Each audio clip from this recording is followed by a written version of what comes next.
Alex Jones, and I'm here to tell you folks, the world has fallen. The fascist globalist overlords, they're implementing the Great Reset. You don't believe me? I've seen the tapes. Watch it, folks. Watch as these pot-bellied Zoomer goblins work with the Illuminati to pit us against each other. I promise I'd be a good boy. I'm a good boy. There's only one cure, folks, and that's liberty. And there's no better channel to find freedom than Fabian Liberty. Anarchy is order. Government is civil war. I've got, the faggot king here, Richard, to tell me about faggots. You've got, starting now, because this is a cookery program, you see, you've got 30 seconds to explain to me all about faggots, all about black country cooking, without mentioning the word black country rights. That should get him going, shouldn't it? That should be very exciting. There we go. Yes, well, I'll try that now. Here in the area, as I say, we are very famous for our faggots and peas.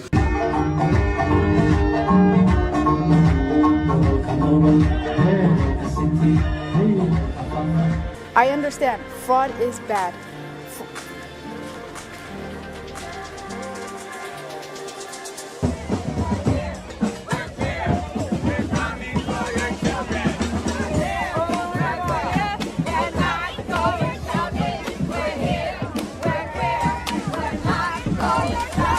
We will replace the frigidity of rugged individualism with the warmth of collectivism. I think the reality is that for centuries we've really treated property as an individualized good and not a collective good, and we are going to transitioning to treating it as a collective good and towards a model of shared equity will require that we think about it differently, and it will mean that families, especially white families, but some POC families who are homeowners as well, are going to have a different relationship to property than the one that we currently have. Quiet. And then Daddy has to sometimes use strong language.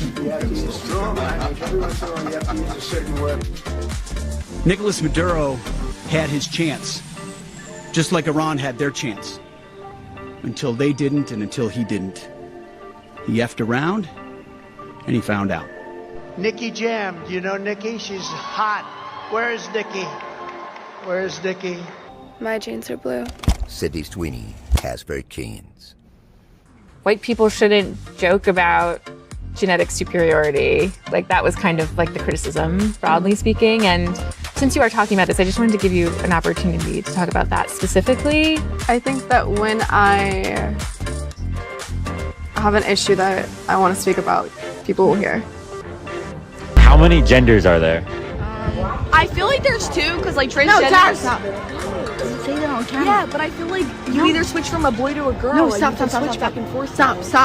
I feel like it doesn't matter. It doesn't matter. Whatever you want to be, it's fine. It's okay. Yeah, but I feel like they switch back and forth. Yeah, but it doesn't really matter. There's you can be anything you want to be. It doesn't matter. Come on, stop. All right, I'm sorry. Hi, Barb. Hi, Lauren. You are a Luigi supporter. I am. I have my little pin here. Okay. Explain to me, and we have wrapped up the suppression hearings. The judge said we're going to have a decision on May 18th. How are you feeling right now? After Tuesday, a little less discouraged, just because the statements were thrown out that were illegally filmed, because Pennsylvania is a two-party state versus the one-party consent law state that New York is. So that, I feel like was pretty foolish, or knowingly of the prosecution kind of breaking the law. That makes me feel a little bit better. So they're always coming up with, no, it's not the eunuchs. No, it's not concubines. No, it's not Mongolians. It's actually really complicated. No, it fucking isn't at all. Eunuchs. Running society. Concubines. Need to shut the fuck up. Mongolians. Need to be imprisoned for the most part. And we would live in paradise. Under the mandate of heaven. It's literally that simple.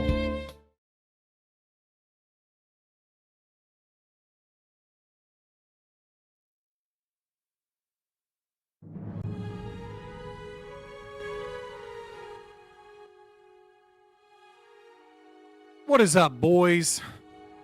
I forgot to grab my lighter. I gotta go grab my lighter. Be right back.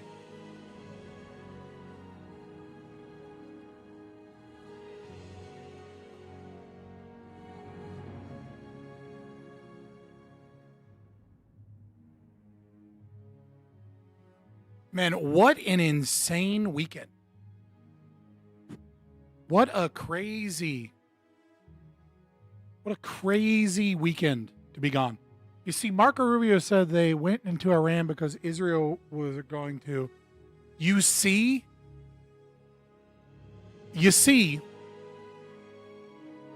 Why would you say you see but not respond to anybody? Isn't that weird? Autism detected. Autism detected. Autism detected.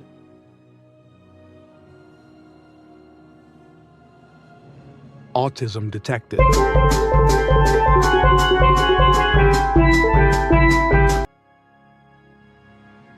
You see, Marco Rubio said they went into Israel because Israel were going to Iran. Basically said if Israel attacks, they will attack America. Yeah, what Marco Rubio said basically was that they knew Israel was going to attack with or without us. And that if Israel attacked, they were likely going to attack American bases no matter what. So we have to attack them to lessen casualties because Israel's attacking. Which is wild because, like, I feel like if you would have said that Israel was getting us into Middle Eastern wars like 3 days ago, people would have been like, you anti-Semitic right-wing conspiracy theorists. And then Marco Rubio just says,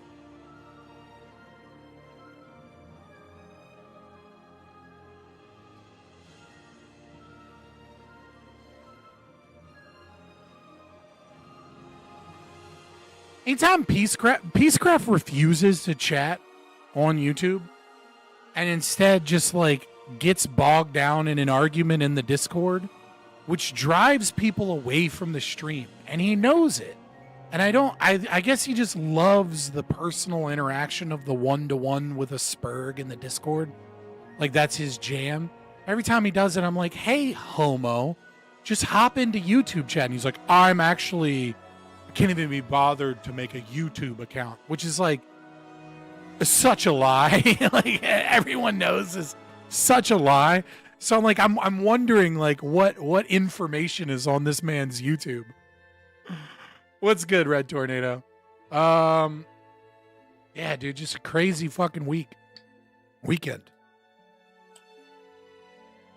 I feel like every weekend with Donald Trump where I have the kids, I'm just like, oh fuck, what's gonna happen this weekend? I have no idea, you know? I just kind of roll with it. See what crazy fucking thing they're gonna do.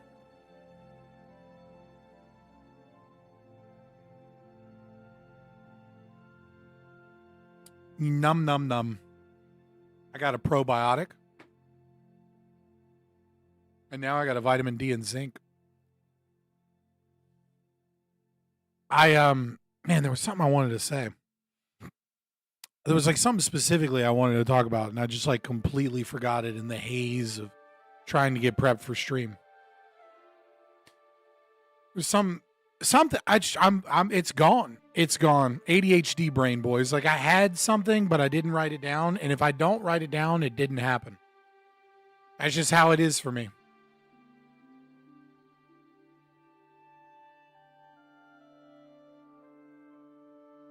You like my profile picture? What are you gay? Because if so, I feel like that's a really good comp. If you are gay, gay boy, then that's like a really good compliment because you're saying that like I look good in my profile picture, you know? While I was at work, they killed the next Ayatollah after he was selected to be the next Ayatollah. They killed the fucking leader of Hezbollah too. Fucking, what was it? Fuck, where did it go? I had it saved somewhere. Hezbollah leader, sorry, not the leader. One of the Hezbollah leaders was assassinated 10 minutes after they entered the war. It's like, Jesus Christ, dude. They're just murking people. It's I don't know, man. It's just a crazy fucking time to be alive. Did someone say gay? What's up, mad gentlemen?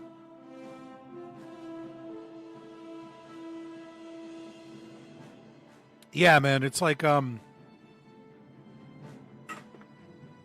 there's so much chaos And this last, like, I don't know if it's because I'm getting older. Maybe it's because I'm getting older. I don't know. But it feels like these last, like, ever since 2016, like, the chaotic nature of the news cycle and what we're aware of and what's happening just consistently speeds up. And I don't know if it's like a great or, you know, a slow awakening of people in the world because the material conditions have kind of like struck them in such a degree that they're aware that something is wrong, but they don't know what it is wrong. So like people are chaotic, everyone has an opinion, right? I don't know if it's like, it's probably a combination of all things, me getting older, you know, the death of the 24-hour news CNN cycle thing and the resurgence of virality and algorithms, which are of course in part ran by our intelligence agency.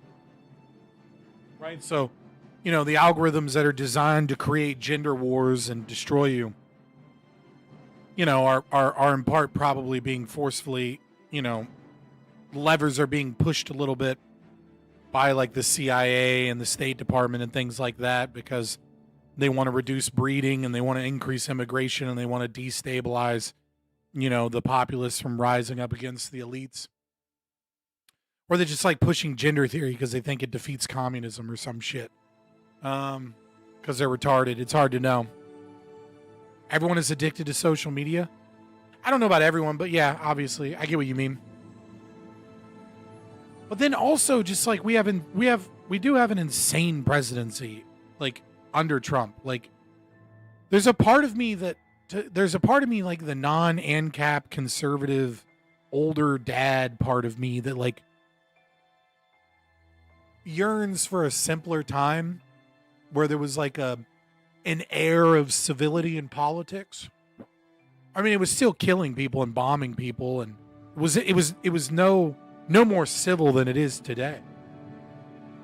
But at least it felt that way. And again, I have to wonder if that's just like, well, so long as I can buy a house and live relatively well without a ton of effort, all that's fine and dandy. But as the newer generations come up, they're kind of priced out of the American dream. And so because of this, the civility has to go away because selling civility while fucking everyone over is like a tactic that only works in a population that can be pacified by, you know, better ease of access to material goods. Abolishment of the minimum wage when? I mean, we kind of already have abolished the minimum wage. It's like, it's not a popular theory. It's not a popular thing to say in libertarian circles, but we effectively don't have a minimum wage in this country. Like, do you know anybody that is willing, especially with welfare, right? Do you know anybody that's willing to go work for $7.50 an hour? Like anyone, anywhere, doing any job. Even out in the country, is anybody willing to work for $7.50 an hour? Like, we just kind of let inflation fuck us over and then never really adjusted minimum wage for inflation. And so like we kind of just have a de facto minimum wage, like don't have a minimum wage. Cause nobody, I mean, like there's certain states and city, you know, municipalities with higher minimum wage that certainly work. But like I can go get a job at a gas station for like $16 an hour starting out. It's like you can go get a job in a lot of places, double the minimum wage, that are meant for like teenagers and low skill, low wage, low IQ workers. Right? So it's like, I mean, we have a minimum wage, but we kind of just let it go with inflation. That's not like, that's kind of a dumb question though, right? Bro Julio, like what, like I'm not in charge of the government. Like, what do you mean? When are we going to abolish Social Security? Like, it's not happening anytime soon unless something radical changes, and it's not up to me. Oh God, the double thing with a bunch of Christian stuff. Let's read this together. From Arab, Deuteronomy 33:2, a prophet with a new scripture, 42:10, welcomed by Medina, Isaiah 42:11, to defeat idolaters, to guide with a new law, and God punish Jews. What is this, like, clip together nonsense. You're going to find a couple of Christians here, and I guarantee you all of them find you retarded. Like, you know what I mean? Like, this is how I view the monotheistic religion, right? Judaism is evil and retarded. Christianity is philosophically evil, but in practice pretty mild and retarded. And Islam is evil, retarded, and extra violent. The commonality between all of them is you're all retarded as far as I'm concerned. Are polytheistic religions more my suit? No, polytheistic religions are even more retarded than any of the monotheistic religions. At least monotheism is an evolution of polytheistic religions, which is like an evolution of like ancestral religion, right? Like you have evolutionary monotheism and then you have like revealed monotheism, right? So like ancient Egypt would be like an evolutionary monotheism. Hinduism is kind of evolutionary monotheism, right? In that, like, under both situations, you have a polytheistic religion, and then eventually they're like, yeah, but it's all the same God, though, right? Wink, wink. It's all Amun-Ra. It's all Brahma. You know what I mean? Like, it's an evolution. Monotheism is like less retarded than its predecessors, which is polytheism. Polytheism is retarded. Some Buddhists don't believe in a deity, apparently. Yeah, but they still believe in, like, the oneness, which is still retarded. They believe in, like, the self as a part of the deity that one must return to. It's like, it's all stupid. And I tried real hard to be a Christian. Never worked out for me. Theory question: how can we abolish the stock market without violating the non-aggression principle? Why would we abolish the stock market? There's nothing wrong with the stock market. It's not inherently aggressive to abolish the stock market. Like it's like an ANCAP would have a stock market. How could you own shares of a company? Right, like communal or collective ownership of property is like a defunct contract, right? It's a voided contract. You don't really own stock. But there's no reason that you can't invest in businesses for return on investment later. And there's no reason that this wouldn't be represented by your ownership of a contract, which is right, two parties agreeing to exchange goods for services, right? It's a right? Like so there's no reason you couldn't own a contract that says that, by some arbitrary evaluation of another company, or by like a company that manages a stock market or whatever, that if the shares or your contracts or the value of the company goes up, that then you can either sell these to someone else as an investment, or you can get like dividends paid out as part of the contract. Like there's nothing aggressive about that. What is aggressive is corporations being able to like bankrupt, right? Or corporations getting bailouts, or, Securities and Exchange Commission's regulations and things by the state, or like this fiduciary responsibility to your shareholders that like forces certain corporations to engage in behavior in order to make like teachers unions fucking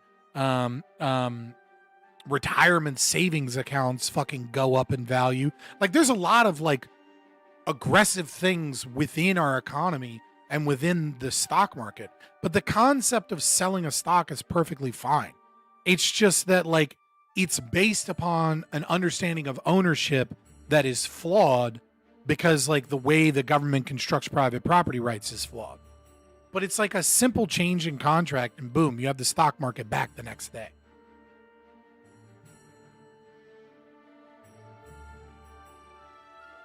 Right? Yeah, Scott just hates me because I'm a gay Norse heathen. I don't hate you. And I certainly don't hate you because you're gay. I just think being polytheistic is retarded. And I think being a degenerate heathen is self-destructive behavior that's not good for yourself or society. But I don't hate you at all, brother.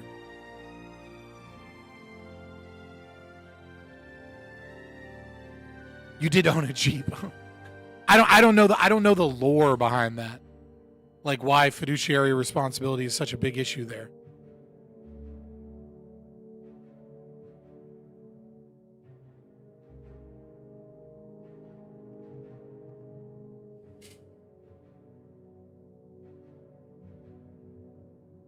But yeah, I don't know, man. It's just been it's like it feels like the whole world is on fire. Which I guess is a great opportunity for our ideology. But anyways, welcome back. Low numbers tonight. Who gives a fuck? We're here. Like, share, subscribe, right? But definitely like the stream. You know, we'll get some more people in here soon, I'm sure. But you know, like the stream, boosting the algorithm. Comment. I love donations. Give me war bonds. I would love war bonds. I love money. It has me coming back. Great opportunity for religion as well. Yeah, I mean, for sure. I mean, it's a great opportunity for communism and fascism and, you know, all varying degrees of political ideologies that are radically different from neoliberalism, and religions. Yeah. But I'm just saying for us, like none of that is a bright side. More people falling to the evil of Christianity or Islam is not like a bright side for humanity, right? That would be going back in reason and rational thought, you know, towards a comforting, you know, illusion that you know brought us to where we are today, and maintains all of the same weaknesses that birthed the world that you see today. It is the weakness of Christianity that we have this neoliberal, Western, you know, loving, accepting, multicultural, diverse, statist system of great corruption. It's the weakness of Christianity that birthed this. Everything that you see that is bad is the fault of Christianity in the West.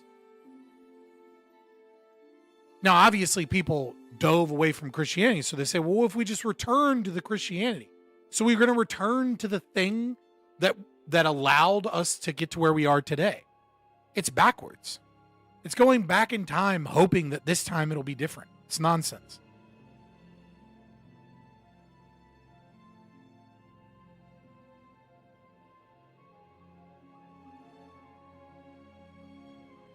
I mean, I will see if ANCAP billionaires buy up the land. Like that's a cool like, you know, teen dystopia novel, right? But who knows? Christians respect property rights more than atheists do, though. False. If you distill, name a single Christian that respects property rights. It's like Praxbin. It's like you can count them on a couple handfuls of people that actually, of Christians that actually respect private property rights. Now, they say they respect private property rights. They, you know, they're anti-communist. They don't respect private property rights. If they did, they would be ANCAPs. The only Christian that respects private property rights are Christian ANCAPs. That's it. There is no such thing as I am a Christian and I respect private property rights, but also I'm a Republican, right? Like, you know what I mean? Like, it's a contradiction in philosophy. To be a statist Christian is to not respect private property rights.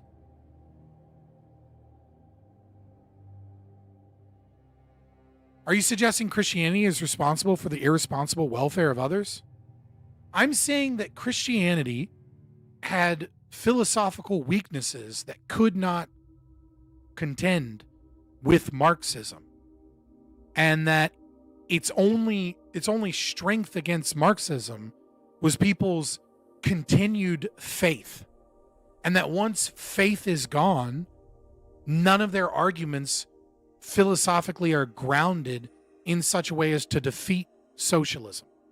And in fact, many of Christian arguments are a basis for socialism. Go read Judges, right? Like like every single time God sends a prophet, right? And is like, you guys are fucking up. I'm going to fuck up Israel, right? Israel is a ripe basket of fruit in the summer sun, right? Every single time he does that, he's like, first and foremost, you got to stop the idolatry and you got to stop fucking Baal worshipers, right? And then it's like, and then number 2 is like, you're not taking care of the widows. You have the homeless on the street, right? Like, look at Amos. Amos is like literally just like why we need welfare. Like why the Christian God thinks we need a welfare state to take care of like all of these people.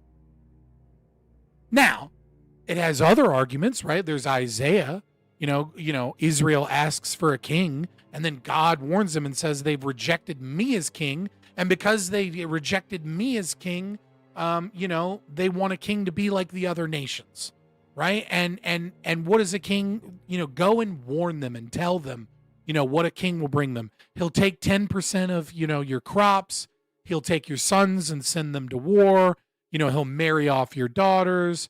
He'll have access to your, and it's hilarious because God's prophetic fucking warning of what a king would mean is like way, way, way, way, way better than what we have today under liberal democracy in terms of tax rates and shit.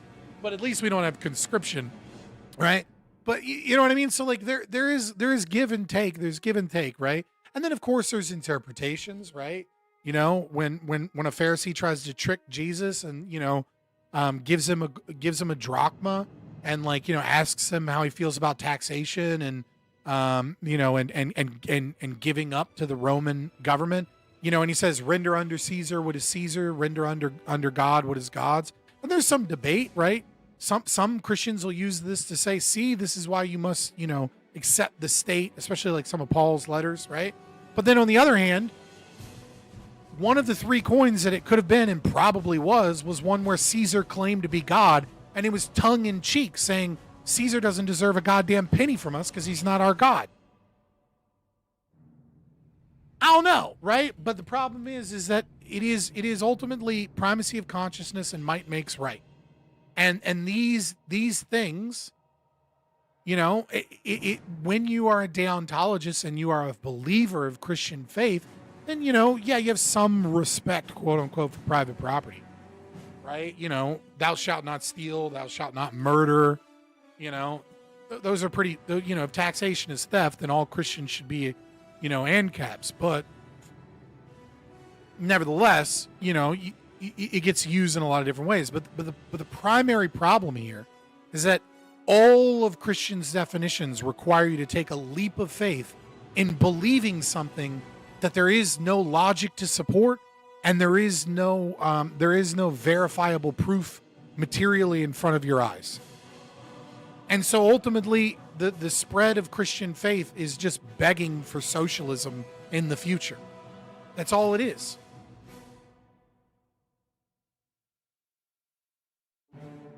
Imagine if the top 1% were more concerned about helping instead of amassing for themselves. I mean, the problem is that if you have true capitalism, then that is the solution to everything there. Because if the top 1% are only concerned with amassing wealth for themselves, under true capitalism, the only way they can do this is by reducing prices and making goods and services cheaper, or creating new products that solve problems.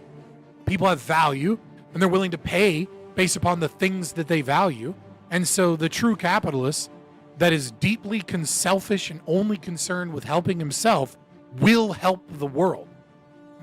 The problem is that when you have a socialist government, is that the people at the top that only want to help themselves, instead of solving problems and reducing prices and increasing the product of labor to compete in a capitalist market, they just run to the government to protect their businesses, and they use the government as a cudgel to stop innovation, to increase prices, to increase regulation, and to harm people.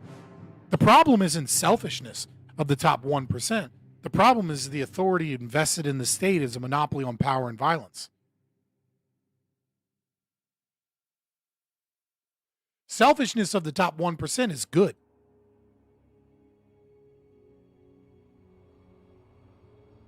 We should champion selfishness, without a doubt. The average atheist is a libtard or a socialist? Yeah, the average atheist is a libtard or a socialist. And the average Christian is a socialist. And like, I don't know, there's a wide variety of levels of social conservatism amongst self-identifying Christians.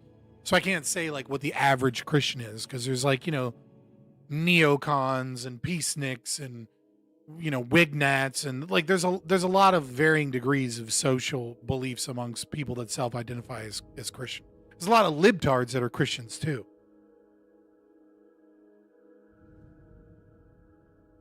Wouldn't you say the state is bad because it ends up being corrupt from selfishness? No. I would say that selfishness has nothing to do with the state's problems.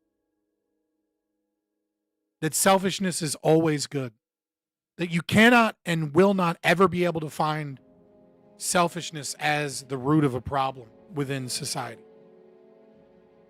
That every time you attempt to identify selfishness as a root problem in society, what you will discover is someone not acting selfishly.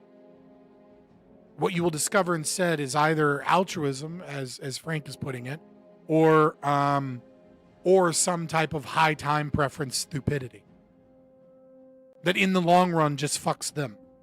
But again, boys, weird conversation we're on, but give a like to the stream. 15 of you watching right now haven't liked the stream. Donate some war bonds. I appreciate you. Right? As we're at war, I need the war bonds to fight the fight against war, and I guess, I don't know, fight against these socialists that are hell-bent on taking over our government, including all of the right-wing ones that we currently have.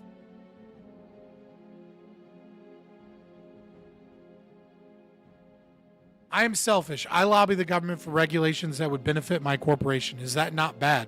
It's not selfish. It's a contradiction, because you're acting against your own self-interest. Lobbying the government for regulations that benefit your corporation is high time preference behavior, because in the long run it fucks over everybody. It's only good to you relative towards those you're competing against and towards the average population. But if you're constantly rallying the government to slow down innovation and slow down the market to benefit you at the expense of aggression towards others, then you're slowing down how long it takes to, I don't know, cure cancer, right? And then if you get cancer, all the money in the world won't save you if, we had this amalgamation of government regulations that kept us from a cure to cancer. So we have no cure for cancer, and then you die of cancer. It's not really selfish at that point. It's just it's high time preference behavior. It's I want it now, and I don't care who else gets hurt. And so long as I'm doing better than those other people, then I'm doing well, even if I am myself am harmed in the long run. So long as I get to sit on top of the hill, I don't care that the hill is worse off for everybody. It's just high time preference stupid behavior. Okay, but what if it's just my local town? It wouldn't have a big macro effect at all. Okay, do you live in that town? So you harm the town. Okay, so there's less wealth and prosperity in the town that you live in. Well, what comes with less wealth and prosperity in a small town in America? Usually heroin addicts. Do you want heroin addicts on the street? Right? Then do you want to live around heroin addicts? Is it okay because you happen to be Mr. Burns that everyone else in The Simpsons lives a worse life? No, it's not selfishness. It's just stupidity. It's high time preference behavior. True selfishness is attempting to beat others, but not attempting to harm others and stop others from being able to compete against you. You know what I mean? Like, do you want Tren de Agua moving in to supply all the heroin addicts because you gutted a town because you got, I don't know, maybe you're Maybe your company in question is Walmart, and you want a tax break for Walmart so that you can come in and take up all of the high-paying jobs and destroy an orderly, high-trust society so that you can, be a little richer? Well, you might have more money compared to everybody else in town, but everybody else in town is broke and your town sucks. Tax breaks are based? No, they're not. This is one of the dumbest myths amongst libertarians. Individual tax breaks are not based at all. That is the government picking winners and losers. And it doesn't matter unless the government spends less money. Spending less money is based. But if government still spends the same money, but then gives someone else a tax break, then what they have done is they have picked a winner and picked losers, and then they have forced the tax burden on to other people, and or they just cause inflation. And so therefore everybody else is getting taxed at a higher rate, and then these people are getting taxed at a lower rate because they're the winner in this game of socialism. Tax breaks are not based. Spending cuts are based. Right, but it's less taxation. If the government spends the exact same amount of money, then it isn't less taxation. It's the exact same amount of taxation. If the government spends $2 trillion on this year's budget, and they take in $2 trillion, and then they say we're going to cut taxes by 10%, right? So we're all going to collectively, pay $200 billion less. But they still spend $2 trillion. Yeah, that's the Laffer curve, right? And Cantillon Cantillon effect is kind of what I'm talking about now. Sorry, right? But they still spend $2 trillion. Then $2 trillion was still saved. Now, because of the Laffer curve, the tax, right, it gets a little more complicated because the tax break might lead to more economic prosperity, and then because there are more economic transactions, they actually increase their revenue in taxation, right? Which would actually mean we're all spending more in taxes. But let's just assume all other things being equal, right? Let's assume we have the exact same amount of economic transactions, right? Then that 200 million, right, is going to be taxed on us in the form of inflation. What if they spend 1.8? Yeah, if they reduce spend, I already said that. What do you mean, what if? I already said that. I said if they reduce spending, that's based. Right? Reducing spending is based. Because that is factually less taxation. But reducing the tax rate, which then leads to more economic transactions, can sometimes cause more taxation. And even if that doesn't occur, if they spend the same amount, then we're still being taxed the same amount. It's just where that taxation comes from isn't in the same place where they cut taxes. Like if they cut your property taxes, but inflation is worsened, then like you just pay the price at the grocery store. And then eventually you pay the price by rising home costs, and then you have more fucking property taxes you have to pay. Right? So somewhere along the line, you're going to pay more money because you got a tax cut without a reduction in spending. It's inevitable. Humans are contradiction. It's in our DNA, and there is no writing that out. Nonsense, philosophical mumbo jumbo sophistry. Contradictions do not exist in reality. It is impossible. There is no contradiction in reality. As Ayn Rand said in Atlas Shrugged with, Francisco d'Anconia, right? If, contradictions do not exist in reality. If you believe that you've found one, I'm paraphrasing, right? Then look at your premises and you'll find that one of them is false.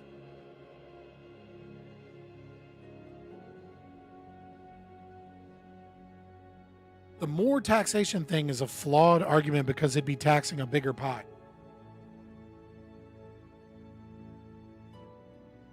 It's not flawed. Right, if there's more economic transactions, right? that means we're doing better because we reduce taxes, right? But they're still going to get that money. And so the end result might be our material conditions go up a little bit if we're on the wrong side of the lawfare curve. But at the end of the day, you haven't reduced the theft at all. They've just gotten more efficient at stealing from us. And maybe there's less of a burden.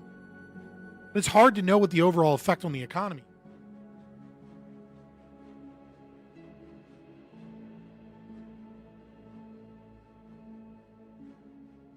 Altruism for nothing good, but altruism makes me happy. I am a contradiction by nature then? No, you're just retarded. I don't mean that literally you right now. I'm just saying in your given example. Check your premises. One of your premises is wrong. If something makes you happy, right, then that means that you're not sacrificing. Rather, you're paying for something that you value.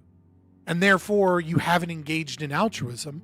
And now we've resolved the contradiction, right? Like if it makes you happy and it gives you value to, give someone that and you value a leg up, right? Then that's not a sacrifice. Like if your brother is on hard times and you give him some money so that he can make ends meet, it's because you value your brother, you know your brother, you love your brother. It's not a sacrifice.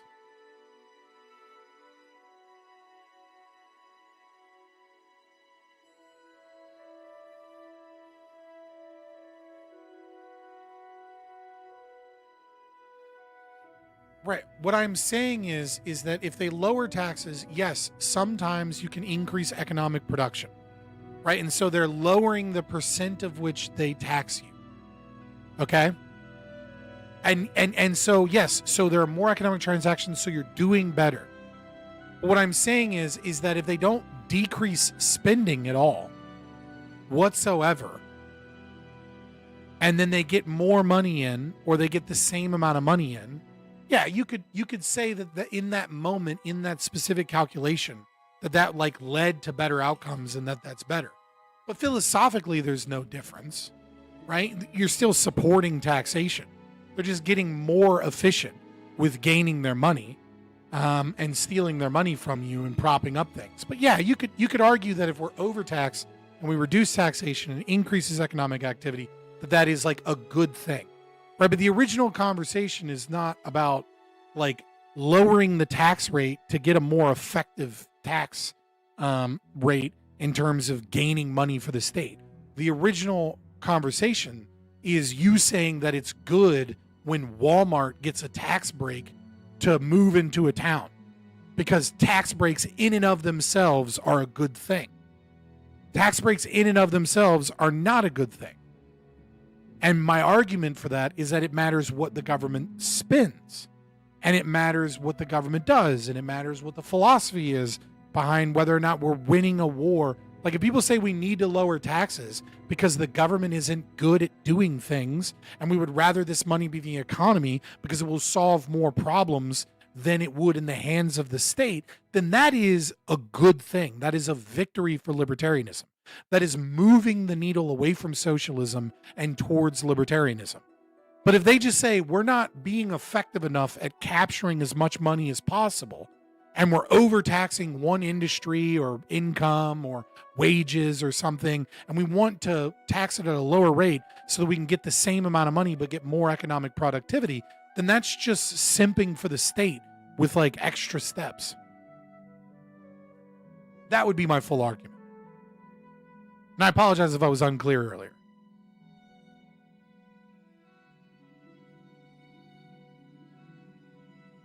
My teacher unironically told me recently to do charity, but if I feel happiness while doing it, then I'm doing it wrong. Absolutely evil. Oh, pure evil.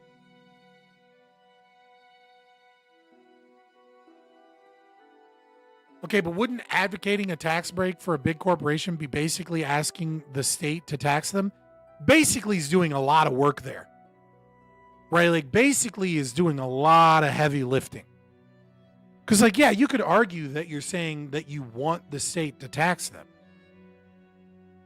But that wouldn't be your argument, I would hope, right? You wouldn't be a libertarian if your argument was, I don't want a tax break for this big corporation because I like corporate taxes, right? Your argument would be, I don't want the state picking winners and losers in a corrupt scheme that goes against market incentives and moves us further away from capitalism and more towards socialism and corruption.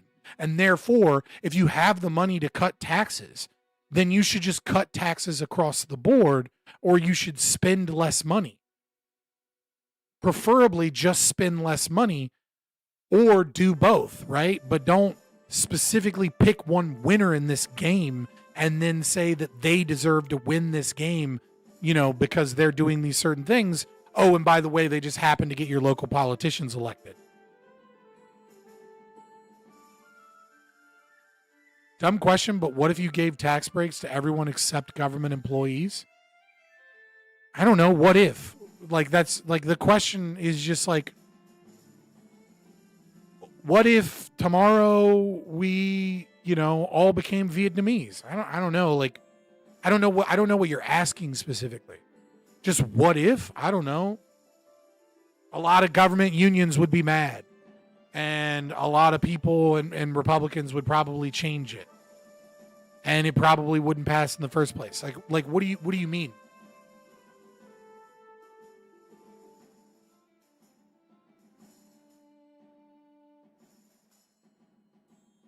Why would you 3% to choose the right science, 3% to choose what people are taught, 3% to choose most likely improper philosophy because it comes from a system of statism.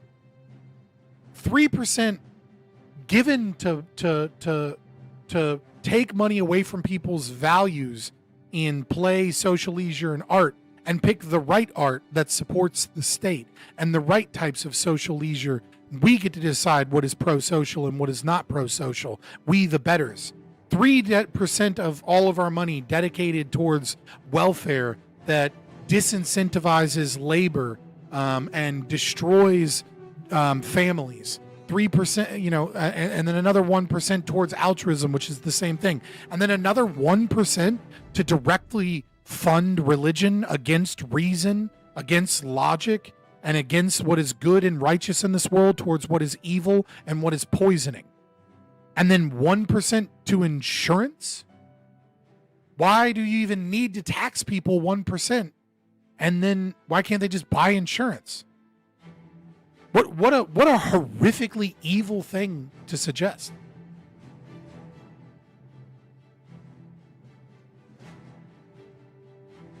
And also, why are all of these things equal? Why is science, education, philosophy, play, social leisure, which is just a different way of saying play, art, social services, altruism is just a different way of saying social services, and religion, why are these all 1% categories? Like, I think you are demonstrating the economic calculation problem in ways you never thought, because you are proving that, like, central planning is just retarded.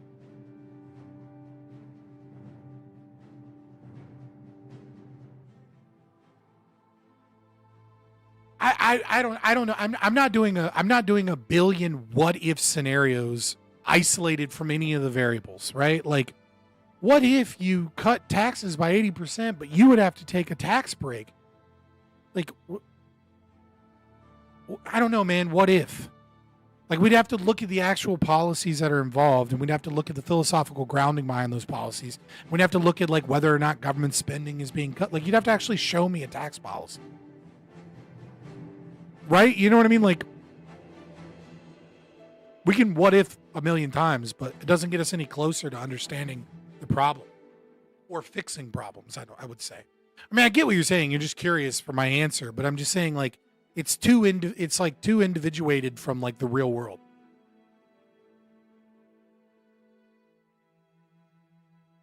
Like, I just don't know. I would have to see the tax proposal in question and why it was put forward.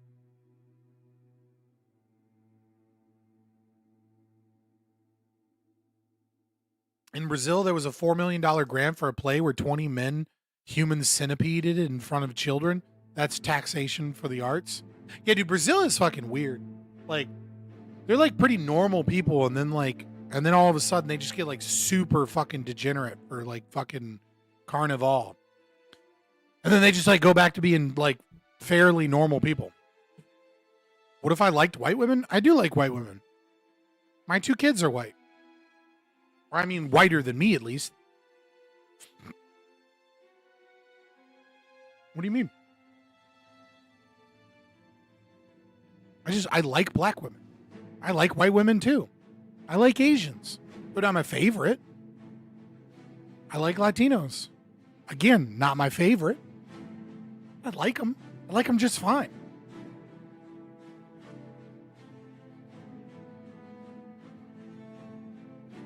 You know what I mean?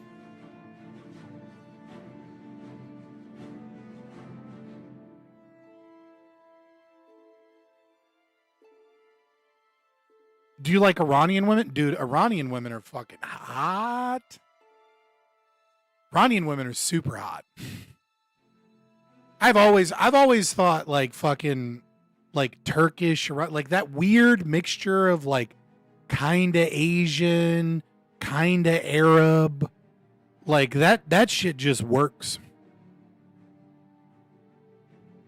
We need to liberate Iran to see them in shorts again. Well, I mean, maybe, but we'd have to stop dropping bombs on the girls' schools if we want to see hot Iranian women. You know what I mean? You know what I mean? Like, fucking, you can't have hot Iranian women if we bomb their schools, specifically the ones with girls in them. You know, fuck, dude. What do you think about Argentina as a possible future destination of Ancapisan? I see Argentinian baddies nonstop hyping up Austrian economics on my timeline. I mean, I think Javier Milei is doing great things, and I think the people counter-signaling Javier Milei, especially those that are just taking the word of like leftists and socialists that like, you know, write some hit piece on Milei, are straight up fucking retarded. I think it's one of the worst things about Hapa is his red hot hatred of Javier Milei. It seems like it's born more out of jealousy than it is like actual principled disagreements with Javier Milei. That being said, I do think that Milei is, you know, he's not full-blown ANCAP. He's a small L libertarian, and he's doing some great things, and I think the needle is being shifted. And I think the needle is being shifted in a truly meaningful way. And I say that in that Javier Milei isn't just coming in and saying, you know, we need a limited government because like we need to get back to a constitutional government that respects private property rights. He's coming in and saying the government fails to do anything good, so we're going to cut programs to make it better. Right? Like he is trying to transition Argentina towards anarcho-capitalism. But he's doing so in a way where he's just working within the limits of what he believes he can do.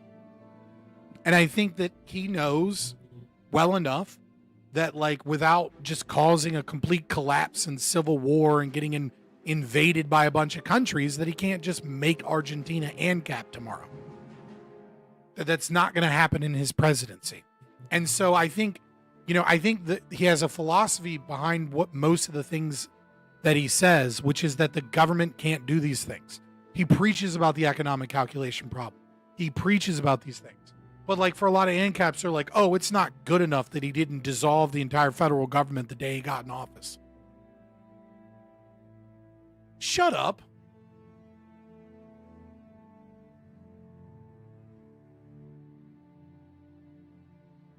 Like, stop. Stop counter-signaling the only victory we've had since our inception. The only true victory anarcho-capitalism has had since it, you know, moved from Rothbard's couch has been Javier Milei. So stop counter-signaling like a fucking idiot and say, hey, look, there's some things I disagree with Javier Milei on. He's got some issues. I don't think he goes far enough, but he's doing great things for our philosophy, and he's doing great things for libertarianism. And, you know, I think some of his things that are not full-blown ANCAP may bite him in the ass and may end up harming the people of Argentina, because this is a kind of 100% or nothing ideology. And you know, and when, as we continue, and as you begin to see that most of what he does is beneficial to the people of Argentina and their lives, maybe you guys will realize that anarcho-capitalism is the way. What do you think about the? All right, PWO4XC. You've asked enough questions without a single dollar given. I'm gonna go on to other stuff I had prepped, but I appreciate the comments. But after a certain point, I'm just like, all right, now I'm just answering. Now this has just become a free AMA. Didn't communism have humble roots? What? Iranian women are like the polar opposite of white women. LOL. Love Israel and America. Absolutely despise Islam. Yeah, I mean, Iranian women, especially those that have escaped, they are like, to me, what Iranian women seem to be is they are the women that feminism would have you believe is the ideal feminist, whilst at the same time, those women are against almost everything that feminism attempts to push. That really seems to be like the main thing. Like, Iranian women are what women who think of themselves as feminists believe themselves to be. In this house, we call them Persian women. I mean, that's fair. Fair enough. I'll call them Persians, but you know what I mean, right? Like, Persian women are beautiful. You know, they have a deep love of poetry and art. They are independent. They are fighting actual oppressors, right? You know, they actually stand up for their right to be seen and their right to be heard and their right to engage in the world, you know, free of death and murder and enslavement. They are all of the things that they believe that they are. John Kirikou? I don't know who that is. Maybe I'll recognize it when I Google him. Let me see.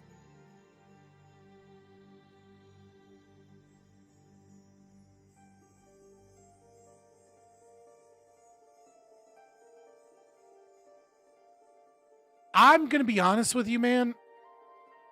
Any former CIA spy / whistleblower, I have, like, you have a giant uphill battle to me, to where I don't just believe that you're in on the game.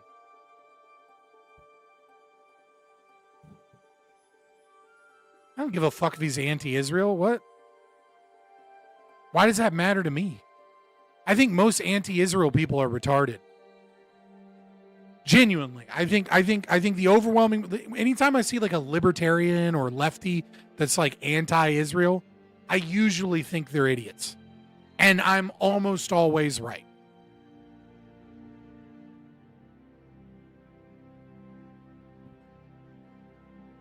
Right? You know what I mean? I'm not on Leonard Peikoff's side.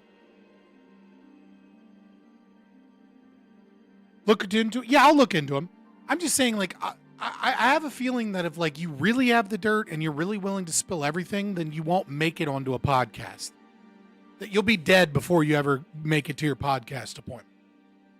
I think there are certain people that have moral convictions against what it is that they did in those places, and so they whistleblow. But, like, they're allowed to whistleblow because it's convenient that somebody releases the valve on the pressure, right? Is that, like, we need, why are my super chats not going through? I don't know. I haven't gotten any super chats. And 15 of you still haven't liked the stream. I apologize. I don't know what to tell you. Maybe your card is messed up, or maybe YouTube is having an issue going on. I use Brave and it's not an issue. Let me look, make sure I have monetization on. I'm pretty sure I have monetization on. Yeah, monetization is on. Using the iPhone app? Ooh. But yeah.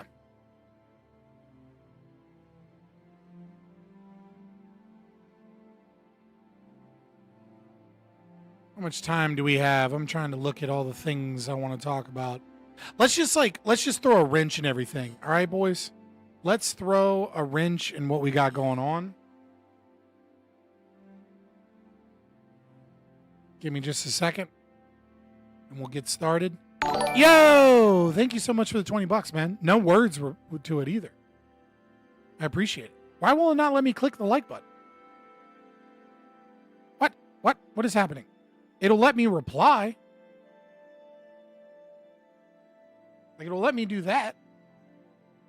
But it won't let me hit the like button? But I can only heart it? Yo, thank you. What's up, Fabian? Random question. How do you ground morality? By the way, I saw another Elliot in your chat. Just want to remind you I was the first Elliot fan.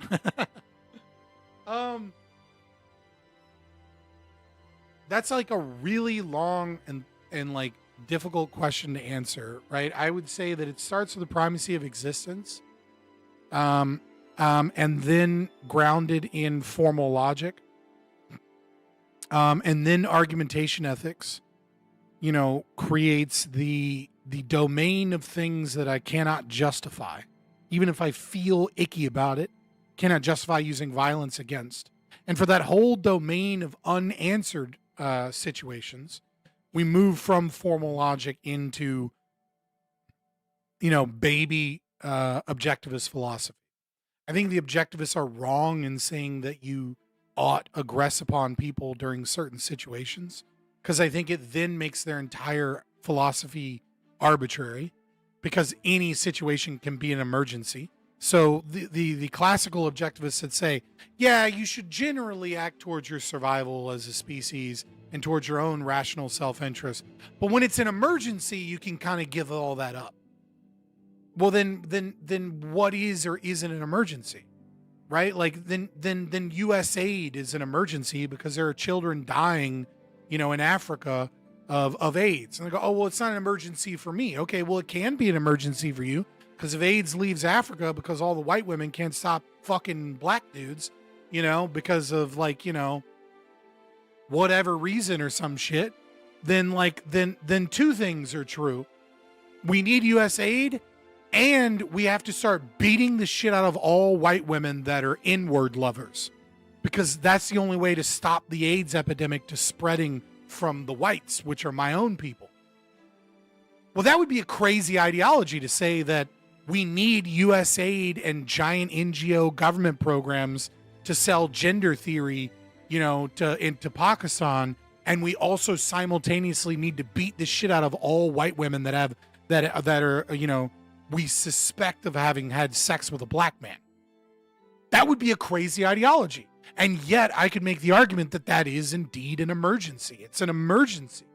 That AIDS is a death sentence, and that it's spreading somewhere else. So in order to stop the spread of AIDS, we got to start beating the shit out of inward lovers, and we got to start pumping U.S. aid money. Mutt's law. That's fucking wild. Right. And so I think the idea of making it, arbitrarily being able to decide that objectivism is like only a preference of self-interest, and that emergency gets rid of that, I think is incorrect. And I think the ANCAPs have correctly realized that the non-aggression principle is just a truth grounded in logic.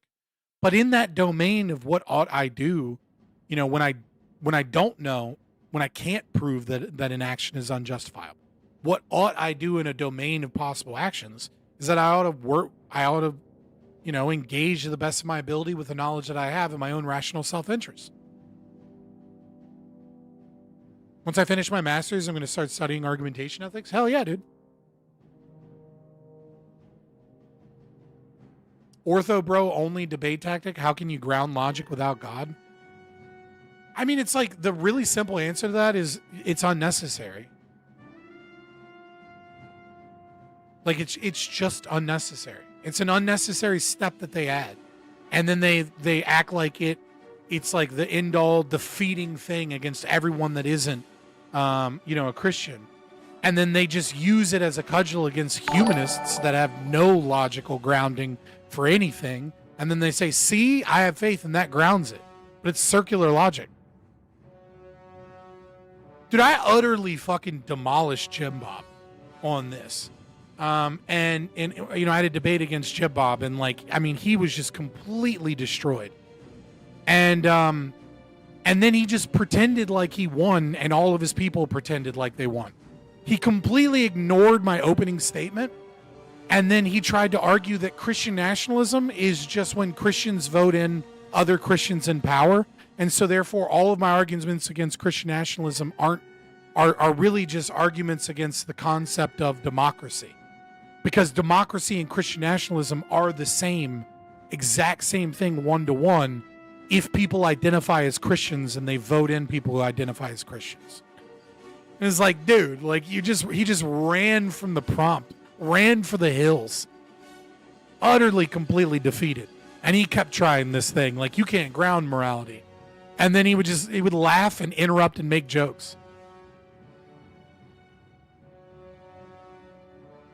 Yeah, it's like he debates, he does every debate as if he's debating like a, oh my God, what are those people called?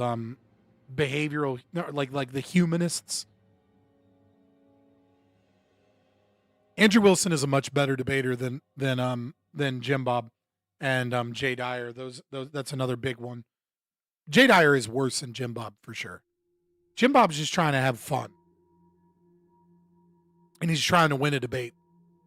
Jay Dyer is trying to like stoke hatred against you and derision, and it's like, it's very obviously like that his bad faith argument comes from malice, from a wounded person with an evil heart. I genuinely think Jay Dyer is like if I found out that Jay Dyer did like some horrific shit, I'd be like, yeah, that tracks. If I found that out about Jim Bob, I'd be like, holy shit, I met him, he seemed cool. You know what I mean? Like, he seemed cool. Like, he seemed like a good guy. Like, we have some different disagreements, you know? And I would, and if I found that out about Andrew Wilson, I would be like, I demand proof. I need better proof.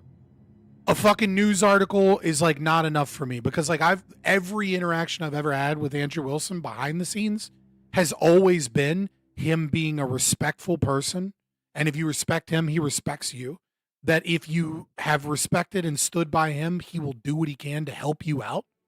That he actively tries to get rid of evil people and like pedos and shit from the community.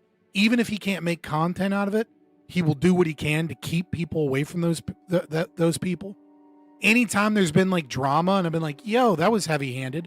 When I found out more, I'm like, oh, that person probably deserved it to some degree. Right? Like I would like, so that's kind of like in the hierarchy of like the ortho bros, right? Like genuinely, I think Andrew Wilson is probably a good person with good intentions, though I don't like his debate style and I disagree with his politics. Jim Bob, I think, just wants clout and just wants to win and just wants to be seen. Jay Dyer, I genuinely just think is a piece of shit. He's like every alarm bell that I have of like, don't trust this person, this is a bad person, goes off.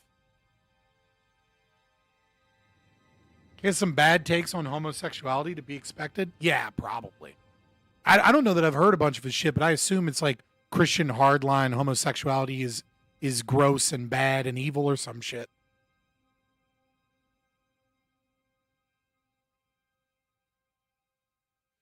All right, I said I was gonna switch shit up, so I'm switching shit up. Let me do. Wait. There we go. Oh, well, that's not what I want to do. This is what I want to do. Yeah, stupid ass bitch. This shit too easy, goddamn. Fuck England, and the queen can suck my dick. Fuck England, fish and chips, 10 crumpets in my penis. That's a list of what you eat if you from England. Okay. So fuck England.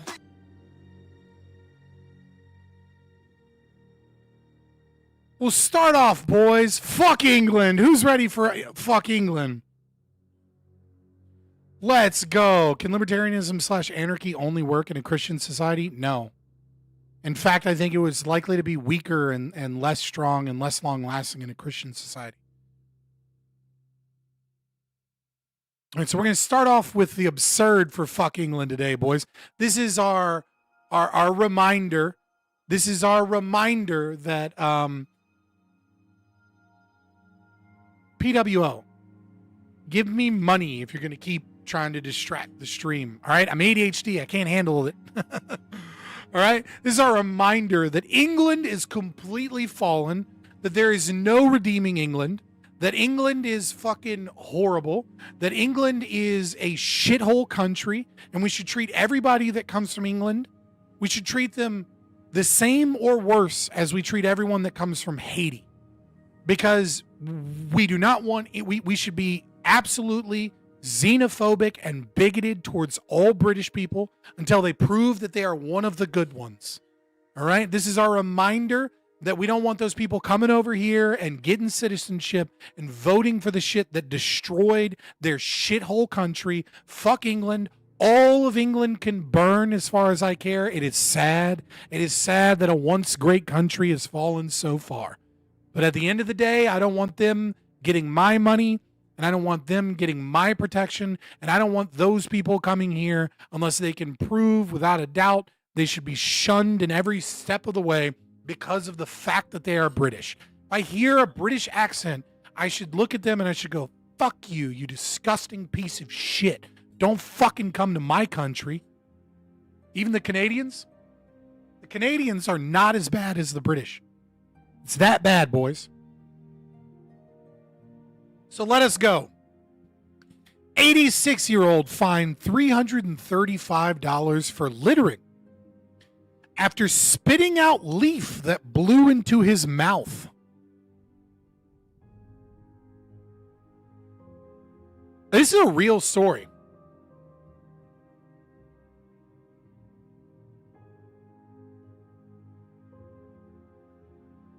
Goofy ass intro.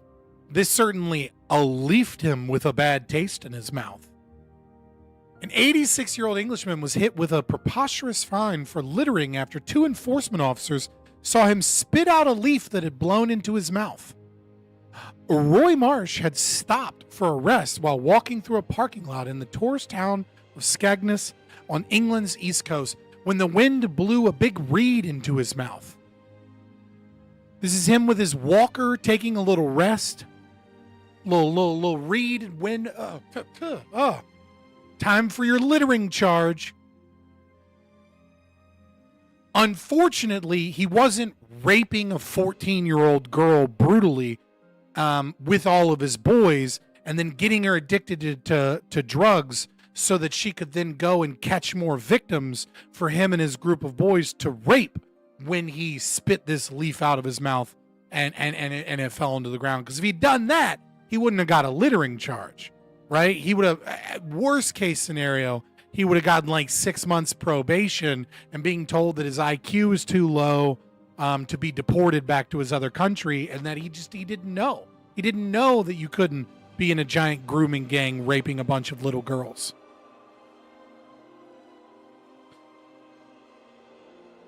Fuck the Quebecois.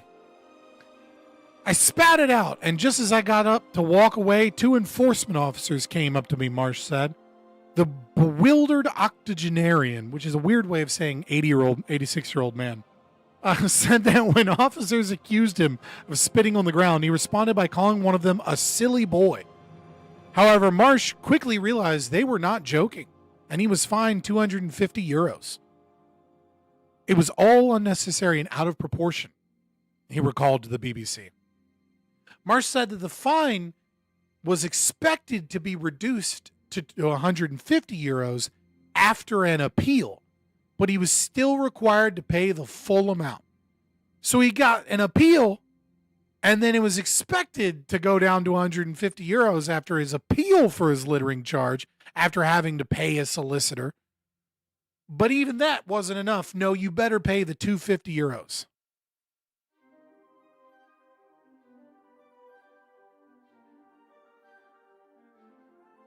This sounds like something cops in the U.S. would do, but it would get thrown out pretty quickly. Yeah, the cops in America would do some dumb shit like this, and then they wouldn't even show up to court because they would know that it was dumb, and then it would get dismissed. Like, that's how America would handle it. And then, like, if they kept doing that shit, like, the cop would get a stern talking to. You get the story. We gotta get progressively angrier, boys. All right? We're going to step up to the next level of fuck England. The next level of fuck England. Farmer hog-ties trespassers to quad bike and drives them to police station. Neil Greenwood, they changed the article title, by the way. 52, question on suspicion of false imprisonment. I do love that the Telegraph changed this. He was arrested. He was arrested for false imprisonment. A farmer hog-tied 2 trespassers and drove them to his local police station, but was arrested upon arrival for false imprisonment. Neil Greenwood discovered the 2 men on his land and performed a citizen's arrest because he believed they were trespassing. I do love how he says because he believed they were trespassing when they were on his property and they had gone over a no trespassing fence. Okay, so the details are they broke into his property and then he hog-tied them and then drove them to the police station. They had been riding an electric bike across the farmer's field the previous day. They've changed this article. They keep editing this article. And had to leave it on the premises because the gate they had entered through was subsequently locked.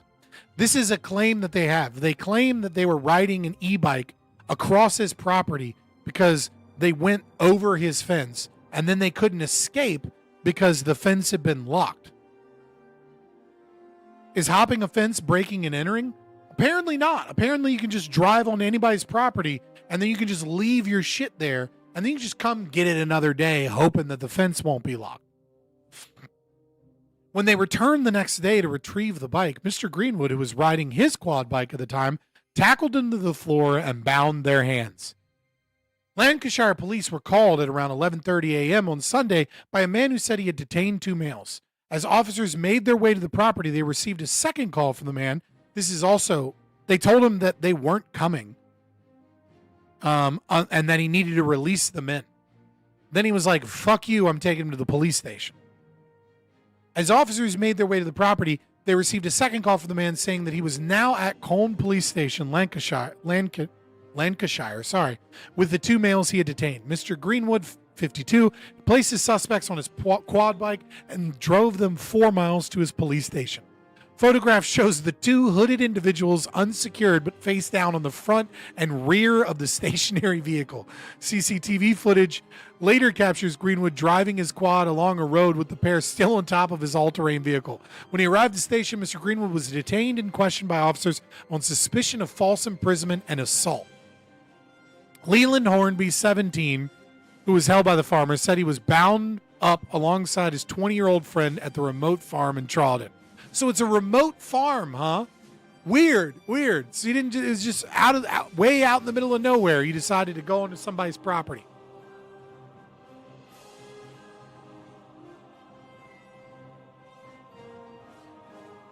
The construction worker told the Sun, my mate had been riding his e-bike across the field the night before. He went to leave, but the farmer had locked the gates, so he left his bike. Again, now it's not just breaking and entering during the day. It was breaking and entering at night, and then they discovered that the gate was locked, so they came back to get the e-bike. Tried running off, but he chased me down. He tied us up, threw us on the quad bike, and took us to the police. I was scared of what he might do. They were frightened to death. The pair of them nearly fell off.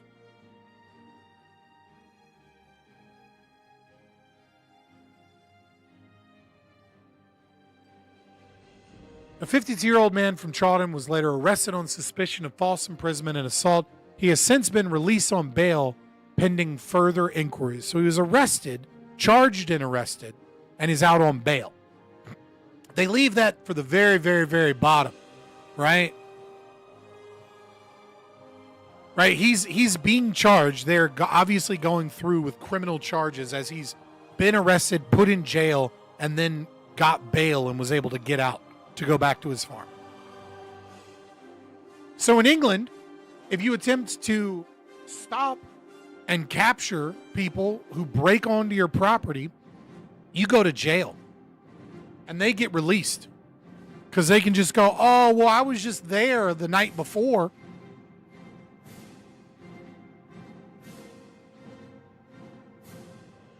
You know, maybe it was an innocent accident, right? Gate was open. You thought it was some other road. You didn't realize you're on somebody else's property. Then you go to leave and the gate's closed and you're like, oh shit, this was someone's property. Do you know what you do? There's this thing called the yellow pages. And you call the person. Right?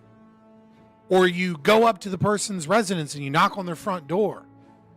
You don't hop the fence and try and get your shit back that you left the last time you were breaking and entering.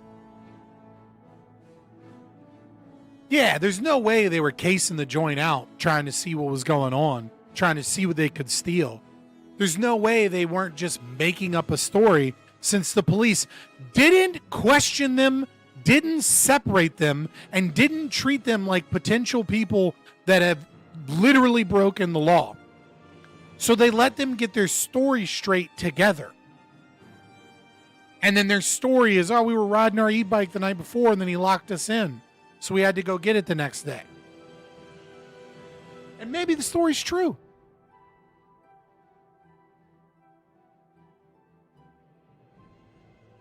All right. Now we get to the angering one. This one's a few days. This is about a month old now.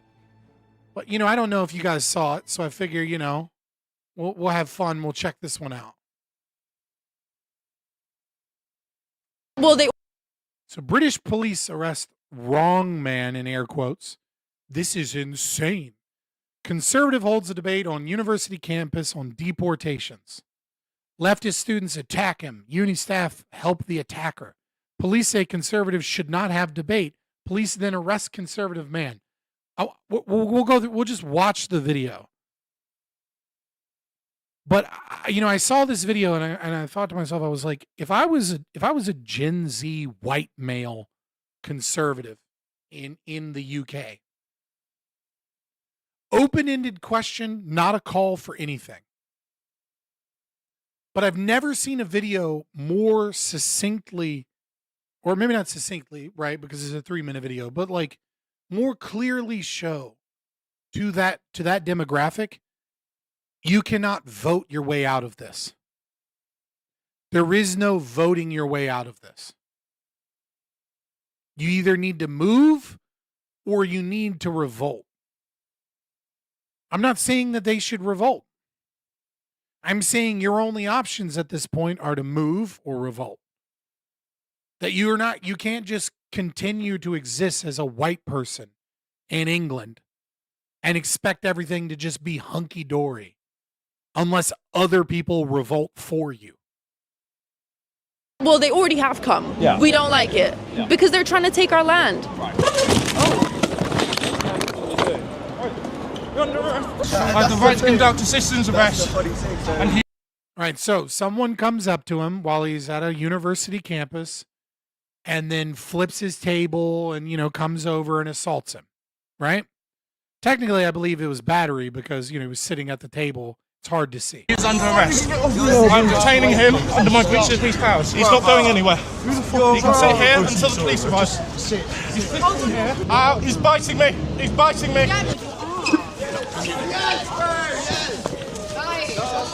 He's not going anywhere. He's just attacked me. He's under arrest. Right. So then we have the battery and false imprisonment. How do you get that? So anybody can come, the university. I actually don't necessarily not side with the university staff here, because I don't know what they saw, right? So if they saw the interaction, then they should detain him, right? They should help him detain the individual. But if they didn't see anything, right, and they just see a person saying he's under arrest, right, then they should come over and say, okay, we'll take him into custody. We're university security or staff, right? We've called the police. The police are on the way. And like, let's hold both of these people until, you know, we can determine them. You've got your arm around him in like a way that might be injuring him. Let's wait until, like, there's a way to like get these two people separated until police can investigate the matter. But if you saw that happen, right, then you're right. Then it's battery and false imprisonment of the individual that was, you know, the conservative. But it gets better. Who are you arresting, bro? I don't. I just get his arm. Now you have new people come up and throw unidentified liquids into this person's face, and all of the university staff could care less about this new assault and battery because their only concern is stopping the conservative guy. So at that moment, everything changes because it's very clear that they're not there to like make sure that this remains peaceful until the police show up. They're there to try and assault the conservative guy now that they have an excuse to do so. The guy that is pro, you know, deportations. I'm not saying I agree with his deportation stance. I'm just saying. No, this man is under arrest. Oi, you fucking get off him. No, bro. Get off him. Get off him. He's just assaulting me. This is the left guys who've currently just been assaulted for having debates with people. We've just been insulted by a number of people. Come over, flip the table, smashing camera equipment. I grabbed. All right, so the police are here.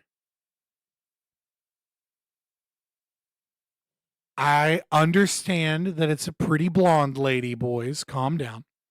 And I'm sure this pretty blonde lady and all these other people are gonna fix this, right? The cops are here.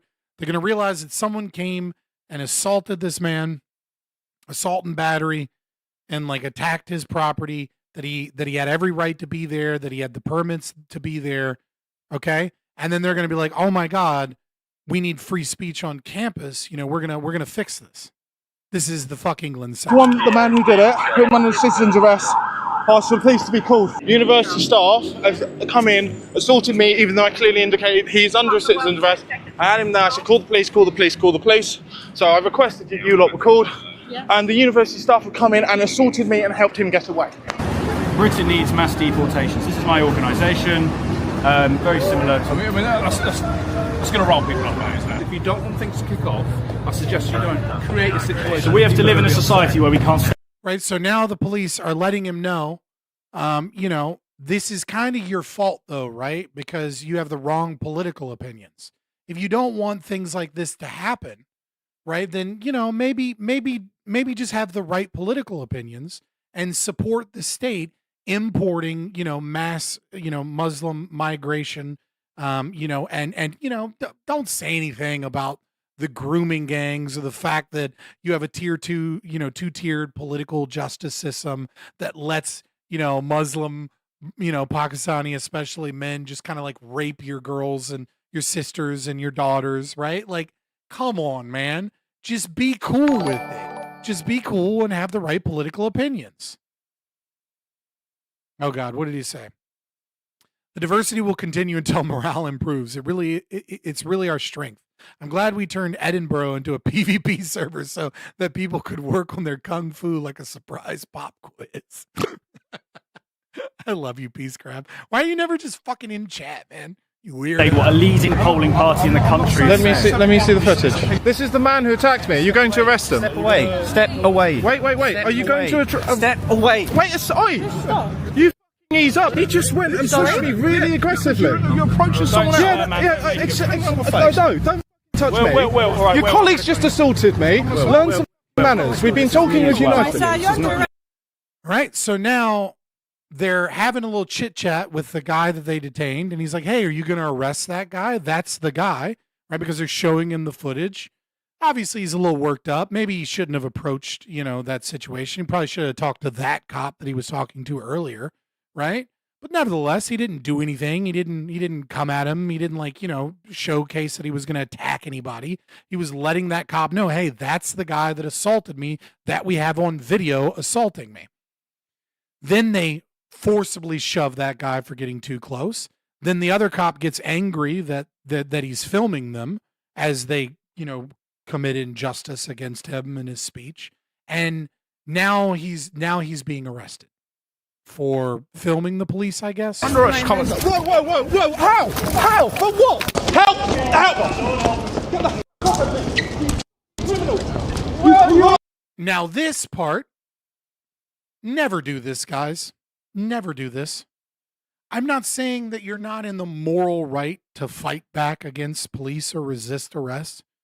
Many times you are in the moral right by a certain calculation. But I would say that you are in the moral wrong to do so, in that it is absolutely fucking retarded and it's a great way to get shot and killed, or to have your case thrown out so that nobody actually gets in trouble. Just say that you're doing things under duress and that this is wrong. And if you want to be a little extra cheeky, let them know that you're going to sue the shit out of their department and that they're going to lose their job. But go along with what they're doing. If you're getting arrested, just get arrested. If you're by yourself, unless you're ready to pop off the next civil war and all your fucking militia buddies are right there, the only thing you're going to do by fighting the police is get your ass kicked or get killed. You're not going to help the movement. You're not going to help liberty. You're not going to help yourself. The only thing you're going to do is get fucked. Don't do it. It's just dumb. I have done no crime. I've been here engaging in a public, peaceful debate, and this is how the police act. This is not acceptable. In England, this is meant to be some sort of democracy. We are meant to have free speech in this country. You could be a martyr, but it is increasingly my belief that the far more likely scenario is that instead of being a martyr for the cause, you will be a martyr for the state. And that if you fight back against the police, they will use it as a justification to gain more power and more control because of these dangerous libertarians. I think statistically speaking, you are more likely not to be a martyr for the cause, but more likely to be a martyr for the state in cracking down and becoming more authoritarian. And my ancestors went through 2 world wars for this country. I can't breathe. I can't breathe. You are criminals. You're violent Tuesday criminals. The minute you knew what was on that banner, you decided, let's go for him.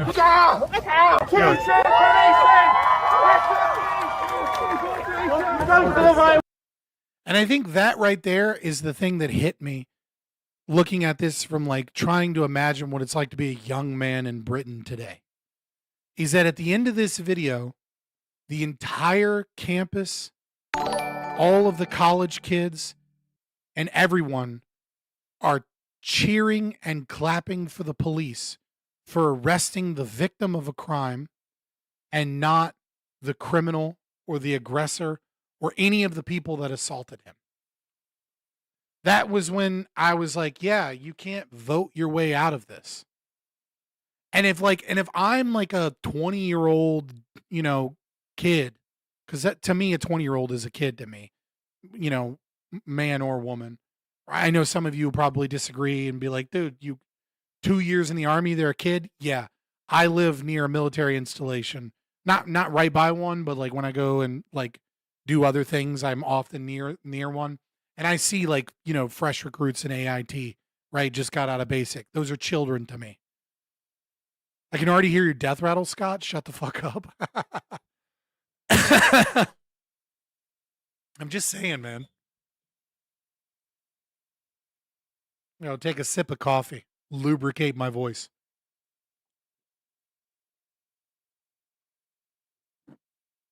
Dude, I had the kids this weekend. There's a lot when you have an autistic nonverbal child, right?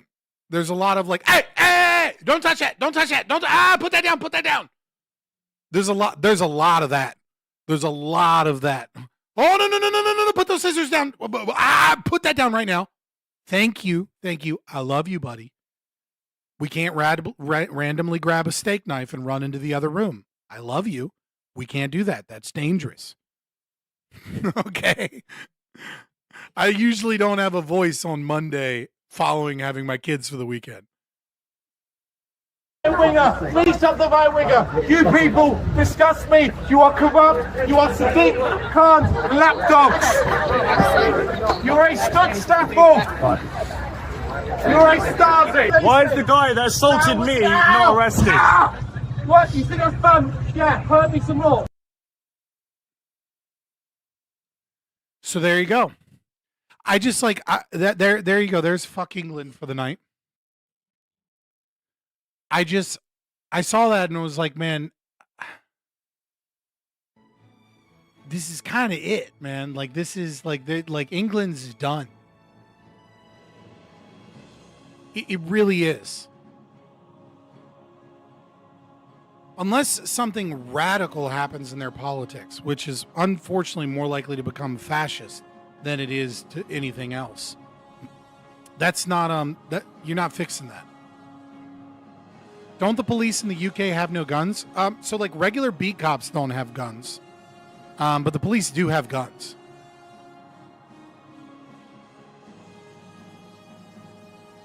He missed a prime opportunity to do the succulent Chinese dinner scene. Never heard of that.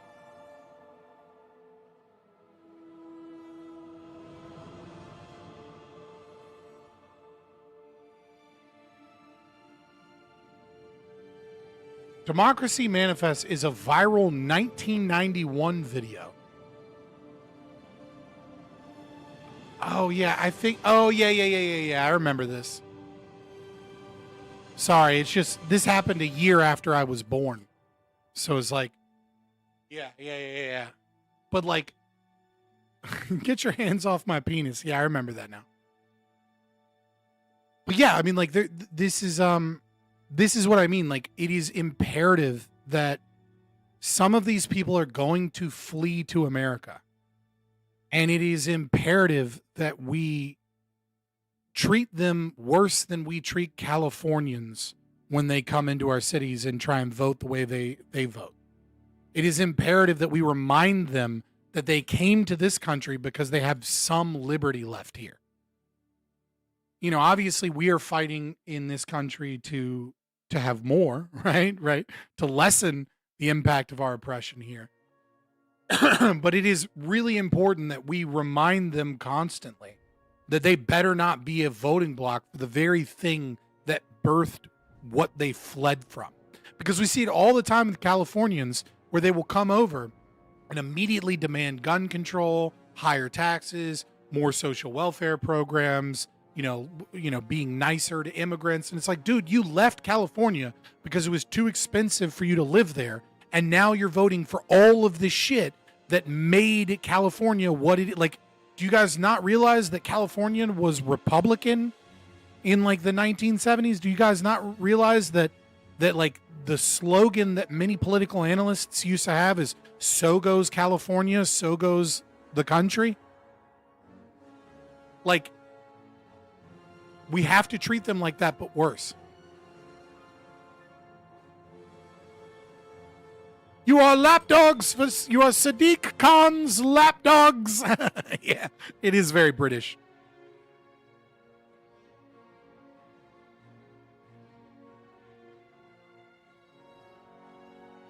I haven't heard a single politician mention how we might pay for this. I thought America had a deficit. Dude, most politicians just view they have no concept of debt. To them you can just print money and it'll work, and it'll actually, the more money you print, the more economic activity we have. The more economic activity we have, the more revenue we get. The more revenue we get, the more like we're perfectly solvent. Like, that is how a majority of both Republicans, MAGA, and Democrats, and especially socialist communist types that identify that way. That's how they feel.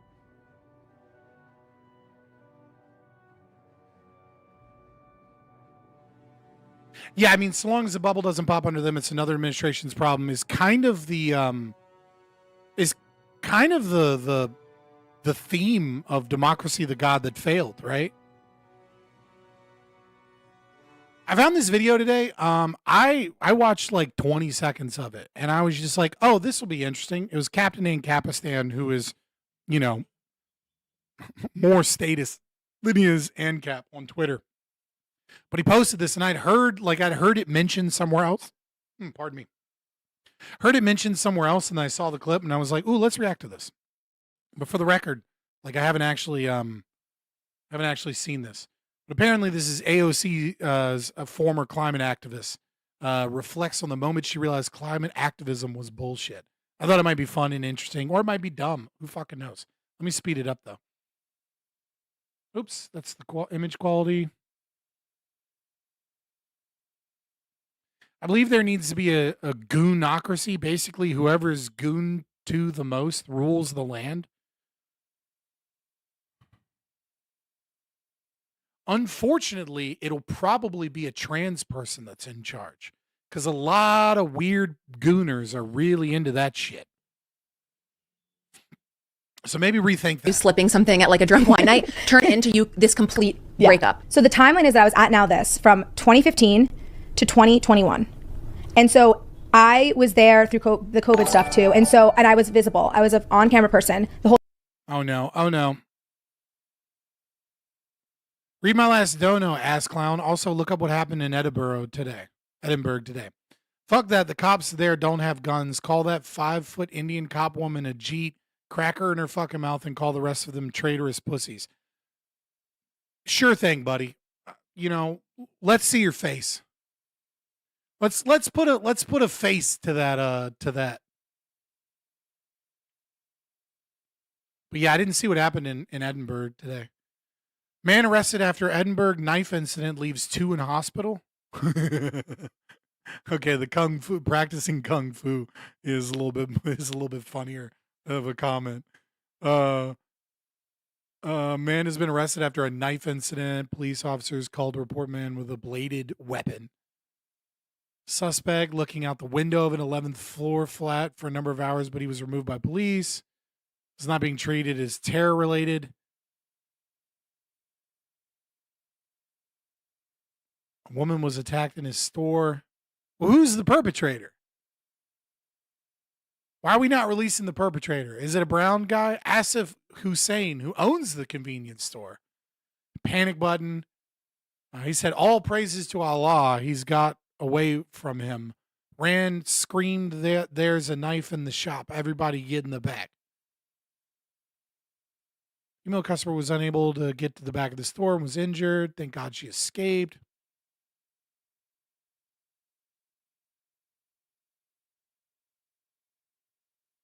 So fucking BBC's not going to tell me who it was.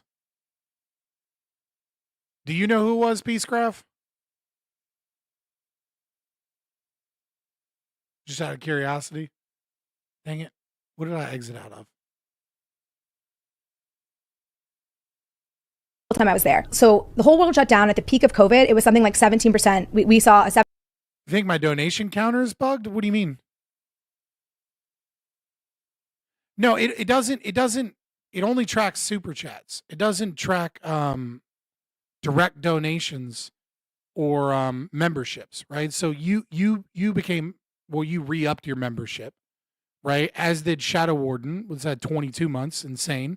You just got a year. Thank you so much for that. Keep up the great work. I didn't realize it was right at a year, right? So it only tracks the direct donations through super chats. I can't set it up through OBS or Streamlabs OBS to like track all 3 of them appropriately. Like it doesn't work because Peacecraft does his through direct donation through the donation link through Streamlabs. And like I can get it to do the direct donation, but then it won't track super chats. Right? Like I can only get it to do 1 at a time. So like the war bonds are just through super chats. I like super chats. Because they give questions more often than not that I can answer. And then the other thing is that like I'm almost positive it helps me in the YouTube algorithm when I get super chats. But I do get more of the money from like when Peacecraft, he's donated, $13. Thank you. This stream, right? Like I'm gonna get like 95% of that. But I gotta pay taxes on that through direct donations, whereas with YouTube I'll get like 70% of it. And then I'll pay taxes on that 70%. But also I pay taxes at like the highest income bracket. So then I get more of that money on tax return. Taxes are a fucking nightmare for a streamer, just so you know. But yeah, the counter only tracks super chats. So like I've gotten $50 tonight altogether, but I've gotten $30 in super chats.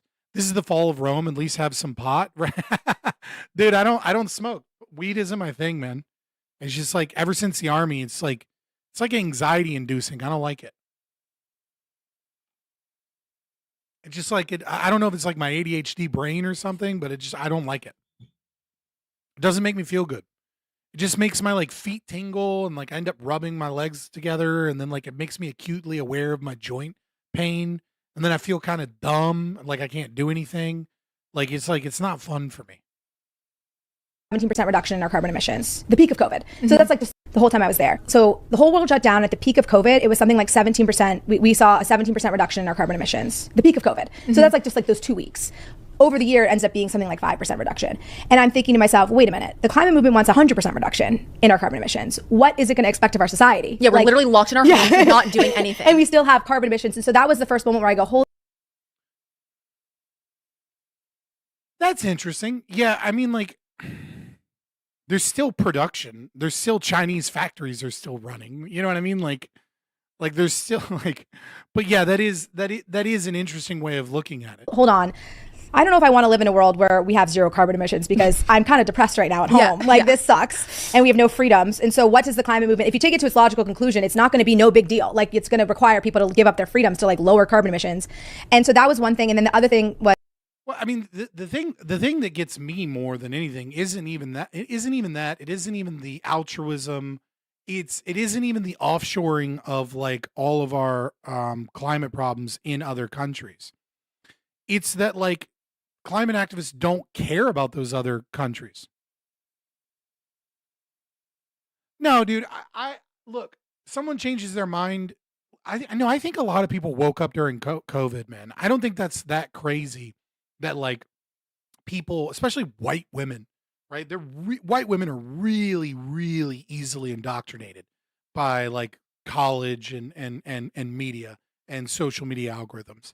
But I think COVID was regardless of everything, I do think that it had a positive effect in some way, in that it was such a shock to so many people that it like was enough to force them to reevaluate everything that they thought about, especially because now they have the time stuck at home to think about shit as opposed to being distracted by the next thing. And then the other thing was I was very anti-plastic, and all of a sudden like the PPEs everywhere, the masks, the plastic barriers between every table at a restaurant and when you're checking out your food at the grocery store. And I'm like, wait a minute, I've been sweating about a single-use plastic straw for the past 5 years, and now we've proliferated more plastic in the last few months than I've seen in my lifetime. And also looking around, we seem like we're fine. It looks like our society was able to absorb that plastic and the world has not ended. It's like we don't have time for nuance. We just have to push for the most extreme narrative because this is a fire alarm situation and the planet is going to be destroyed. So like we don't have time to think about the downsides of solar and wind. Like we have to just keep pushing forward because this is existential. And so I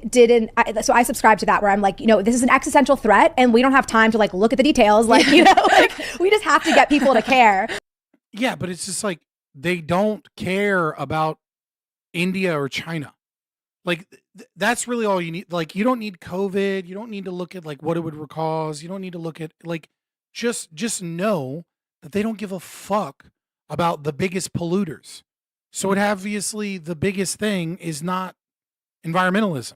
They don't even they actually celebrate when factories shut down in America or in the UK and get shipped over to China, when those factories produce less carbon as part of the production process than do the factories that the jobs move to. Thus, this is a net increase in carbon emissions. Like they celebrate increases in carbon emissions. And they also they celebrated getting nuclear facilities shut down in Germany. And now in Germany, you have old people that are freezing to death because they can't afford the heating and electricity. Oh, and by the way, environmental activists bombed a coal plant, and then the government responded by taking all of the Muslims and putting them in hotel rooms and leaving the old people to like die or fend for themselves. And that was like something to be celebrated, was more dirty energy that we can then get mad at so we can have more activism so that we can protect the Muslim migrants and fuck the white people. Like, environmentalism has nothing to do with the environment. It's just a mechanism of destabilization for leftist activism in the West that is full of self-hating people pushed by the worst people on the planet to divide and conquer and maintain a socialist system that benefits the wealthy, rich, and the elite via propagandizing white women. That's it. And to be afraid. And because if they're afraid, they're going to change their habits. When I was in the climate movement, I got my identity low-T white dudes that want to fuck those white women. From being a good person and from being on the right side of history. And so I identified with that. And so good people don't question the climate movement. You know, good people don't listen to fossil fuel shills or. Also, I'll believe her when she gets rid of that like woke California lilt upspeak. Just like as a rule of thumb, I don't believe anybody that talks like this. And then I personally,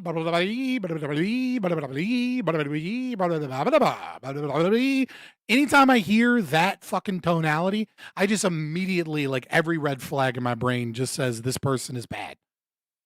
Once you get rid of that shit, I will believe that you have been properly inculcated within some form of conservatism. But as of right now, you're just a fucking neo-lib, shit-lib woman that realized that the environmental part of your belief system was stupid. Defend fossil fuels. Good people don't question the climate narrative. And so this identity of being good, and I talked a little bit about this idea of atoning, right? Because everyone's obsessed with the white privilege and everything. And I'm realizing like, oh my gosh, I'm an oppressor by being a white woman from America. And then I realized that I'm an oppressor. And so I need to atone for my sins by pushing and being part of this movement. And that is what makes me good. And so if I'm going to leave this, I'm no longer going to be seen as good and I'm no longer a good person. So who am I? And then that's when you have to start doing the work of building up yourself. That's when you have to start doing the work. Oh God, nothing is worse than white women in America with TikTok therapy talk. You have to start doing the work. She's not wrong, but just God, I hate how popular that shit is. It's so gross. That being said, I'm happy that you left one of your levels of retardation. But if you want to do the work, don't do the work on yourself. Just dig into this shit. Because there's a lot you missed. All right. It's about time to go hop on this panel.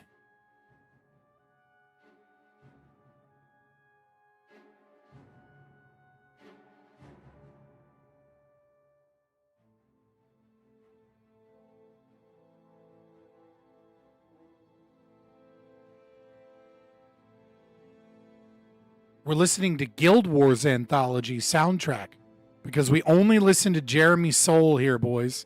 We listen to Jeremy Soule's video game music because he was amazing and because he got probably, I don't know, maybe he sexually assaulted some people, but I'm pretty sure he just fucking got Me Too'd for no fucking reason and then never got to work in the industry ever again, despite making Guild Wars, Icewind Dale Trilogy, Dungeon Siege, Harry Potter music, the music for Morrowind, Skyrim, and Oblivion.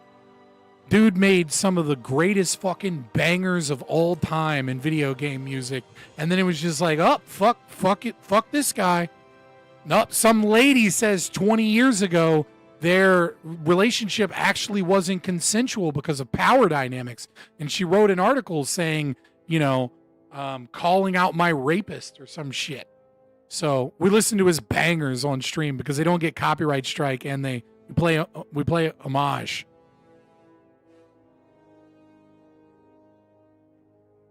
Oh shit, am I early enough to where the crappy music hasn't started? Is that a thing?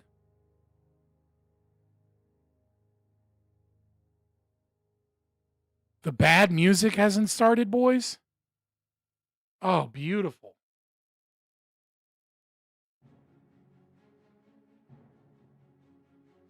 Iran, land of the Aryans.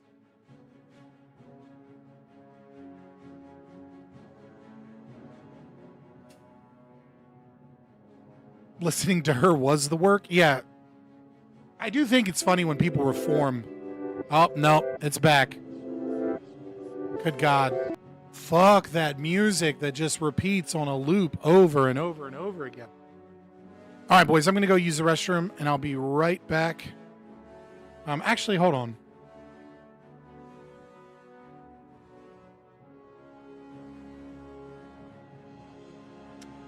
I got to make a button on this. I got to clean up my shit.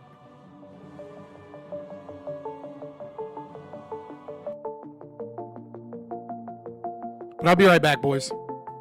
Time to grab a snack, do your thing, and then if this music's playing, I'll do it every fucking time. If this dumbass music's playing, I'll just answer questions and fucking farm primal manas in World of Warcraft until that fucking music goes away, because I'm not listening to that shit.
All right, boys. We're back.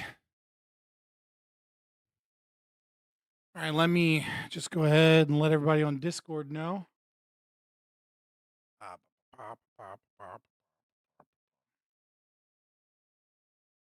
We gotta get the music going.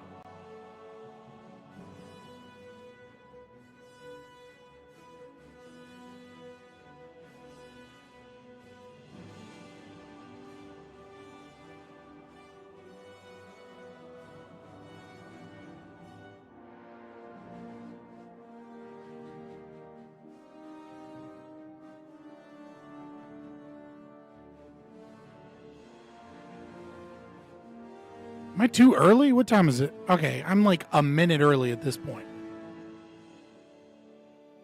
Is that like just some like vestige of being in the army that I'm like really paranoid about being on time, so I'm a couple minutes early? And that's like not normal?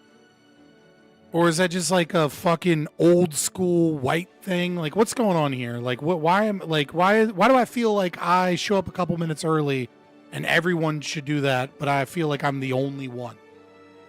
It's like, you know what I mean? Like, it's like, that feels, something feels off, you know?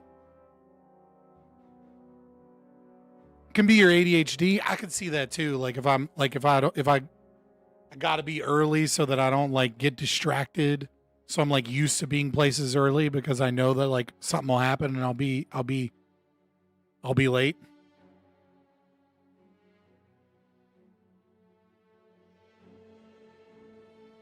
Somebody in fucking Derek Johnson in the Discord right now with a long ass post.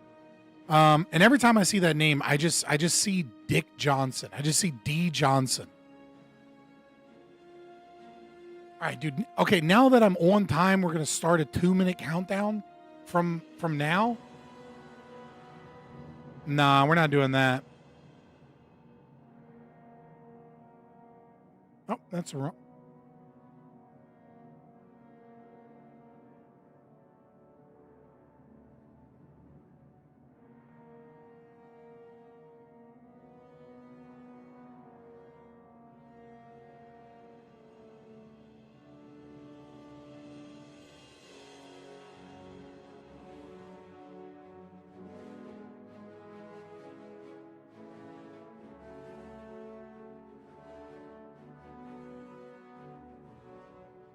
Hell of a wallpaper?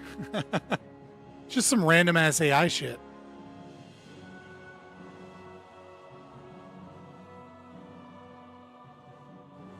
Oh, not this one. This one is just like a random thing I found that I thought looked cool.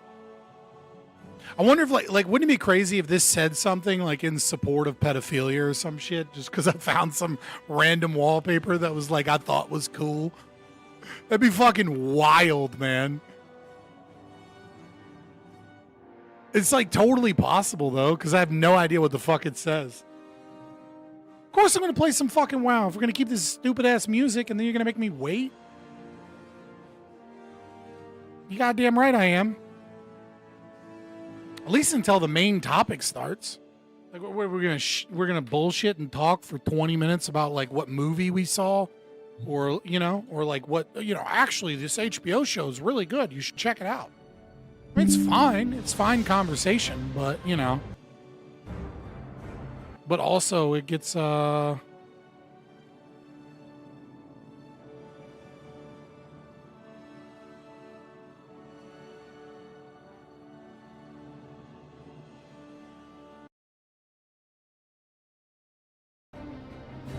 let's unmute and let's see. Go ahead. No, we still got that shit going on.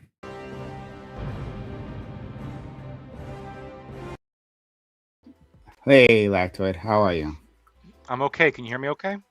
Yep. Mm-hmm. Hope you're doing well. I see Nicki Minaj is no more. I don't think. She'll be back at some point. She'll be back now, on hiatus. I made this. I will, boys. I will mute the whole fucking time. I'm not listening to that lame ass music.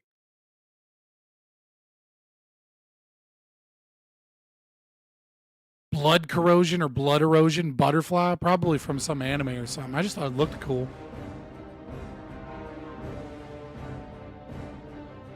Why do you people know Japanese characters, by the way? Like, what level of weeb are you at that like you start recognizing the Japanese characters? Gibbs is here.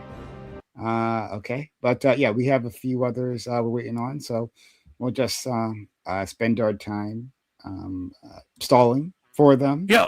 Yeah. All right, there's no music. What's up? I was gonna say thank you the other week. I was trying to say thank you for sending me to that Soul King Radio channel. That was it's really good. I use it a lot. Dude, actually. It's like it's something I just randomly put on in the living room. You know what I mean? Just it's like, do I hear someone pissing? I hear some flowing water somewhere. I absolutely hear somebody pissing. Gibbs, are you pissing? It's not me. Clearly. Hold on, pause. I was in the army, and I definitely knew some girls that had shiwis. All right. No, I'm not one of them. No. All right, I know so what that they you're could talking piss out in about. the field. You know. I know exactly what you're talking about. You're gonna explain to us what a chewy is now, right? It's just like a rubber device, that, like a funnel, basically that you attach. It's a you attach pee funnel for around women. the labia majora, right? When you get all fucking technical. Okay. All right, and then you can piss, okay, like standing up, and it's like if you're camping or if you're like if you're a female soldier in the field, right? Pretty fucking helpful to be able to piss standing up instead of having, especially if you're out in like the desert or Long something, road trips. can't find somewhere. You You can bend over. You can. Well, I mean, you can spread and like thrust, right? Like I've seen women do this. Or, like without any other devices. You can. Somebody check this man's hard drive Not right now. without eventually getting piss all over you. Yeah. No. I've seen it. Now it depends. Well, it depends, I talent. guess, on what your clothing are, right? Like if you have like restricted pants, it's True. going to be a big problem. Yeah. I mean, yeah, fair enough. Okay, like I thought it was Sounds like like a just a leaky super pipe or weed. something. Well, being able to- some bad but, public like, if you being just able like to, went through. What the fuck are we talking about? We're talking about peeing while standing up. Talking about I was saying how being able to pee while standing up is like unironically such a big buff that men got at the beginning. Like you guys, you guys are screwed. Yeah, but balanced out by having our reproductive glands just hanging right true. there. But mine Not tried that to big of kill a deal. me from the inside, so actually. Mm. when it comes to infections here, what do you and do shit, more? Get kicked it's in the actually balls? pretty great to have your shit on the outside. Right? Like in the modern day, it's really annoying, right? But if you want to talk about like how often do men get UTIs, absent having sex with a woman with a UTI? Not that fucking often. Pretty rare, right? No. In terms of like, there are a lot of advantages to have. Well, I'm just saying there's a lot of advantages to having your shit on the outside and being able to regulate with the weather, right? Like, it's just today with modern clothes, modern medicine, modern conveniences, it's more emergency and your testicles twist. That can most of the time be done without surgery. If that happens to an ovary, you will die in 24 hours from sepsis. I'll give you that one. But the UTI thing, I mean, that's because the penis is like very well closed off, right? Like it's not exposed to anything really, right? Like you got to really work to get stuff up there. But I feel like we're saying the same thing now. You know what I mean? Like, I feel like we're saying the same thing. No, we're not saying that. We're not saying the same thing. No. Saying external genitalia makes it inside, right? Like that would work. I feel like we're saying the same thing. We're not saying the same thing. Okay, who's paying? The penis is. We're not saying the same thing. Sorry, what? You know what it is? You know what it is? I knew I was signing up for like a sausage fest, but I had no idea it was going to be. I'm so glad that I think I know what this is. Choosing to talk about that. Like, I'm real happy about it. Real quick, Abers, do you have a fish tank in your background? I do. Is that what it is? That's what it is. Is it the fish tank? Yeah. I do. I do have a fish tank. It's my catfish tank. Okay. All right. You have a catfish tank? Like. Yes. Ew. Scott's army training failed him. Corridor right? He was so catfish, sure they're someone's this being. No, it was a joke. I didn't think anybody was peeing because I could see everybody at their desk. Just assume somebody was like filling up a water bottle or doing something weird. I don't think so. That's okay. I've had really long peas. Not that long? You should probably be a doctor. This long? Yeah, that's a problem. 4 in the morning sometimes. Okay. I used to like or until like 5 in the morning. My desires as a children was to be a long peer. Like I feel like it made you a man. And plus, you didn't have a phase of kid, like you ever heard like your dad pee or your older brother pee or something, and you were like, God, they pee a long time. No, I definitely do. I remember growing up, I was like, yeah, I would have the longest piss. That was like a thing. Yeah. Not so much on my end. You're frozen. I don't know what you did, Bam. You used to have me. But he always freezes in like the I know most, exactly what I did. I tried to switch way. to a Wi-Fi connection. And did you not switch back? I don't have an Ethernet cord long enough. Oh my God! You could order one on Amazon. It's been like 3 weeks since you've been on. I'm sorry, Prom. I'm sorry that people have other things to worry about besides Ethernet cords in the world. I'll work on it. I'll be okay. All right. It's not good enough for him. It's not good enough. Did the fish tank sounds go away? Better. Seems better. Significantly less. Okay. Yeah. Wow. So we're only waiting on 2 people, Doobie and Ali. Ali's going to be a while, so we're not going to wait for him. Okay, so this is his topic too. Oh, yeah, that's true. That feels racist. Like I'm not opposed to racism in 2026 at this point, but we know like that. It still feels racist to be like, this is his topic. Like Scott. For no particular reason. Obviously, this is of interest to the brownies. You know what I mean? Like, Scott, just look at him, okay? I don't know why. Come on. Oh fuck! I love being a mutt sometimes. Did someone just snort? I think it was miscongeniality over here. A little bit. Look, Ali really cares about Israel. That's what I'm referring to. He really cares about Israel. Like really cares. And this is about Israel, so I figured. It absolutely is about Israel. Let's never forget that. Israel, like this is like also, yeah. This is how broken our culture is in 2026 compared to when I was growing up. Is that it was like when I was a kid, it was like, ooh, let's play 7 Degrees of Kevin Bacon. And then you like mention somebody, and then you can, via relationships or movies, you would eventually get to Kevin Bacon. And now it feels like every conversation I have, regardless of where you are, is like 7 Degrees of Israel, where it's just like, ooh, NVIDIA, did you know that NVIDIA is connected with the Trump administration and Intel? And did you know that Intel is building a chip foundry in fucking Israel? 2 degrees! And you're like, oh my fucking God, dude. Like, this is a Wendy's. You know what I mean? Like, accurate. That I does just happen a like lot. the camera. Don't. No, it is like that though. I feel like I was out the other night and we were talking about something, and like it was like football, and then this chick beside us was like, "Oh yeah, you know, you can't buy this company's footballs or no." I'm like, why? They're like, because they get the leather that's from this company that's selling the red heifers to Israel. I was like, "You fucking kidding me, bro?" Like, this is a real problem. it's like, just tell them that Selling no the matter, red heifers just to tell them Israel? Sorry. no matter who. Yeah, you don't know about this? Listen. Just tell them no matter which football you buy, you're You know gonna about the red you're gonna pay heifers? taxes, sales tax on it, and that tax money is eventually gonna end up in Israel. So don't worry about it. Buy whatever football you want to buy, because you're not fucking stopping it, buddy. Oh, you ready to hear about the red heifers? Well, let me tell you, I'm gonna put you on to something right here. I hope you're sitting down for this one. All right, like this is a real good one. So we had a type Could of you cow say that word that's clearly, though? Because like you red hair. have a lot of rasp and you mumble a lot, and you always have the mic of someone that just started streaming, like Say today. truths.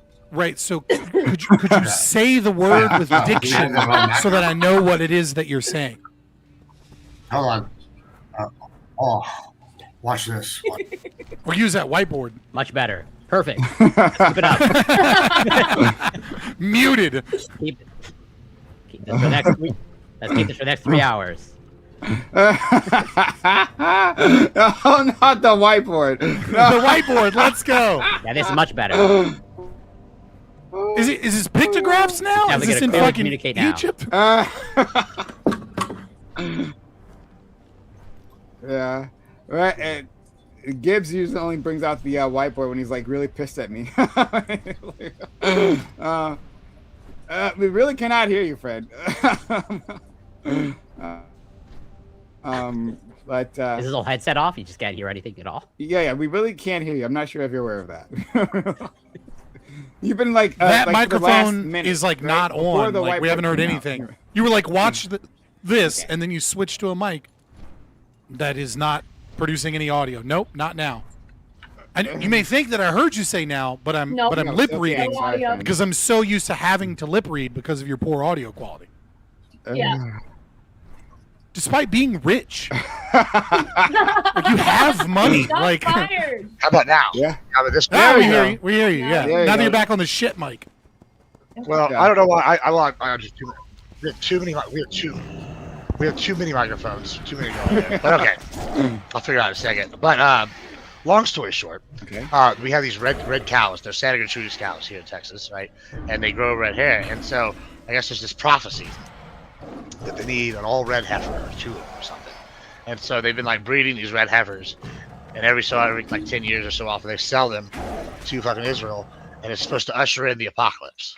And so like they're like breeding these cows down here for this purpose. And so I guess they also like make leather for like, I don't know, one of the major football producer lands, not lands, companies. They so don't buy from them or you're ushering in the apocalypse. Okay, so you're Okay. telling that kind of wrong.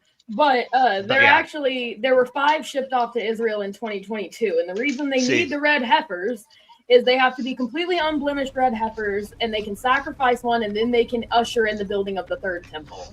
But they can't build the 3rd temple without sacrificing an unblemished red heifer. The 5 that were sent apparently were blemished in some way, shape, or form, and that was in 2022. And they came from like around the corner from where I live, which is why I know so much about it. Yeah.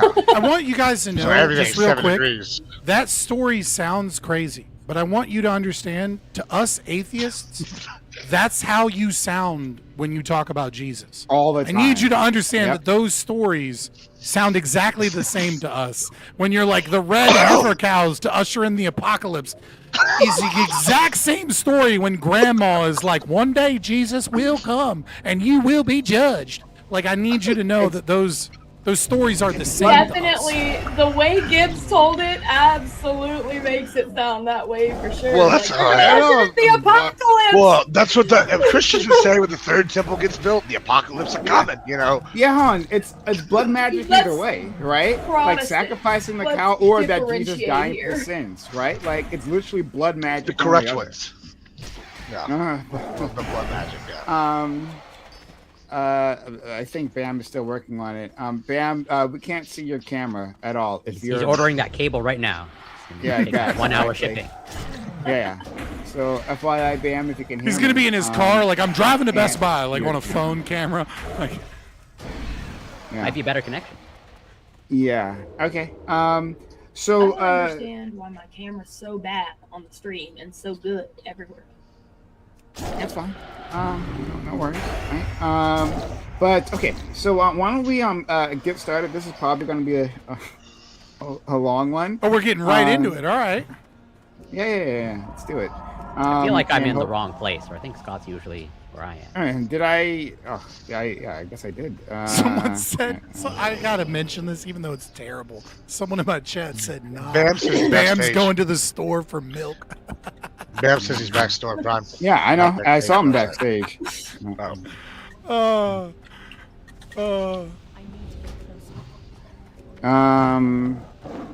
So okay. Again, yeah, Bam. Your camera is not on. I can see that your camera's not on, or it's not showing up any which way. So hopefully he'll test it. Okay. All right. So hello all. No, it's a different camera. Okay. Well, all right. Watch. You're going to put this on. All right. So Bam. Obviously, we can't see you. Like I said, this is just a blank screen. He's more black than usual. You're more black than usual. Yeah. See, I told you. This doesn't. Wait, you can't see me? No, we cannot see you. I'm looking at you, looking at me. You can't see me right now. I'm invisible. I'm John Cena. Me and John Cena. That's crazy. We can't see. Okay. Yeah. All right. I'll work on it. I don't know what to do, but I'm looking. Speaking of which, I'm missing Raw tonight for you guys, so y'all. Yeah, I appreciate just keep that in mind. Understood. You're missing what? WWE Raw, WWE Raw. Yeah. Monday Night So Raw. I feel like I don't really need to ask what her political affiliation is now. I feel like we kind of got that figured out real quick. Apparently, a lot of progressive WWE fans. I'm hearing. But anyway, yeah. You're hearing because they're not in your fucking circles. Bam. Fair. Bam. Yeah, we still can't see you.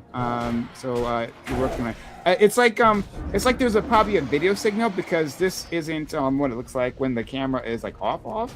But for whatever reason, it's just not showing up. Okay. So I'll be quiet. all right. Well, we'll just get to it. Hello all. Thanks for being here. This is our roundtable, which we have Mondays 8 p.m. Eastern. All right, we've got a great group of guys here and more on the way. So we're excited to talk about this topic. I'm sure it'll be really easy and we'll be super calm about the whole thing. But yeah, consider supporting the channel. Follow the channel if you haven't done so already. Follow us on YouTube, Twitch, or Kick. Right, any of those are fine choices. If you are on Twitch, consider subbing to the channel, getting ad free viewing, supporting this community, getting our emotes. Also, if you are on YouTube, consider using a super chat. Put your super chat on screen, right? And we'll discuss it. It'll be a lot of fun. Maybe keeping this place alive. So thanks so much to everyone who does. Okay. And Frozen Knight, thank you for resubbing for 48 months. Hey, it's really kind of you. Been here for a long time. 4 years, Frozen Knight. Shout out to you for being around for so long. Much appreciated. Okay, so let's get started. All right, the topic. Israel and the U.S. have launched a war against Iran. This comes after months of threats against the Middle East nation and limited strikes that occurred last year. Trump has explicitly named this as a regime war, a regime change war, with the excuse that Iran was still aiming for a nuclear weapon. Are you in favor of this war? Do you find the justifications to be convincing? Do you think it's worth the sacrifice of American lives? Do you think it's worth the money? Or is this another American military adventure that will only end in tragedy? New war kicked off. And this, I believe the first bombs fell on Saturday. My understanding is that, at least on the first day, that Americans struck, and a combination of Israel, struck 1,000 targets across Iran.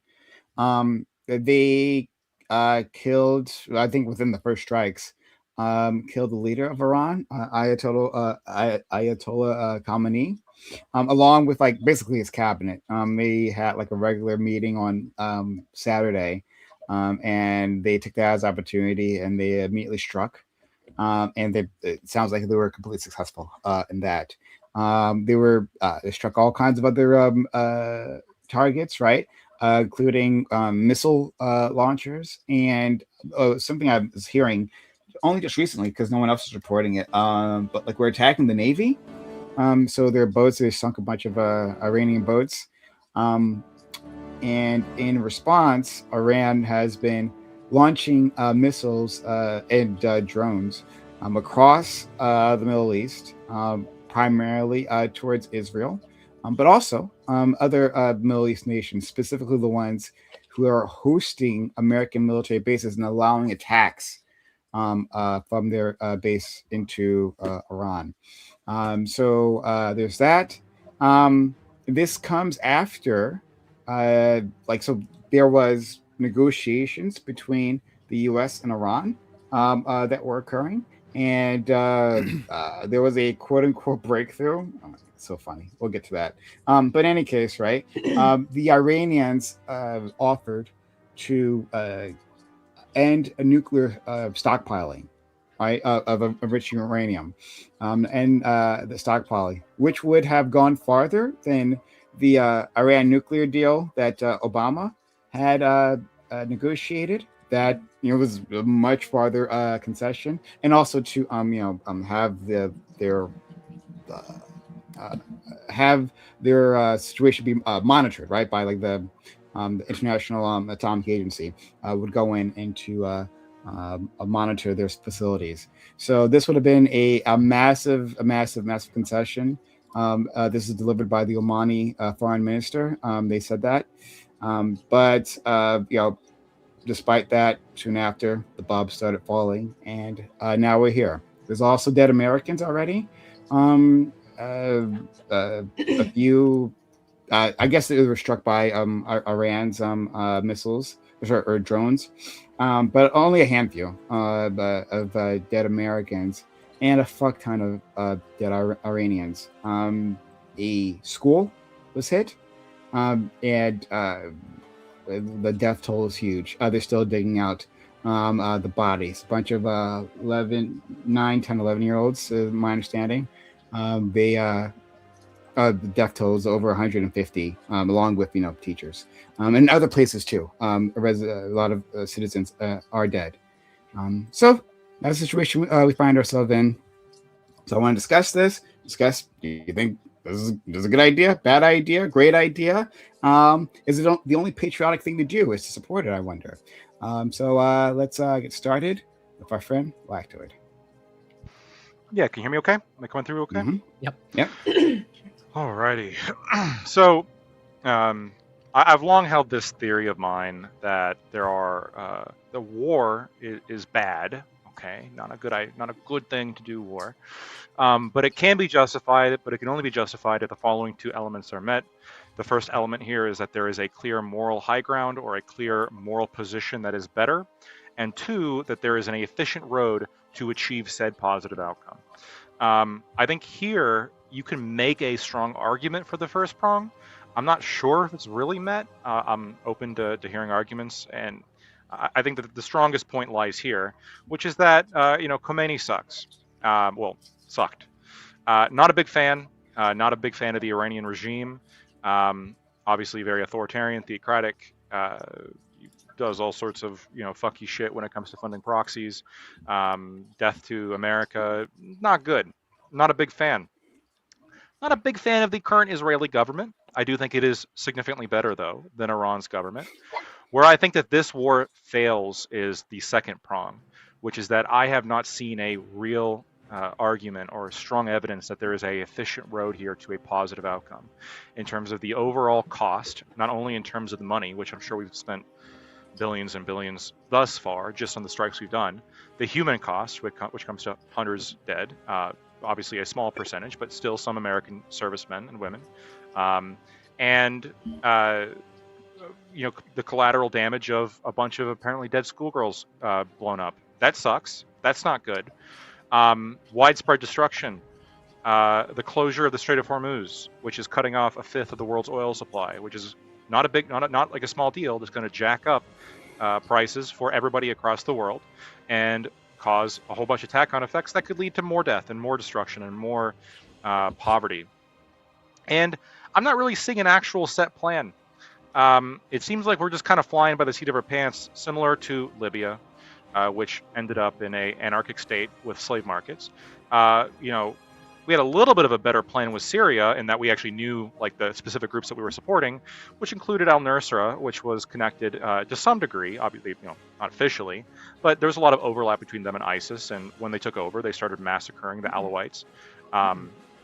We'll talk about it in a second. I'm talking about al-Nusra, which is associated. Al-Nusra was a faction off of Al-Qaeda.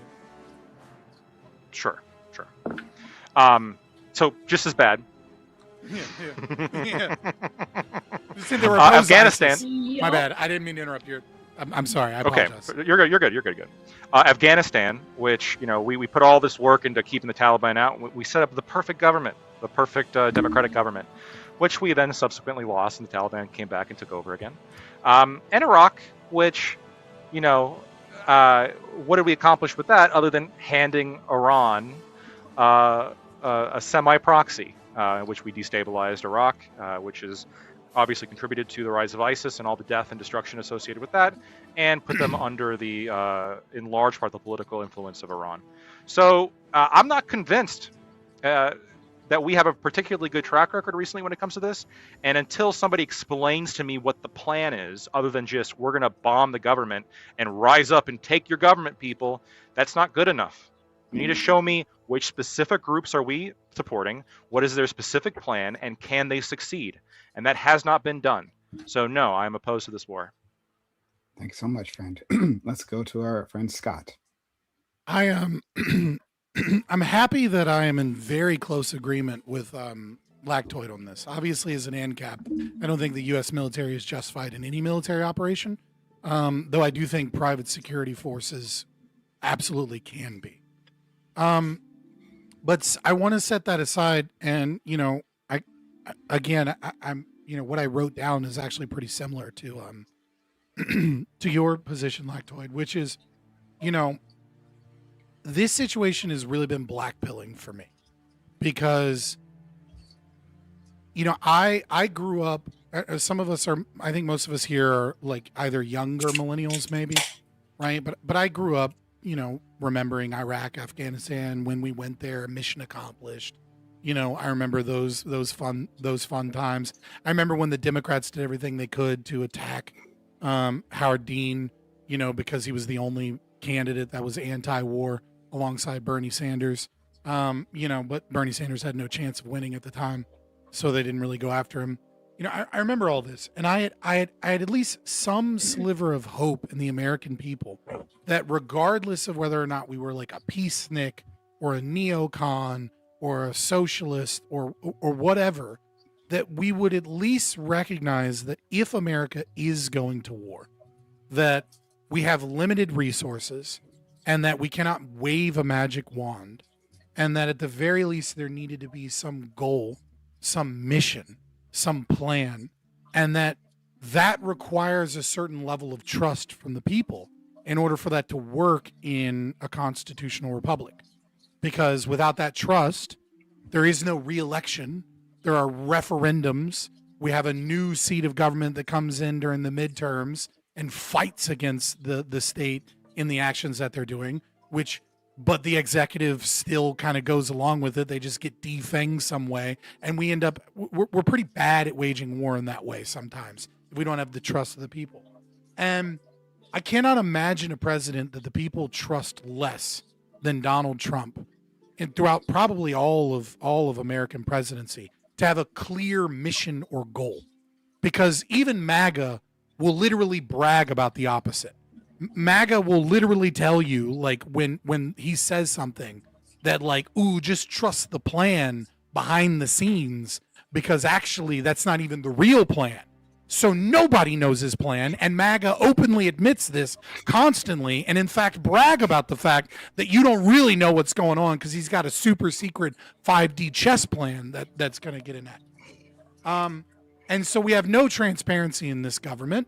We know that they're covering up the Epstein files. We know that they're protecting billionaires instead of protecting victims like they said they would. We know that this is it, that they are full of shit constantly, and that not even having a clear goal is apparently, as far as the right wing considered, one of Donald Trump's strong suits. And forgive me, that's not good enough to go bomb Iran, even if I was the type of person that believed that, you know, the U.S. military, you know, is justified in doing so. Setting that aside, I do think that this situation is way more complicated than Iraq and Afghanistan ever could have been, for a few reasons. First and foremost, we lied about Iraqis and people wanting American intervention. This is just not true of Iran. They want U.S. intervention. They absolutely want it. Like, even at like the worst polling data that we've ever had, like something like 70%, I think, was like the lowest number of Iranians were against the Iranian regime, or sorry, of Persians, including Iranians, were against the Iranian regime or the IRC. And that's not like, oh, we want referendum, we want change. They wanted the collapse of that government. And during the Women Life Freedom protests, this like went up to at least 81%, where an overwhelming majority of the Iranian or Persian people want the destruction of their government. And they can't do anything about it because they don't have weapons. They protested hundreds of thousands, potentially millions on the streets. The Iranian government couldn't even get 5% of that as a counter protest, despite the fact that the protesters knew that if a police officer caught them, that was their execution and their death. And the counter protesters knew that they could be financially supported by the government if they and still they couldn't get 5% of what those people want. So they desperately want U.S. intervention. Even the leftist socialist communists there are saying, we would rather us be Libya and fail if we at least have a chance. And the only chance we have is Israel and America bombing and killing these people because we don't have the weapons to do it. But again, it gets more complicated than that, because, you know, I tried to do the best that I could to really say, like, well, what is the plan? And like, the plan seems to be that we're going to support the exiled king and or prince of Iran. Reza. That he has this Reza, or Pavli, whatever you want to call him. That he has this plan, the Iran Prosperity Project, which is funded by a Washington NGO, the National Union for Democracy in Iran, which has a whole bunch of unlisted fucking NGO donations and, you know, private donors. It reeks of intelligence. It reeks of exactly how we utilize U.S. aid and things and social media algorithms and purchasing media institutions to cause regime change. Meanwhile, Donald Trump is saying this is a regime change war and he's okay with people dying. I think it's ever more complicated as well, too, because this is essentially World War III with two superpowers, Israel and the United States, fighting against a bunch of tribes and smaller nations. It really is, because we're not fighting Iran. We're fighting Iran. We're fighting Hezbollah. We're fighting pockets of terrorist organizations throughout the Middle East. Like, quagmire was such a famous fucking word when I was growing up, and we've just entered one that is way fucking worse. And, you know, and then we have, you know, the last time the Iran Prosperity Project went to a major nation, it was when Gila Gamliel, the former head of intelligence for Israel, was selling the Iran Prosperity Project in Israel to donors. And so again, it reeks of U.S. intervention. And then Marco Rubio, you know, just to add another cherry on top of this entire thing being fucked up, you know, 3 days ago, if you said Israel was dragging us into wars in the Middle East, they would have said that that's anti-Semitic and you need to be banned from Twitter, you need to be banned from Facebook, you need to be banned from Instagram. You certainly are going to get banned from TikTok since the CIA, I'm sorry, fucking Larry Ellison of Oracle that totally isn't CIA, now houses all of TikTok servers, that you'd be a conspiracy theorist. And yet Marco Rubio said that we knew that Israel was going to attack with or without us, and that when they attacked, Americans would be bombed from Iran, you know, in the region. And so we had no choice but to go in with them so that we could lessen the impact of that, which is literally just him saying Israel is dragging us into this war and we had no choice, which is a fucking so retarded to say, even if true. And so the entire thing is just a giant mess. And I don't trust Donald Trump. I don't trust the Trump administration in any way, shape, or form to be able to do it. But at the same time, the idea that some people dying in this war in Iran is like the greatest evil thing, when we know that tens of thousands of people were recently just murdered by Iran for the crime of trying to speak against their government, when we know that women are slowly starting to walk out without their hijabs on, risking, you know, repeated brutal gang rapes in prison over and over again if the Iranian regime doesn't kill them. And we know that these people desperately want all of these people dead and that they are legitimately oppressors. It makes it hard to fucking like really genuinely call us the bad guys here, or that like somehow a school getting blown up is the greatest evil that's ever occurred. And there's something about the fact that the oppression and the death in Iran is quiet that I think makes this whole situation eerie, is that it's not a loud, immediate genocide like, you know, or whatever you want to call it, like Gaza. Instead, it is a slow, methodical, horrific, marching death of the Persian people for decades. And yeah, I'm all over the place and I'm verbose and I'm sorry, but those are kind of my opinions and my feelings. Well, we got started early, so we have time for that. And thank you so much, friend. Much appreciated. Let's go to our friend Corey. Well, I agree with Socialist Lactoid and Cap Scott. There's not much I can add on to that. As in, you know, the Iranian people deserve a good outcome. But like, do I have, as Lactoid alluded to, sure, these Persian people deserve a good outcome. I didn't say the Iranian government, but I understand, take your point. Teasing. But as Lactoid alluded to, I see no reason of why this strategy would actually end in a good outcome for them. If it does, great, and I'd be happy to be proven wrong. But I'm highly suspect, given, as Lactoid alluded to, you know, United States track record. This seems sort of like even worse, in my opinion, than, you know, Dick Cheney's sentiment of it will be greeted as liberators, where it's just like the strategy of like, you know, I don't think you can bomb a country into democracy. Like if it works that way, great, but I see no reason that would actually be the effective strategy of like, oh, we check with leaders and then the Iranian people will, you know, just take the keys to the car and everything will be good. I think it's a bit more complex than that. But again, I'd be happy to be proven wrong. So since there's not much more I can add onto Lactoid and many of Scott's points, I'll try to get ahead of something where I'm reasonably sure, although again, I'll be happy to be proven wrong, that someone like Gibbs is going to be in favor of this.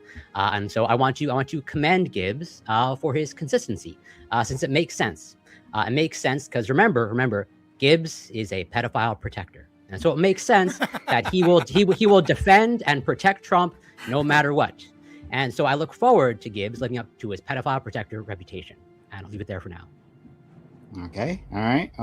That'll be fun for Abers to contemplate. Hello, Abers. Thanks for being here. Much appreciated. Happy to have you. But could you introduce yourself to the audience, to me, and then from there, like, give us your initial thoughts. Hi, my name is Abers or Abby. You can find me on Twitter at Abers09. You can find me on Twitch at Abers Unleashed, and I'm glad to be here. This is something that I've followed for a long time and something that I'm kind of passionate about. I have friends that actually are in Iran currently and can depart some anecdotal thoughts as well as my initial thoughts. And my initial thoughts on this is that I stand with the Persian people. When it comes down to it, the Persian people have been begging for help for months, begging for help from wherever it'll come from, because they've been being slaughtered in the streets for standing out against the starvation that is happening at the moment. The Iranian dollar is worth basically nothing. That is in part to sanctions and all kinds of things, because the government and the regime that's been in place cares nothing for their people and only for themselves and their agenda. They don't care which one of their citizens have to starve. They don't care if children are dying in the streets, and they don't care if they have to slaughter children in the streets. There's been anywhere between 15 and 35,000 people that have been slaughtered in the past 3 to 4 months, just for speaking out against the oppression that they're undergoing. So I stand with the Iranian people. I think it's good that we did finally intervene. I also don't think there was much of a choice. Israel very clearly let the United States know that they were going to act regardless of what we were going to do. And at the end of the day, the United States is not responsible for Israel, but that would have put us in a really bad situation.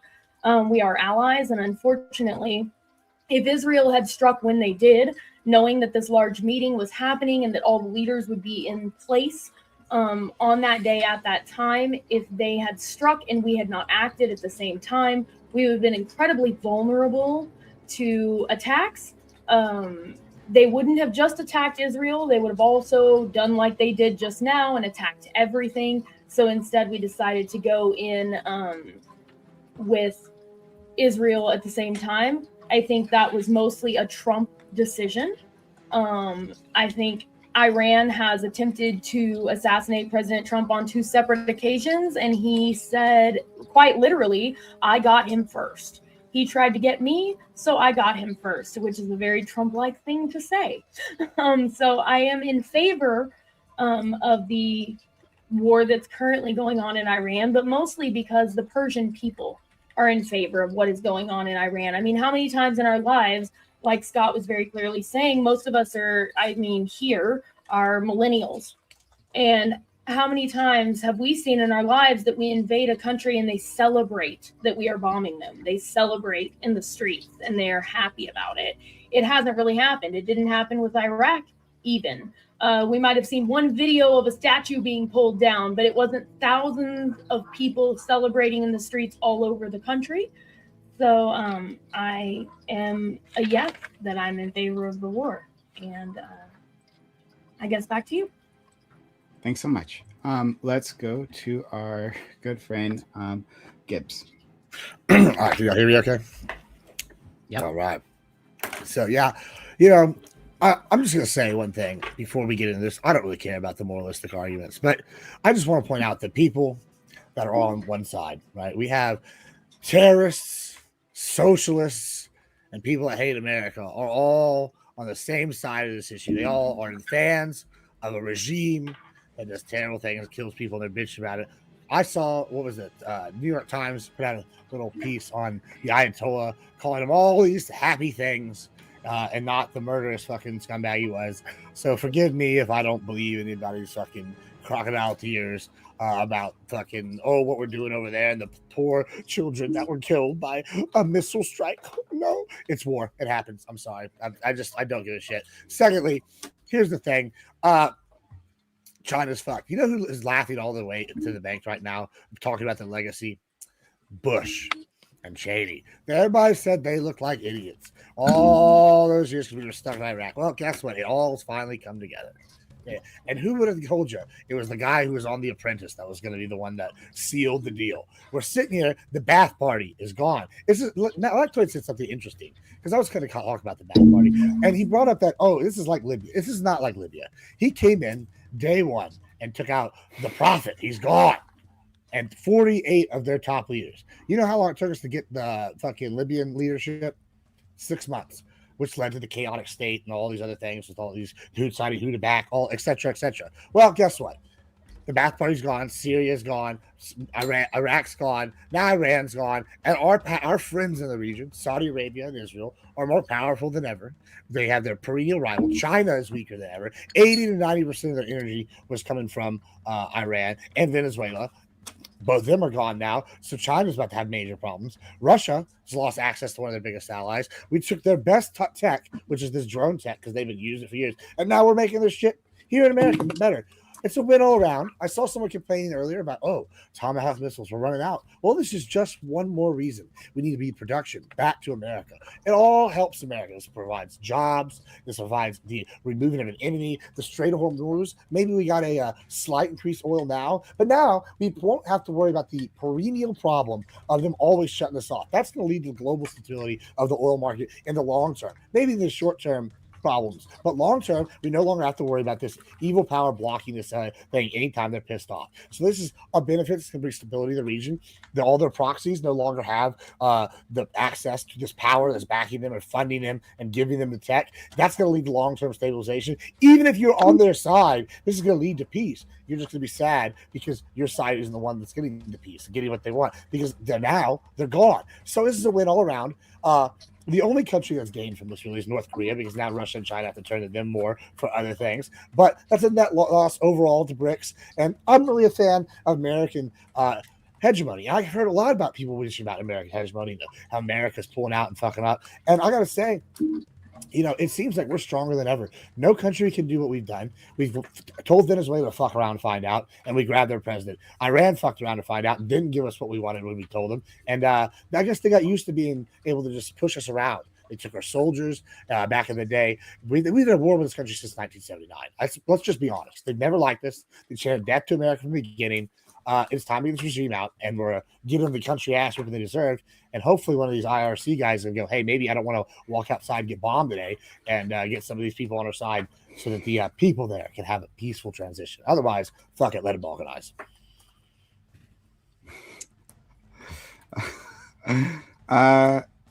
Gibbs, we find ourselves always on the opposite side of a fight, but you have a way with words, friend, and I'm going to keep you. I'm going to keep you. All right. I've kept him. Yeah, thank you. All right. There's just a charm about this 15 man. plus years.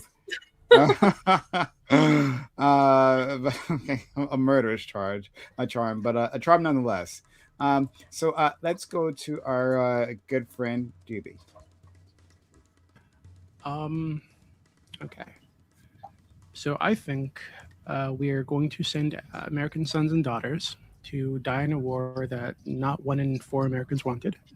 Launched without a congressional vote to serve the interests of a foreign government that spies on us and a Saudi kingdom that funded 9/11. All while our own cities are crumbling, our borders are leaking, and working people in this country can't afford fucking groceries. I think that AIPAC and the defense contractors who write the checks of both parties got their war.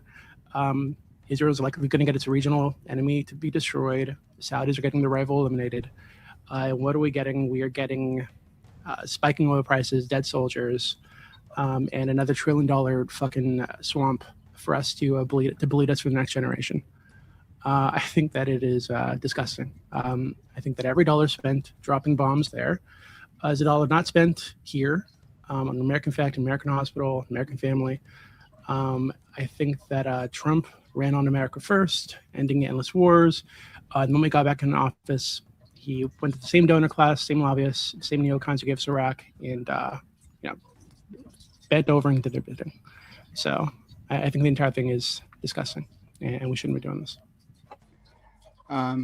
Okay. So let's get things started. I wanted to ask though, like, I mean, can I just talk about the terrorist killer? Okay, that was in Austin.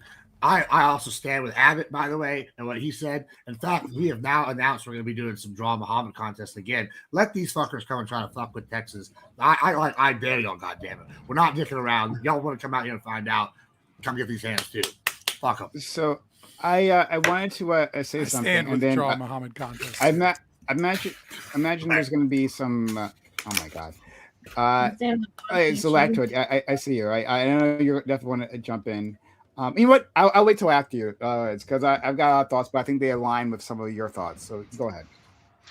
Sure. The first thing is, yeah, big fan of Draw Muhammad contests. Here in America, freedom of speech for sure. Secondly, this is how I feel. This was, I think, one of the most overt examples of just a flat out broken campaign promise. I mean, this is like very directly, we will not do this. We are running against we're literally running. No, Kamala's going to make you do it. I remember the memes. I remember the memes on Twitter. Like, oh, they're going to vote to send your sons and daughters to war. I remember this. Tulsi Gabbard, who and Lactoid is a bad Vance and Trump being like Trump the peace consistently president. said, and I think that's where we have a problem, is we're all drawing on past experiences with war. Trump consistently said over and over again, no more endless wars. Endless wars. I mean, he just said it. His campaign promises bombed the shit out of him. How has he started an endless war? When Venezuela happened, they said, oh, this is going to start it. This is going to be it. We're going to be in Venezuela. Regime change. We're going to take over. Da-da-da-da-da. That didn't happen. He said, hey, you feel like you can do it and you don't want to die? Okay. How about you try things, cooperate, and if you cooperate and you're not a jerk like the person that we just kidnapped, great. You'll be able to continue. If not, dead. The problem it's is not endless. But here's, I think it is. I mean, we all remember George W. Bush, mission accomplished, right? Yeah. So now George W. Bush is Trump. I'm not saying George W. Bush is Trump. What I'm saying is that when he ran, I very distinctly remember, and Corey's right. I must be correct in this because I very distinctly remember this, and sometimes I don't. I very distinctly remember him. He fired John Bolton in large part because John Bolton kept advocating for attacking Iran. This was he criticized John Bolton. He said, "Oh, he just wants to attack Iran all the time. He just wants to attack Iran all the time." Yeah. In 2024, he said that he would not attack Iran. That he did not want to get involved in a war with Iran. But he also this said, is a 180. He didn't want to, but he also said there under no circumstances can Iran be allowed to do Trump X, Y, fired Z. John Bolton, right? Hold on, That's what you meant, because that was Trump is really fucking inconsistent on who did I say fire John Bolton? No, you didn't say anyone. So I just want to Trump make sure is you weren't also talking the about Bush. only president since Trump is also the only president since Dwight D. Eisenhower first said it, right? Not a single president during their presidency has stated what Trump did, which is he called out the military-industrial complex. Now, obviously, Dwight D. Eisenhower called it the military-industrial prison complex, which I think is an important distinction that's often lost. But I mean, he specifically talked about, the corporations and the those within the president's cabinet and in the highest echelons of power that want war to sell and make bombs and destabilize regions. This is the problem. Yeah. And I'm not trying to say like you're like a dishonest person. But what I am saying is that this is potentially bad faith or maybe a mistake. But using Trump's own inconsistencies is not really an argument as to how he isn't lying. But he wasn't inconsistent. Right? He wasn't inconsistent. He absolutely is one of the most inconsistent people that is famous on this fucking earth. He directly contradicts himself within 24 hours constantly. And he does it on purpose, and he's written books about how he does it on purpose. How he intentionally says hyperbolic truth, quote, end quote, so that the media will attack him, so that his own people will then defend him on a technicality, so that he gets free advertising and free publicity based off of the lies that he told. Like he does this There's no constantly, technicality and you guys here, though. brag about it. But the thing here is that trying to say, oh, well, it's no endless wars, so actually he was totally cool with bombing people, is just like directly against. He didn't even say most that. of his campaign promises. Yeah, you know what his direct quote was on what he would do with Iran if they didn't play ball. This is during the campaign, by the way, is if they didn't play ball, his direct quote was like, I will bomb the shit out of them. So, yeah, I don't know that he was inconsistent when he said if they don't play ball from day one. Somebody in my chat said, or the chat said, hey, he tore up the nuclear deal and set this in motion. They are absolutely correct.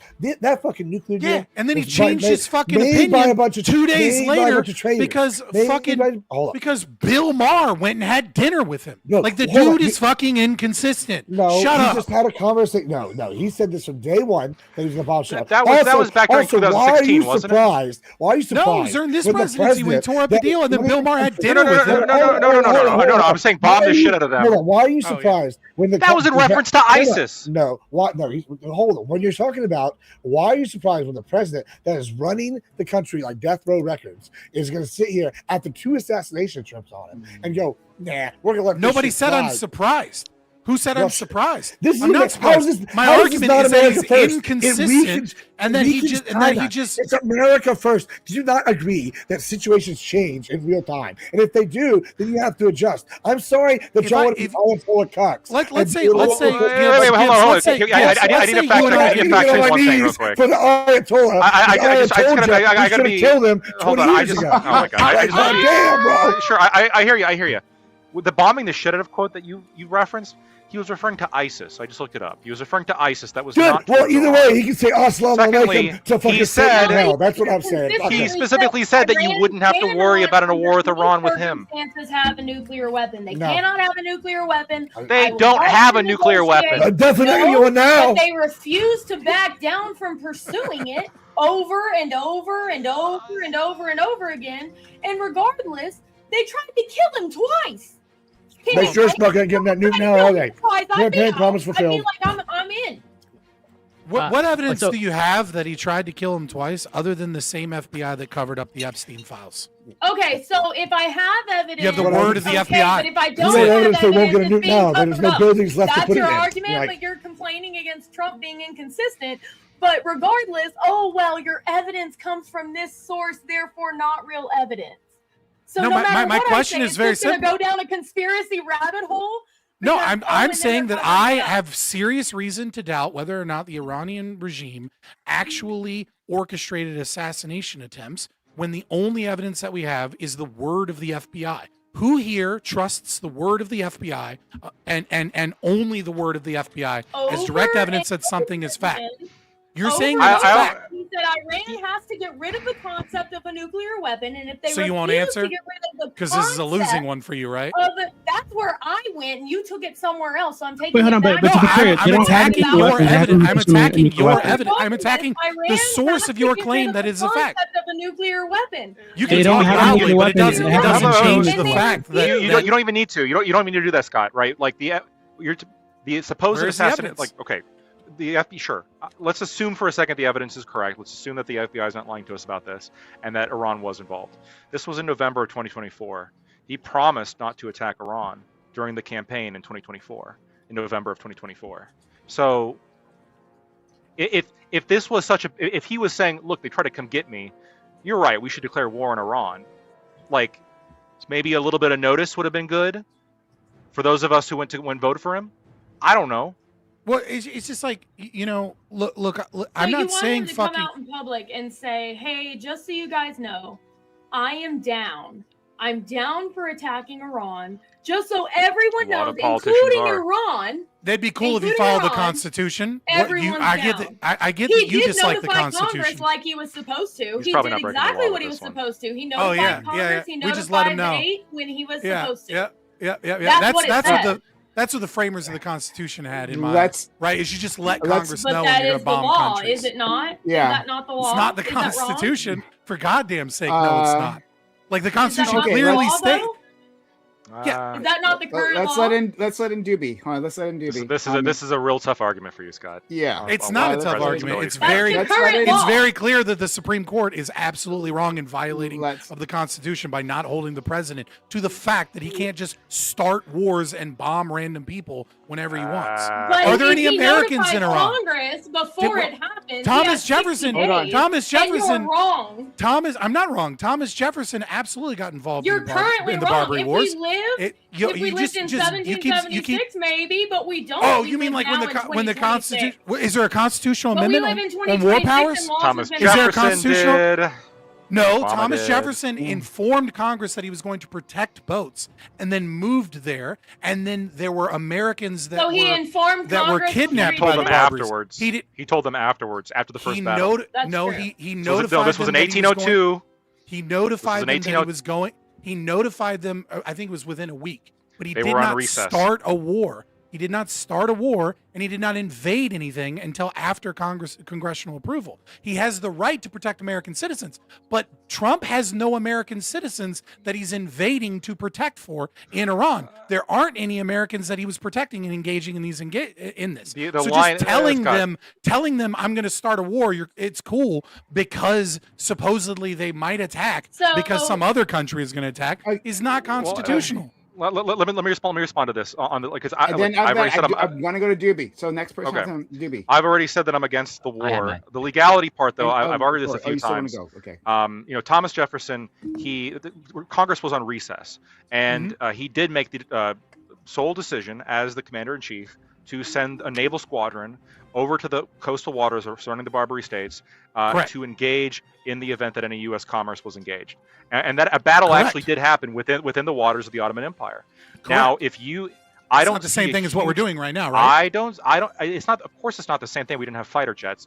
I don't think it's actually a huge bit. I don't think it's a massive difference though between we're going to send military assets into the territorial waters of a different country and engage them when fighting happens. I don't think that's a huge gap between that and we're going to fly a plane Starting a war over without a different congressional country. approval? Well, that could have started a war. We got in a battle. We shot and destroyed ships that belonged to the princes under the Why? Ottoman Empire. Because they were attacking us actively. Now Iran has been attacking us a That was bunch, their right? policy. Absolutely. Yeah, arguably. And Trump and again, I don't give a fuck about the Constitution because it's a watered down fucking piece of paper. But I'm still going to hold people that presumably believe into it. Okay, but so that's not the same thing as Trump way. going to the Strait and fucking protecting our oil and getting prepared for congressional approval So to let's start a go- war we're versus gonna just go- straight we're up gonna- saying I'm engaging in war and it's go regime change to war. And by the Corey way, first. I'm willing to have Americans die. Okay. Okay, No. great. So no, Which you said. stop. No, hey, thank you. Sorry. Oh my God, Gibbs, please. We can hear all your mouth sounds. Please, Fred. First the peeing, now this. And Corey, I thought the reason why you wanted to jump in was because of the DM thing. I understand. Yeah, Sure. So we'll go to Corey and then Doobie. But yeah, very quickly. So then, Gibbs, do you believe Trump is being honest in his justifications for the war? I'm gonna be honest. Or let's with you. say the attacks. Let me tell you this.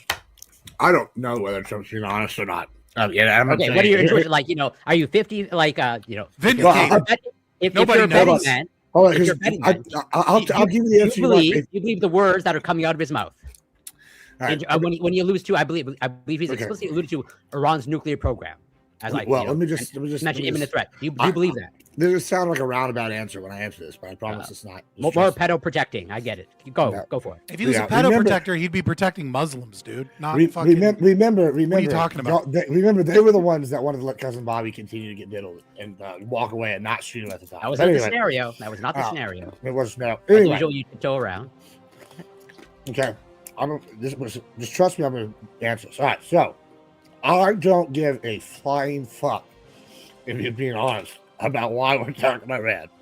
I only care that we're bombing the shit out of them because they need to be bombed for years and years. However, when we say, hey, the one thing he is being honest about, and he said it, they're not going to get a nuke.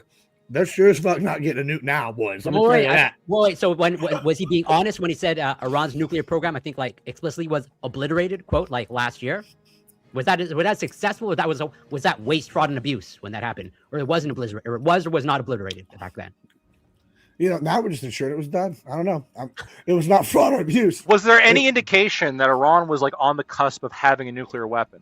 Not on the cusp, no, but there was evidence that they were shipping in centrifuges and they were importing Russian and Chinese nuclear scientists in order to not only reestablish their nuclear program, but to accelerate it from where it had been. And they but these people hate us. Was it obliterated like 8 months ago, and now it's totally rebuilt, and now it's imminent? So in 8 months, it went from obliterated. No, it wasn't imminent. So was Trump lying when he said obliterated? No, I personally think that it was obliterated, right? And the fact that they started and then it was rebuilt in 9 months. No. Oh, okay. No, like I said, then why I do we don't pick believe now? it was imminent. I don't believe it was imminent. Because Israel. I think we chose now for a couple different reasons.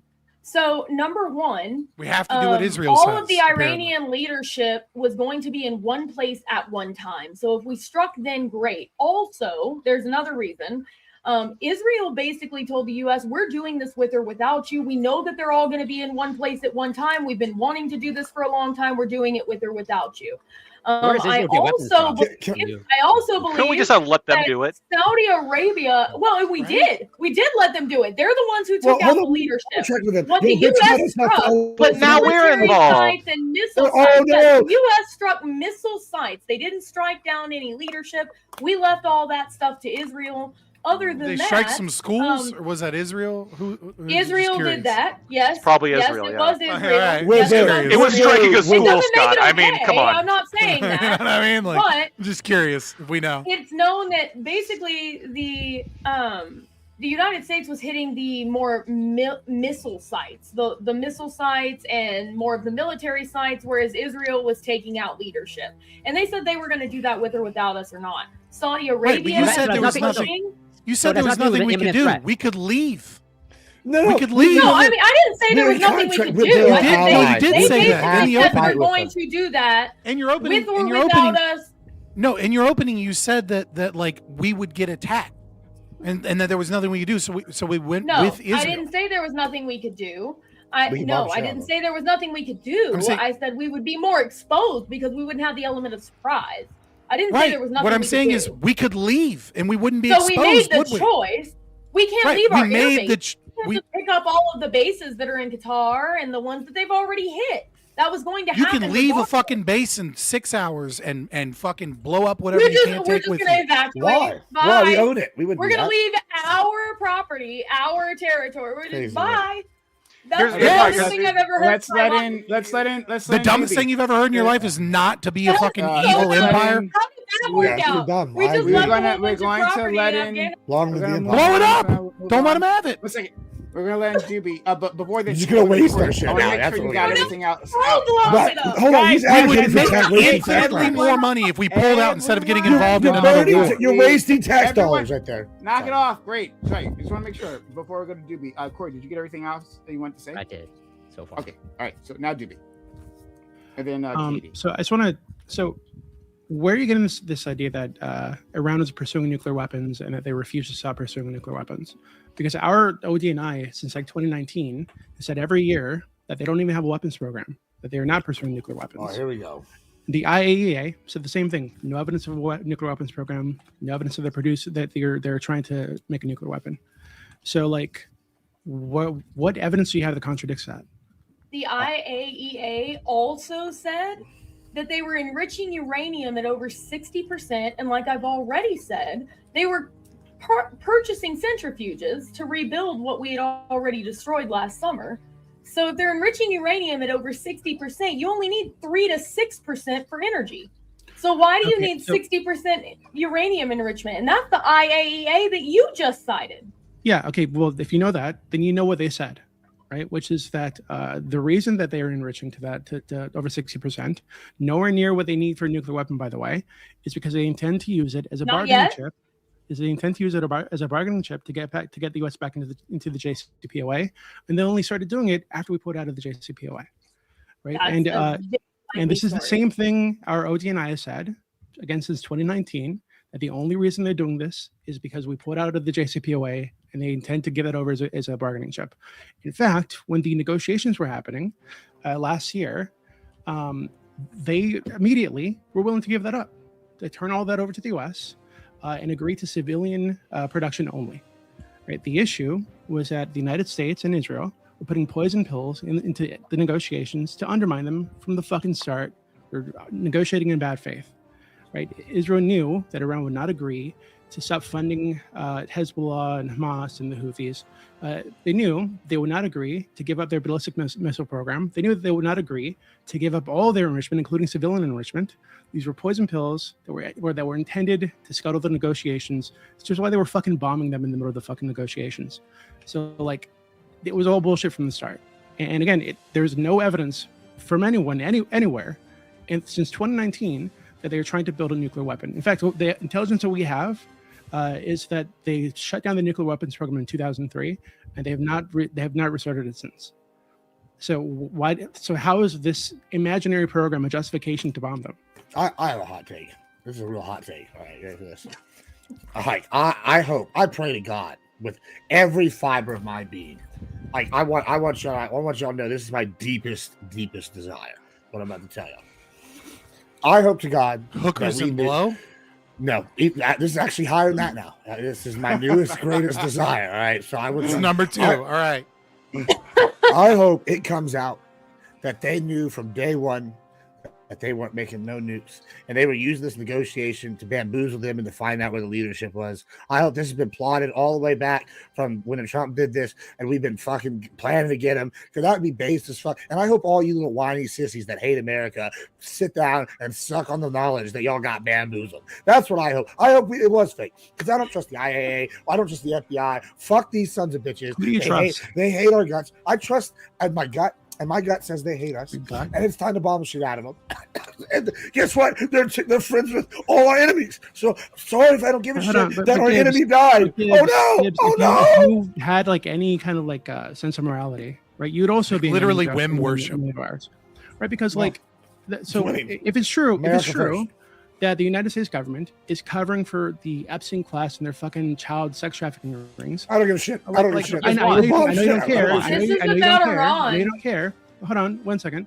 But I think the reality is that I hate the America. I like how right now, no matter what anyone brings up, it all comes down to It's like you be finished, please. It's like Epstein. Shut up, please. I get you don't give a fuck about the government covering for fucking pedophiles. I get that. I care. Okay. So it's been happening 100 years. Who cares? Isn't it that I hate the United States? I hate the United States that you are enabling.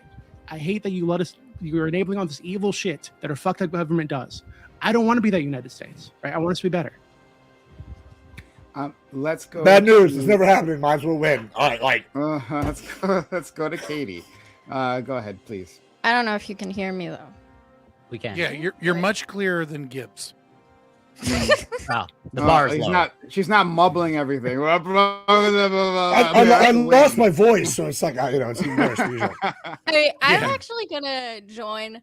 I share Gibbs' wish that we find out that they weren't trying to get nuclear bombs and you bombed them anyway. But that's just because it will make it a lot easier to prove to people how horrible America is and what it does if we just stop playing the bullshit.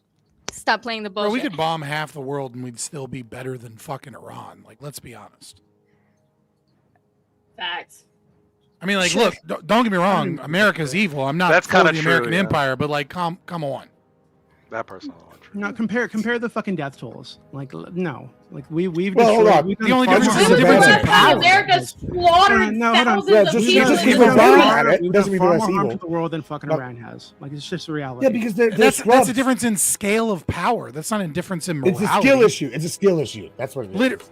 I mean, if Iran had the power of the United States, if Iran had the power of the Middle States, you would be dragged off of camera right now and sent to a prison to go get repeatedly raped until you die. That's what would happen if Iran had. That would be mercy. Most of the time, they would bust down your door and just shoot you in your chair. So no, we're talking about how America's better. That is true. Actually, an improvement. No, it's not true. It's not true. It's absolutely it's absolutely. Like, don't get me wrong. I'm not saying we ought to bomb Iran.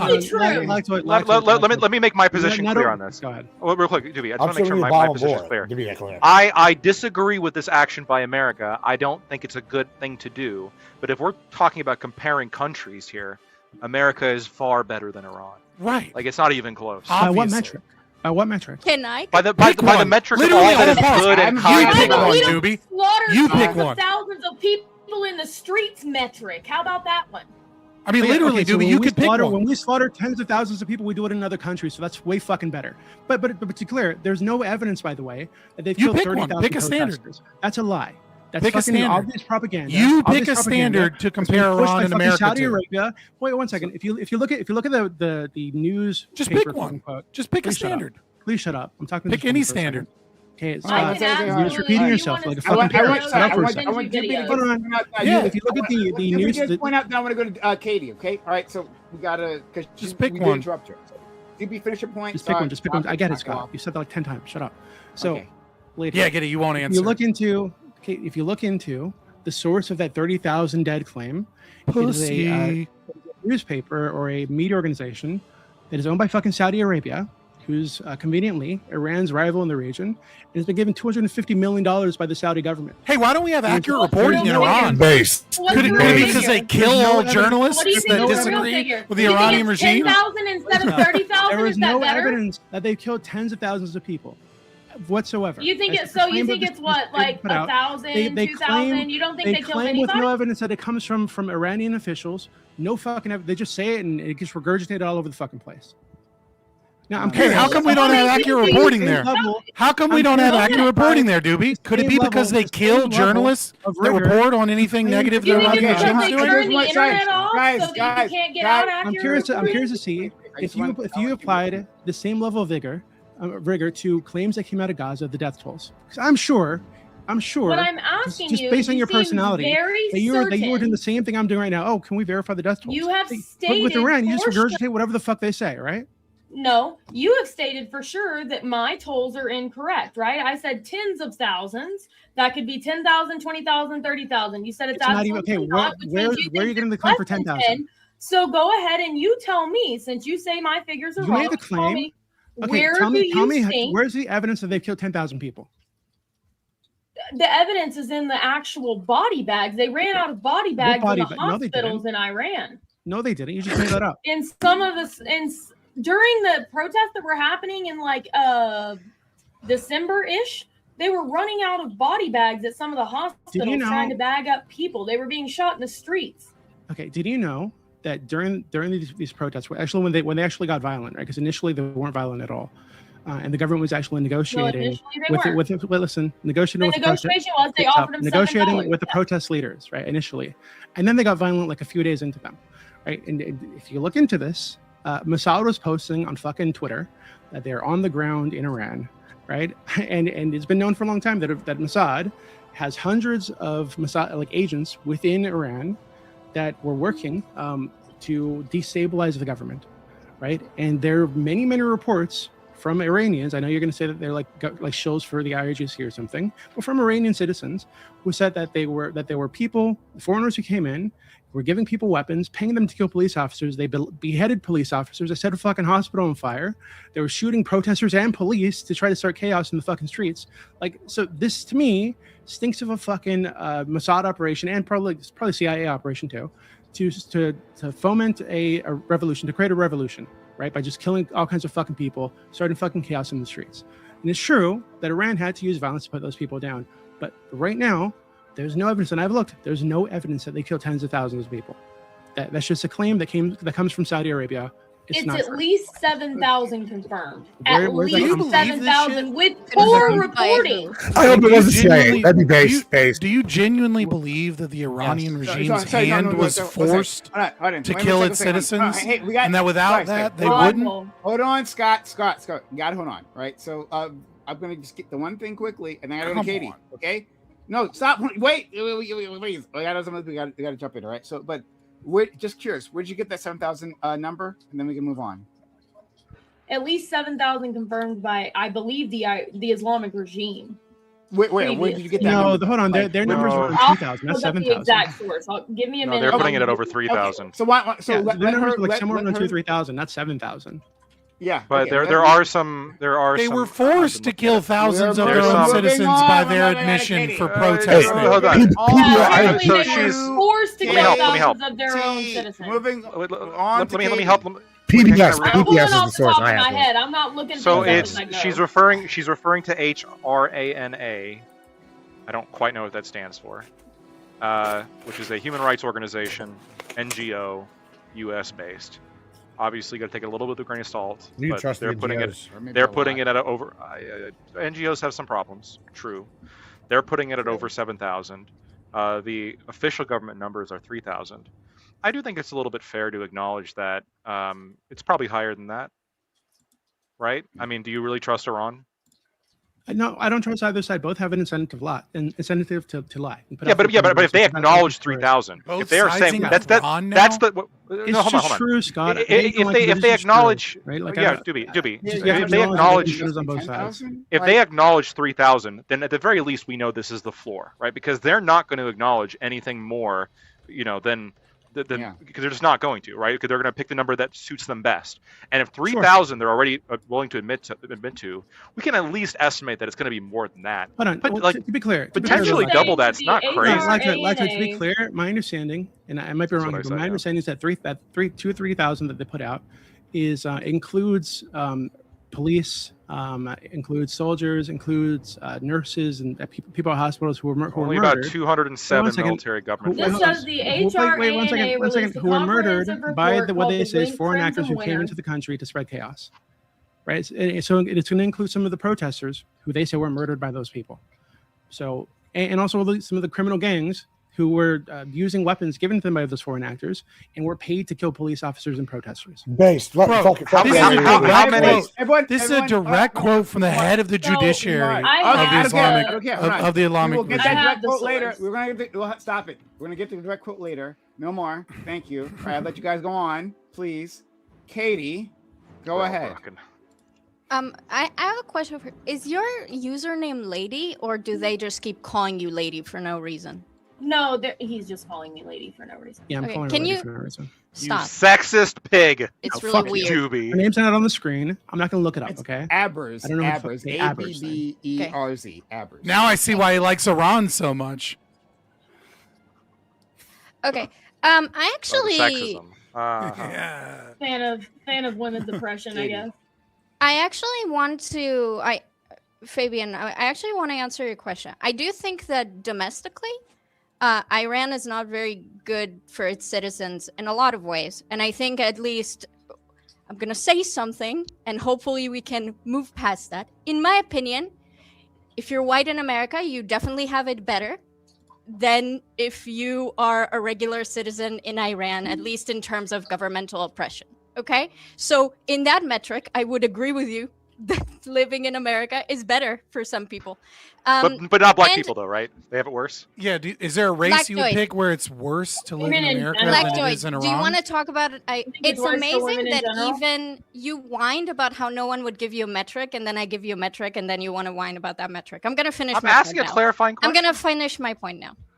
Yeah, it's So, just a clarifying question. So is there a race that you would pick where it's worse Iran to is live in also a America than in theocracy. Iran? Iran is also a Katie theocracy. finish, please.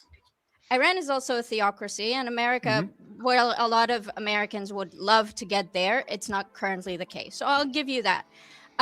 In terms of, Katie, is Islam right about women? in terms That's a of demographic in America, right? in terms of women. global imperialism, obviously America has done worse, but it's okay because You don't seem to accept Fabian- that being a woman would be worse It's okay, in America. Fabian. So being white or being a woman, You is know there a what? different demographic you'd pick? You know what? I was actually What about wrong to try to LGBTQ? engage with something that you asked. I'll just go back to my original point. It's fine. So Oh, yeah. so you're a coward. I think it's unfortunate that Iran You just like throw out little didn't- racist Hey, just stop it! jabs. Stop it! Stop it! Stop it! Stop it! Stop it! Stop it! Stop it! Stop it! Stop it! Stop it! Stop it! You're a stop it, moderator. stop it. Your job is to Stop make it. sure that people don't do dumb shit I'm like that, moderating right? you now. This is You should be moderating her. She throws Oh out my random God, comments and then please, runs from them. If you're an active moderator, Stop it. right? Please. You should say, yeah, that's crazy. Maybe answer the question. right? Let her finish, and then I'm going to ask her the question again as soon as she's done. Yes. Hold on. What's this brilliant idea from Lactoid? Hold on. A person can finish talking, make their point, and then you can respond to them. It's that socialist mindset. Got it. Look at Lactoid. A fucking Equity in speaking time. I know. I guess both socialists don't understand how to moderate a conversation. Let's go to Katie, please. Thank you. Yeah. In terms of imperialism, it's very clear that America has a lot worse just in terms of the death toll, but we can talk about exploitation or a bunch of other stuff that you don't care about. But I think that, Fabian did say that it's about, well, if Iran was as strong as America, do you not think they would do bad shit? And it's like, that's not really an argument to talking about who's better. But I also found it interesting when I tried to talk about something else, it was important to sternly bring up who's better.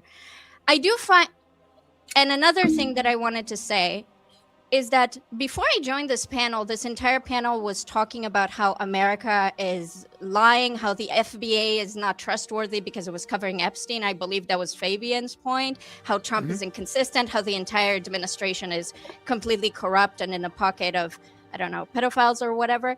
But you are completely fine taking, now you're here scoffing about taking anything Iran takes seriously against America's word, but you spent like the entire panel talking about how America's word cannot be trusted in any way and how America breaks their own words to. Well, America isn't an institution, obviously, right?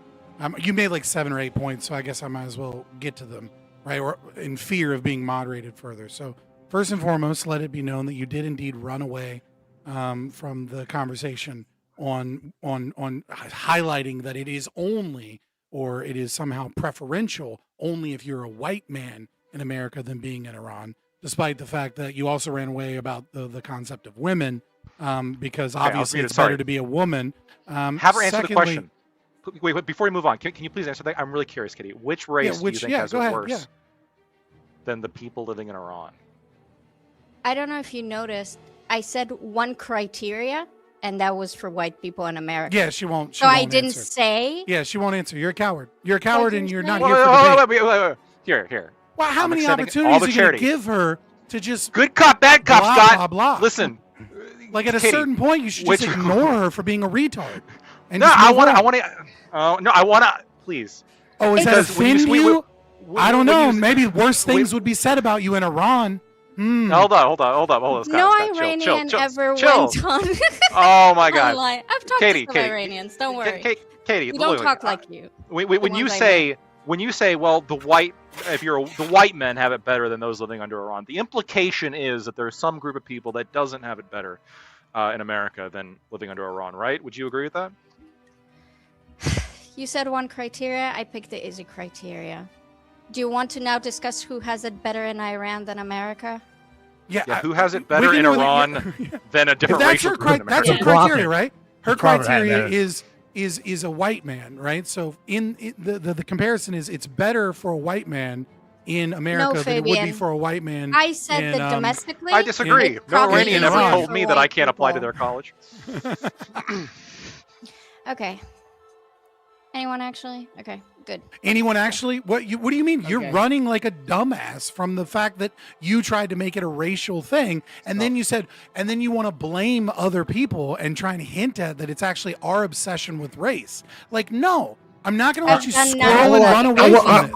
Stop being such a pussy-ass coward, or get the fuck off this panel. You have nothing to add. Which race? Which race is it worse to be in America than it is to be in Iran? Answer the fucking question. Jesus. Or admit that it's not better, no matter who the fuck you are, to be in Iran.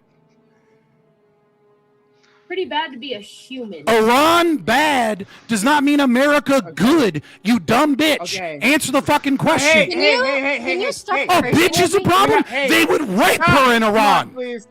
Please. They would beat her to death for not having her head covered. Right. Okay. Please, calm down. Friend, Scott, I know you can hear me, friend. Please, knock it off, all right? We don't need the rape thing. We don't need anything that. We got it. Got it. Okay, we understood. Point made, friend. I'm gonna bring you back on screen. I love you, friend. Okay, I'm gonna bring you back on screen. Let's keep it cool. All right. Point made. You got it. All right. We're gonna move on. In fact, I'm gonna start talking after this. All right, because I got points I'm gonna make. So, okay. Yeah. All right. Welcome Thank back. You. I appreciate you. And All you right, come so, back to save the day, though. Just let it be known she still didn't answer. But we can move on. Understood. Because she Don't won't. worry. I've been raped Okay. in many countries. None of them were Iran, okay? Don't worry. Okay. They were I'll all let you Western. If you ever manage to get through the Let's- border, I'm sure it'll happen very quickly. Let's go, please. Because oh my I'm God. Jewish. What is happening? Yeah. Jesus Christ. Okay. All right. Yeah, So, this hold on. I got stuff we can engage with. Okay. All right. Yeah. And maybe people can yell at me. Save us, right? Prime. Yes. I'm black. Yeah, let's talk about that part. Say yes. Since you're black, do you think you'd have it better in Iran or in America? Just out of curiosity, as a black man. Everyone be quiet. Myself too. A black man I is actually speaking. want to hear that. I actually want to hear that, Prime. Please God. And if you don't answer it, you're a coward, Prime. Remember, if you don't answer, you're absolutely a coward. Better answer. That's the only option. And you can't cop out and say that Iran is full of Persian women, which are hot. You don't get that cop out. I'm cutting that off at the knees right now. That would be a pretty good answer, but no. As far as I know, my understanding of Iran and their regime, right? I would be worse off in Iran. Treated worse off in Iran. It's my understanding. But I've never been to Iran as well, so I don't know. You see being lied to? Prime, if you put beers, you'd be fine. You'd be fine. You know what Iran offered their people as like a hey, stop this protest? You know what they offered everybody as they're starving to death? Axes. $7. Oh, sorry, those different people. Sorry. Okay. $7. Hold on, do you But how support much is lifting the sanctions $7, on though? Iran? Hold on, do you support lifting the sanctions on Iran? No, I No, support we the should bomb them Islamic all. regime No, you being don't? gone. So Okay, so that then you we don't give a can fuck lift about the starving people, right? Yeah. No, I don't. Yeah, So, you don't okay, give a fuck all right, about well, the starving people. I do. Okay, so yeah. I want what the Persian people want. Yeah, I'm sure they So- want food. They don't want sanctions. Hmm. They want U.S. From intervention, what they've right? said, Like they most- wanted U.S. Scott, the intervention. polls on that are it's not as clear. Yeah, that's not true. clear. Yeah. So okay, hon, I want to jump in here for a second. I do want to get to the sanctions thing because that's something I wrote down. That's the first thing I wrote down in my notes. But we're going to tackle that later. All right. So lots of things were said previously, and just like really interesting comparisons. So our friend Lactoid, I believe, in his opening statement, talked about how this was similar to Libya. Yes, Libya, and then he got pushback from that to others, right? A line that was said, I believe this is from Abbers, but this is not just directed to you, is that, oh, well, this isn't like those other regime change wars, right? Because where have people cheered on the death of their leader, right, when the U.S. invades? Iraq, Well, I'll tell you, Libya, right? Syria. Specifically Iraq, right? They cheered on Saddam Hussein. They tore down a statue of Saddam Hussein in public square. Which I specifically Very well referenced known. in my opening They sentenced him statement. to Being death. the Great. one everyone And then dismissing. specifically Libya, they cheered the death of Gaddafi, even more than cheered the Gaddafi, right? They dragged him into the public square, right, on the back of a truck, and then they raped him with a bayonet, right? Anally raped him with a bayonet, cheering his death. Well, we right? got to be careful So- about the rape word. All right. Someone might take you out. Better be careful. Right? Someone might be offended. But in any case, yeah, like this is exactly like that. Like if Trump got murked today, right? Half of the country would be in mourning, half of them would be cheering.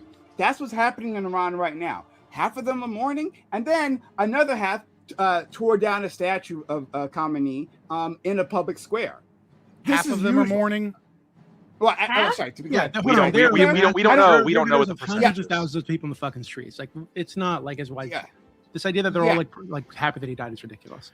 Yeah, I can't. So I'll take back that number because I The don't have it, overwhelming right? majority want the Iranian regime to collapse. Now, but whether or you not guys they don't want have- U.S. The intervention, method here is really so. right? I Whether or looked not into you want those U.S. polls. intervention is Well, yeah, is but not difficult only to U.S. ascertain. intervention, And they have but a it's plan split. put in place too. I mean, granted, we don't know the whole plan, but I know that there's been a plan put in place before this even happened. At least Reza Pahlavi is an option. There was no other. Nobody plan. believes Reza's going to take control. Reza's not an option. No one Nobody believes that. thinks Not that. even It's Trump bullshit. believes that. They're not bringing back the king. That's not going to happen. The plan But is to destabilize and topple. But at least current- there's an option. The in polling, comparison. well, but it's not a real option. And the polling that I've seen while some yapping was happening, which is fine, it puts it roughly at about half and half between people who want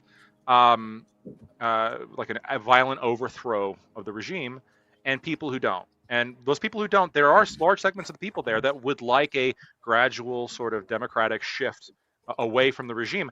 I agree, the regime's not popular there, right? And that is a good point to make. That is a solid point to make. The fact that 70% or plus by 70 some at the polling lowest, estimates, yeah. at the lowest, Yeah. they don't like him. That is a very relevant statistic to put forward. That is a that in fact does provide some justification. Well, to what we 70% do. is the lowest of people that want the regime completely gone. Gone.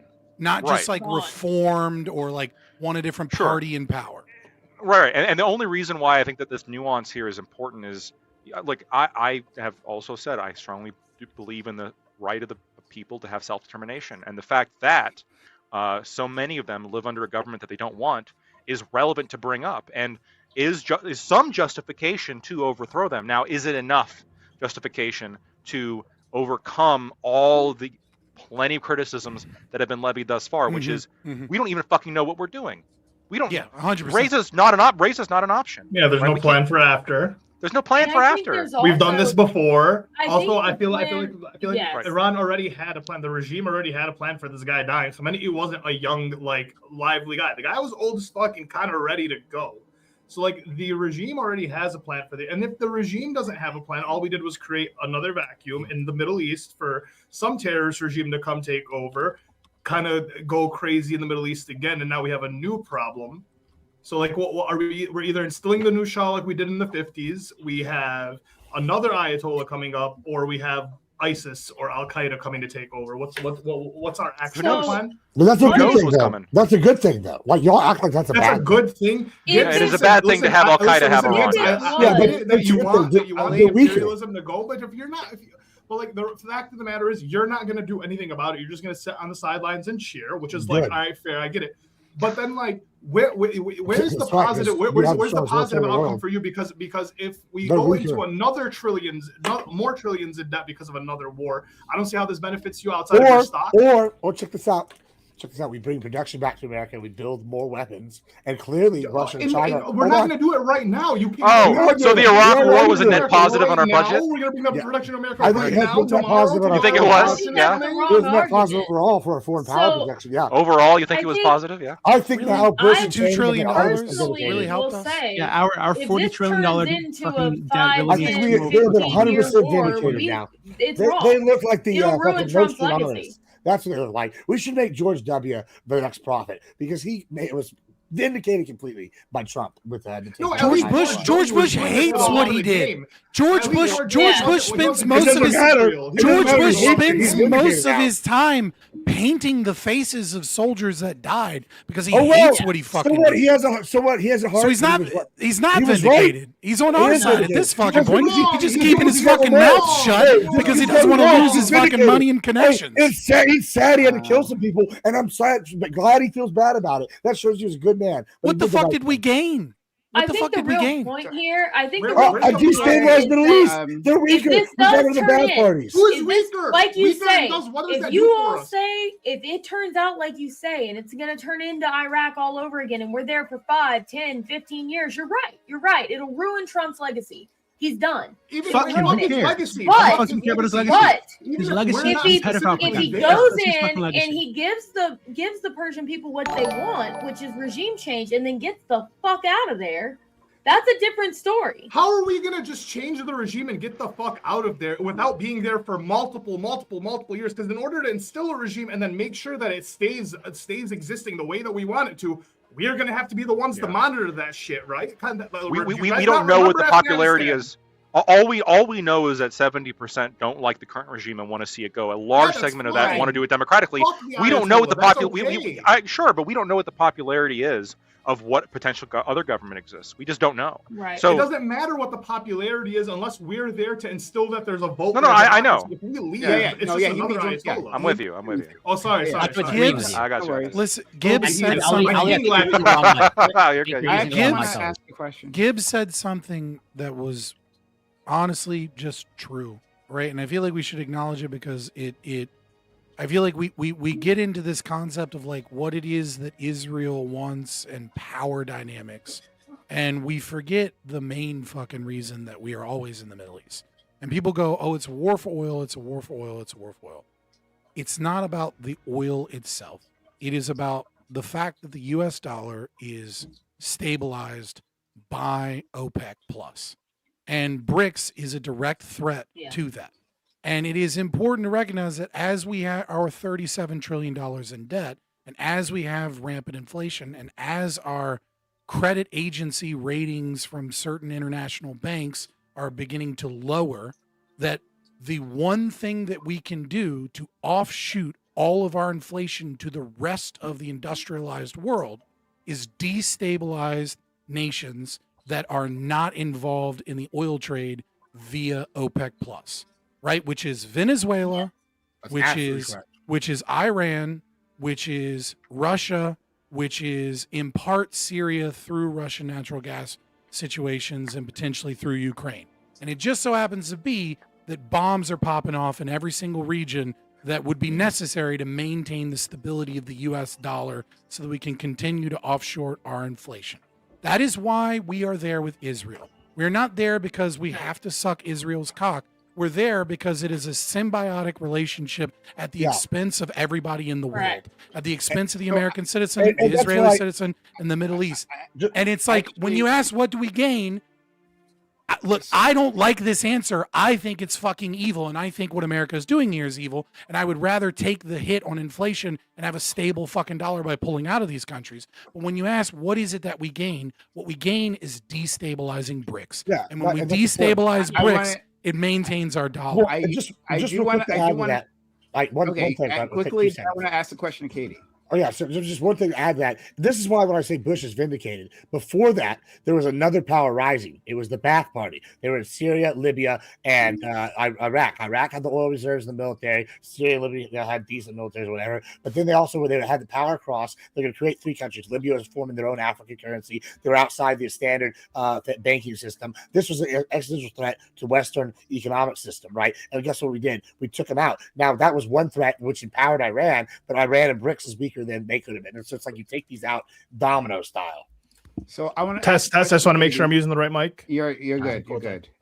Hear your beautiful voice. And before I ask that question, just a quick super chat from my listening library says, if we're right, the least of the worries is Trump's legacy.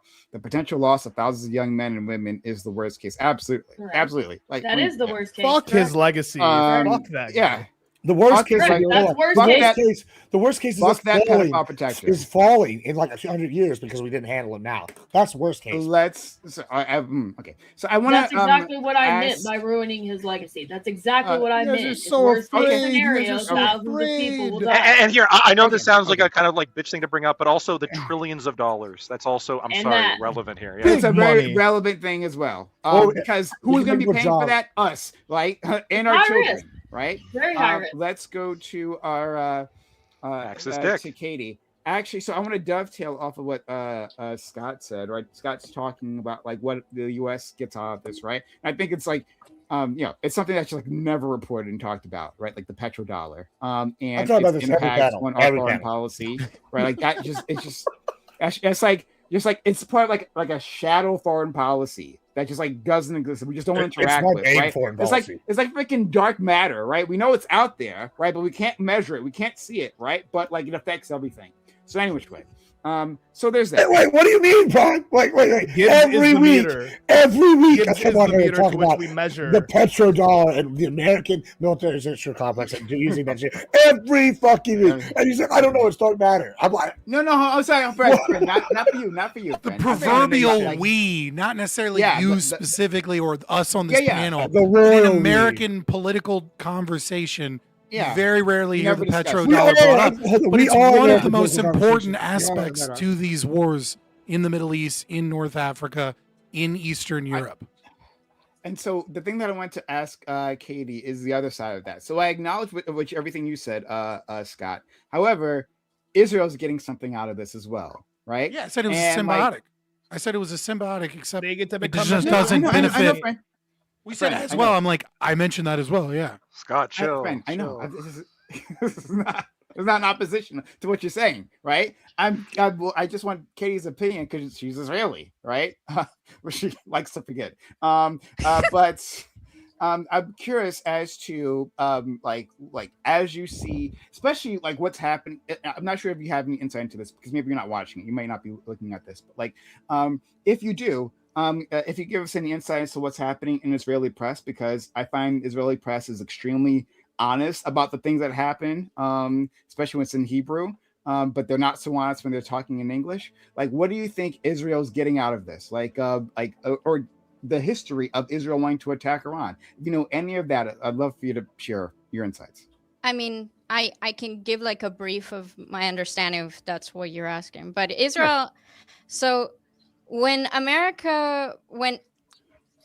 Israel and Iran used to have good relations before the revolution that brought up the current administration, and that was like mostly orchestrated by America, and they didn't realize that that's going to backfire. Like most of the times when they bring radical religious forces and stabilize a government because they don't like the government, blah blah blah blah blah. And Israel obviously.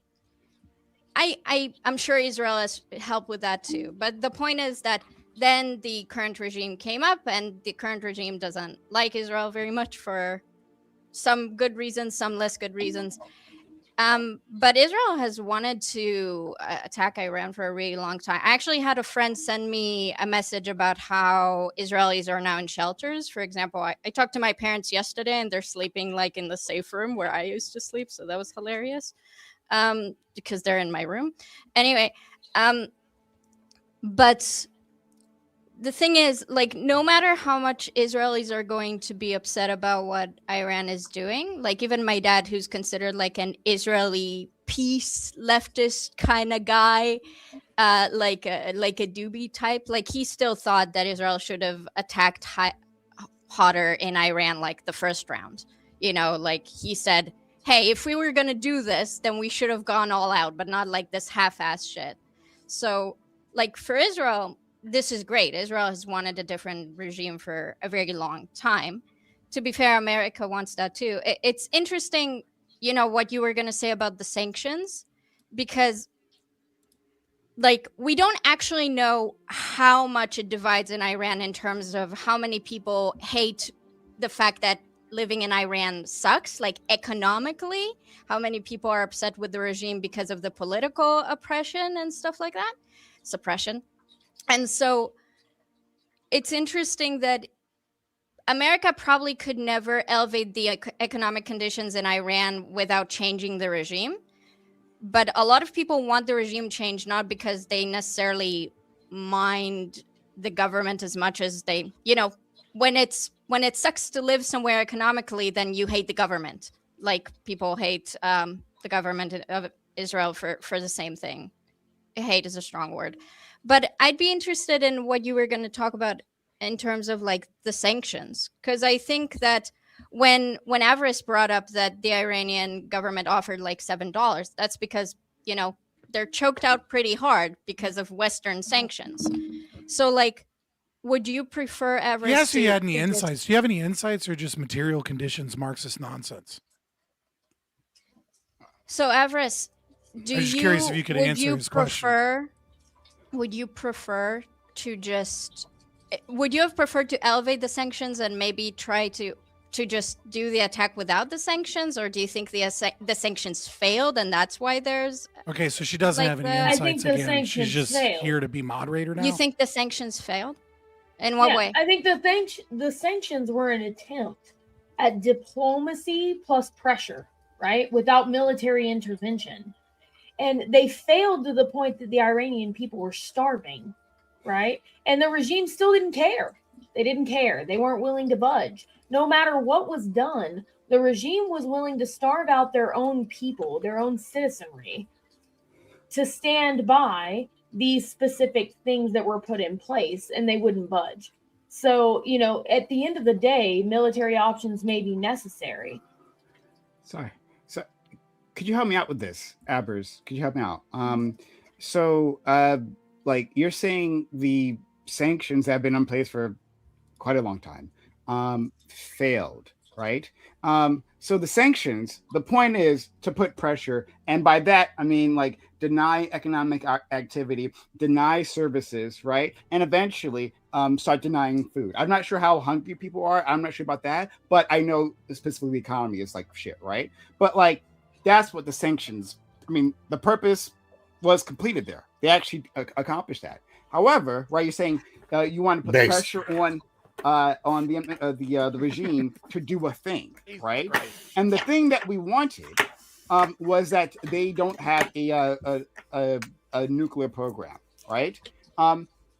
Which was hold on, that's not the goal. The goal is for them not to exist as a government. No. Yeah. That's not. No, hold on. That's not what it was. It's not what it was. That's the real goal. That's not. No. Let's not That's the real elevate goal. this, right? No, it should be elevated. No, it wasn't. Hold on. It wasn't. It wasn't complete collapse. That's not enough. Right? Because that's not enough. Because then you do something. Gibbs, you've been watching too much Asmongold, bro. Yeah. I've never watched that. You watch way too much. The guy, I've never watched him before in my life. I'm definitely gonna finish my point. It's 100% gonna happen. Okay. All right. So, they and Gibbs, please, the mouth sounds, please, friend.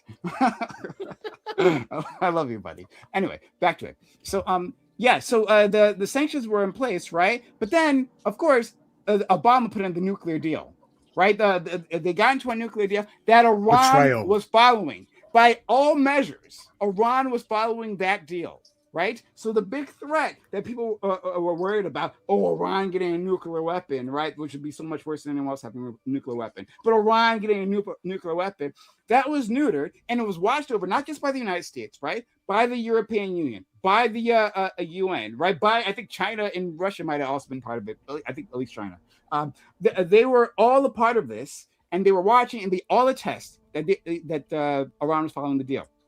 Trump gets into office, he destroys that deal, right? He gets out of that deal. Iran starts ramping up their nuclear, their uranium enrichment, like our friend Juby said, right? Not to weapons grade, but to below weapons grade as a threat. Hey, we have this, okay?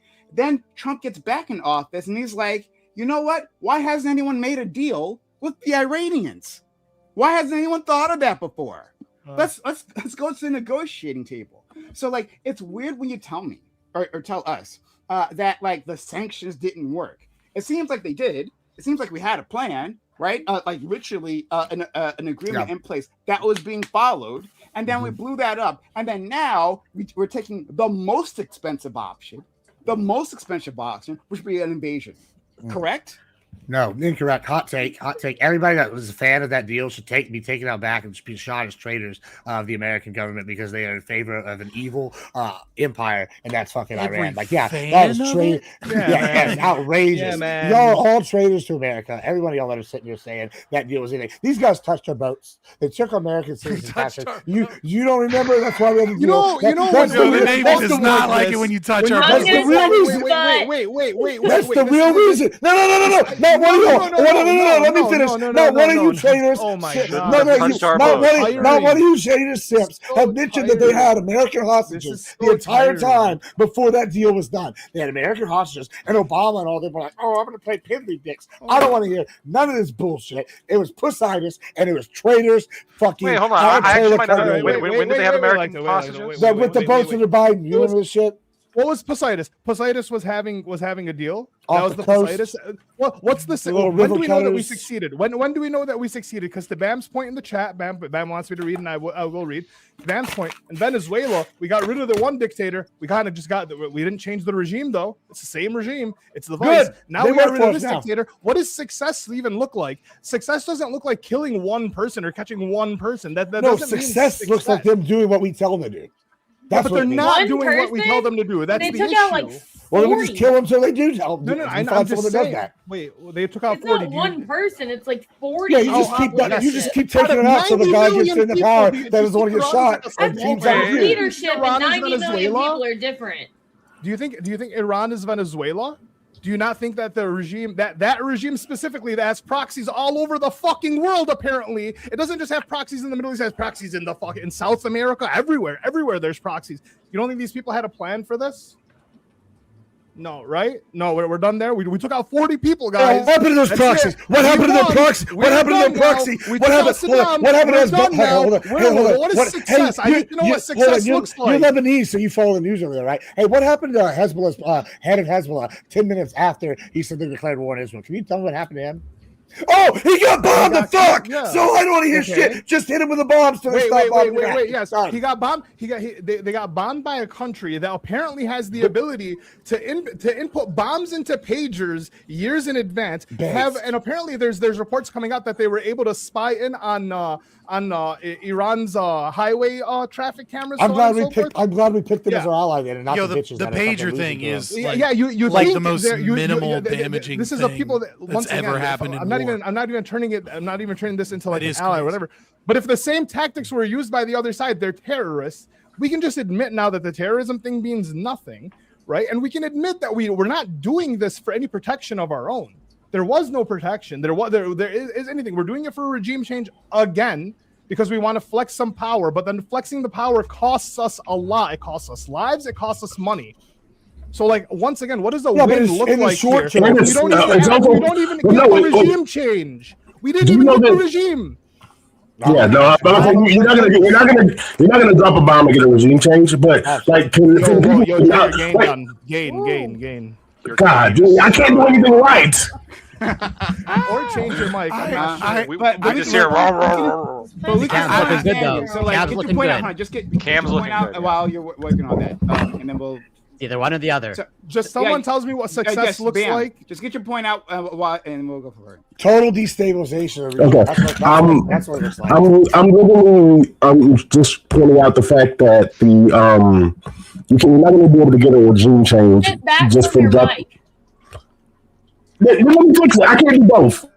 I'm sorry. You can't do a regime change from the air, just dropping a couple bombs. But for the people who advocate that this is about regime change, can you at least acknowledge then that like everyone in this administration should go to prison because it's illegal to drop bombs without getting any congressional help for regime change. The only reason they're arguing that presidential authority is there was a threat of national security, not regime change. So if you're arguing for regime change, then everyone should go to jail. No. And don't take your hand to lawyer, man. No, it's not. You can't make that argument. You really can't. There's exceptions in the law. You can't do it for regime change. National security. No. Whoa! Which law says you can't do it for regime change? Go ahead. Hold on. They're speaking on. Oh God.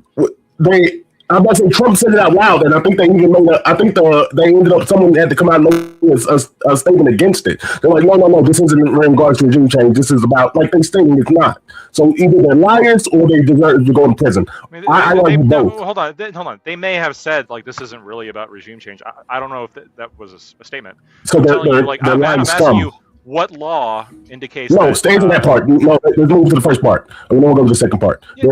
I disagree. They deserve to go to prison. I've been arguing. I asked the first question. No, you said it was illegal that they should go to prison. Yeah, that's it. It's illegal or they're liars. That's what I'm saying. That was my question. Illegal or no? I'm saying under no circumstances is this illegal. Okay, so they're doing disgusting lies then. That's what you're saying. Because they're saying it's not about regime change. I said this was a blatant breakage of the campaign promise. This is a lie. Yeah. No, not just the campaign promise. The reason they're doing it, they're lying to the American people. No, I think they're telling the truth, and they say it's for regime change. No, they're not. They're from Trump came out and said it, and then the administration is coming back and saying, no, we have to use congressional authority not for regime change. I'm trying to listen to you. I'll bring up quotes. It's fine. I'll cut this down. Bring up quotes. This is what we were talking about earlier with Marco Rubio, right? Is that Marco Rubio is making the claim later after Donald Trump says that it's about regime change, is that Israel was going to attack with or without us, and then we would have had increased risk of our soldiers and property and military installations in the area. And so therefore it was a national security risk not to partner with Israel in this attack so that we could, and that's specifically why we were supposedly bombing their missile sites, etc., because that would reduce the damage. Wait, so to Gibson's point, it wasn't hold on. Yeah, both can be true, right? Because I watched into it. We did. Yeah, I agree. I was just clarifying. I was talking to Gibbs, Mr. We're so powerful. We didn't make this decision. We got dragged into this decision. I mean, a country the size of New Jersey. Well, hold on. First of all, that's why they're there, is to go pick the fights for us. They get started. They didn't pick the fight for us. Oh my God. They dragged us into a fight. Lactoid. That's what you mean. That's exactly. I watched the speech. Trump does start off by saying that like he's doing this to protect Americans from the attacks of Iran, and then near the end he reaches out to the Iranian people and is like, now is the time to seize your government. You may never have an opportunity like this again. So yeah, I think both are. I mean, you can absolutely make the argument that regime change is necessary for national security. You can say that the reason for this was not regime change, but hey, we want that too. We're tacking that on at the end because why the fuck not? As long as we're blowing shit up anyway. That way, like you can just say national security for like any reason. Correct. Wait, hold on.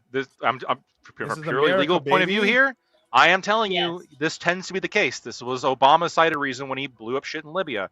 I mean, this was Thomas Jefferson's reason when he sent the fucking Navy. Like, Commander-in-Chief has tremendous authority when it comes to doing this shit. I mean, there's no declared war in Korea.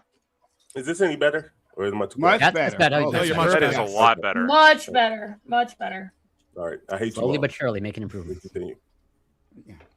Okay. I do have a question because there is a lot of many of us here that are like kind of on the right wing side of things are against this war. I know Lactoid is. I know myself are. I think even Abby, correct, right here is like tepidly for the war. If I think is like the right description. And I think more of a moral standpoint for me. Right. My problem here is it feels like, and I'm not trying to drag this into ANCAP territory, I promise, right? Just let me get this out. You're never trying.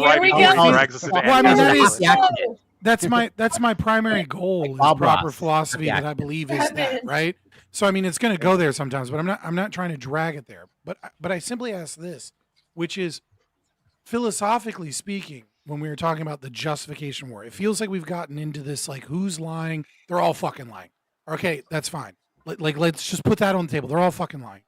And there was a conversation that I thought started off interesting that we got away from, right? Lactoid kind of began it with his opening on like what are the moral justifications of war, right? And he said something very akin to what, John Stuart Mill said, right? Which is that you cannot bomb. He basically said you can't bomb. He didn't use those words, right? Because that wasn't the main kind of force of invasion at the time. But he basically said you can't bomb a country into democracy. Right, that but in order for a country, and this is like kind of the quintessential liberty-loving consequentialist of the time, right, is J.S. Mill, and he says, the people have to be willing to labor, danger, and something else for their freedom and liberty, and if you see that, then there is a moral justification for an interceding force because it is obvious that the people desire that aid in securing their freedom, and so. I don't know that I disagree with this, right? But trying to understand philosophically is like an issue for me because I don't know that I've ever seen a country that this more applies to than Iran. I don't know that there is a country where massive demonstrations of unarmed people and where they have fought and protested to grave risk to the best of their ability to let the outside world know that like we want this government gone. Maybe there's a better example throughout history, but this seems to be one of the best, and it's right now. And like, I guess my question is philosophically to the people that are opposed to this war, as I am, but consider themselves lovers of the concept of democracy. Where is this calculation when you have a people that are very clearly have no capacity for democracy, had it at one point, maybe obviously not a perfect democracy, there is no such thing as far as I'm concerned, but had a democratic government and have lost that, and a majority of the people want democracy again, genuinely, not a bullshit campaign slogan like Bush stated in Iraq, but genuinely have been showing for years that they are willing to fight for democracy and they lack the weapon and tools. How do you square this circle of my highest value is the democratic will of the people, and then there is this giant country that is begging for it, and it's going, oh, but Israel bad. It seems like there isn't like your own philosophical stance is kind of like washing away via your hatred of the U.S. empire and Israel, which I share, but I don't understand how you can remain philosophically consistent there. So I'm going to jump in. I really want to hear what everyone has to say, right? So I imagine other people. My stance is mainly, anti-imperialist, right? I think you understand that. I think I've proven that over the years. Right. Iran is kind of an insular empire, right? An empire and a small empire in the region, just with less power than us. Yeah. These interventions prove disastrous. Is that I don't think, again, is it goes on to what you were just saying, that it's not just simply that you can't bomb them into democracy, right? Like, the thing that gets people to rally around the flag is being invaded, right? If America gets invaded, all of a sudden, like a lot of Trump's ills, right? His deficiencies, they go by the wayside. I gotta defend my homeland. People don't want bombs to be dropping on their neighborhoods, right? It's crazy to think that ups support, right? People are, or at least a lot of people, most of the country, there's always going to be a few, right? But most of the country is going to be cheering for this outcome. There could be thousands dead in Tehran right now. Thousands dead, right? I know our friend Gibbs doesn't care. He's made that clear, right? But the Iranians might care a little bit about that. So, that's part of it. What if that? Let me give you a hypothetical. Can I clarify though? But what if? I think you're probably right, because I've heard from a lot of sources of, but again, getting communications there, it's all like, here's a text message from a random person, it's rough, right? But let's just play a what if scenario. What if it is, right? If democracy is this big value that philosophically many left wing or liberal people hold, right? Right. What if there is a lot of people, a majority even of people, that are living under such an oppressive regime that they are now at a breaking point where they're willing to walk out of the house with no hijab on and risk rape, risk death, risk torture, because their country is so broken by this regime that they're actually willing to accept the deaths from bombs if it gives them a chance to overthrow this empire. And I'm not saying that is true. I'm saying, but what if it is true? Does that change the calculation? In a vacuum, I think it does, right? In a vacuum where if we can design a hypothetical, one of Blackwood's ridiculous hypotheticals, we can design a hypothetical where we get sorry, Fred. I don't know if that's the truth, but I just that's the sense that I get. But I mean, we're all in an echo chamber. I think what you're doing is you're looking at a risk analysis, right? Hold on one second. So we can say that yes, there could be a scenario in which it's exactly as you said, right? There's a popular groundswell support. They even want intervention, right? In a vacuum, okay, well then if we give them intervention, then we've given them what they wanted.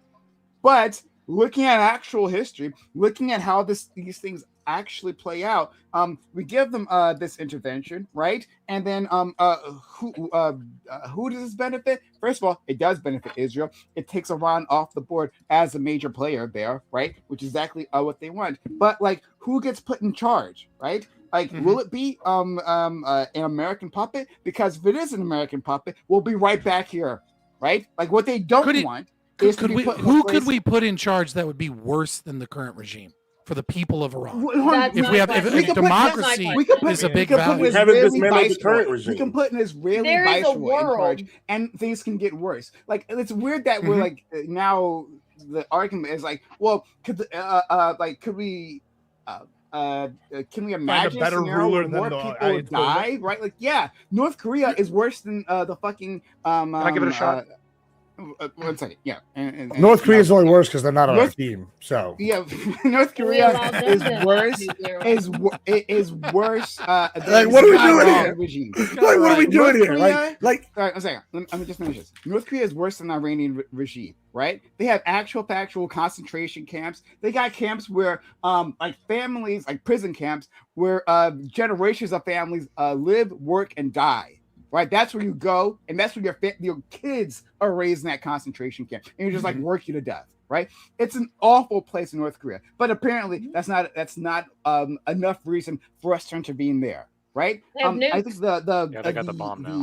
They have nukes. I think Because what we will wanted that actually shit up happen, right, in the real world, outside of any hypothetical, will actually happen is that we'll have 10, 15 years of peace, maybe 20 years of peace. Then there's going to be another uprising. The Middle East is filthy with uprisings. And we'll be AI right back to uprising in So then 15 20 years. years of again. Iran having access to ballistic missiles and enriching uranium, like, is better?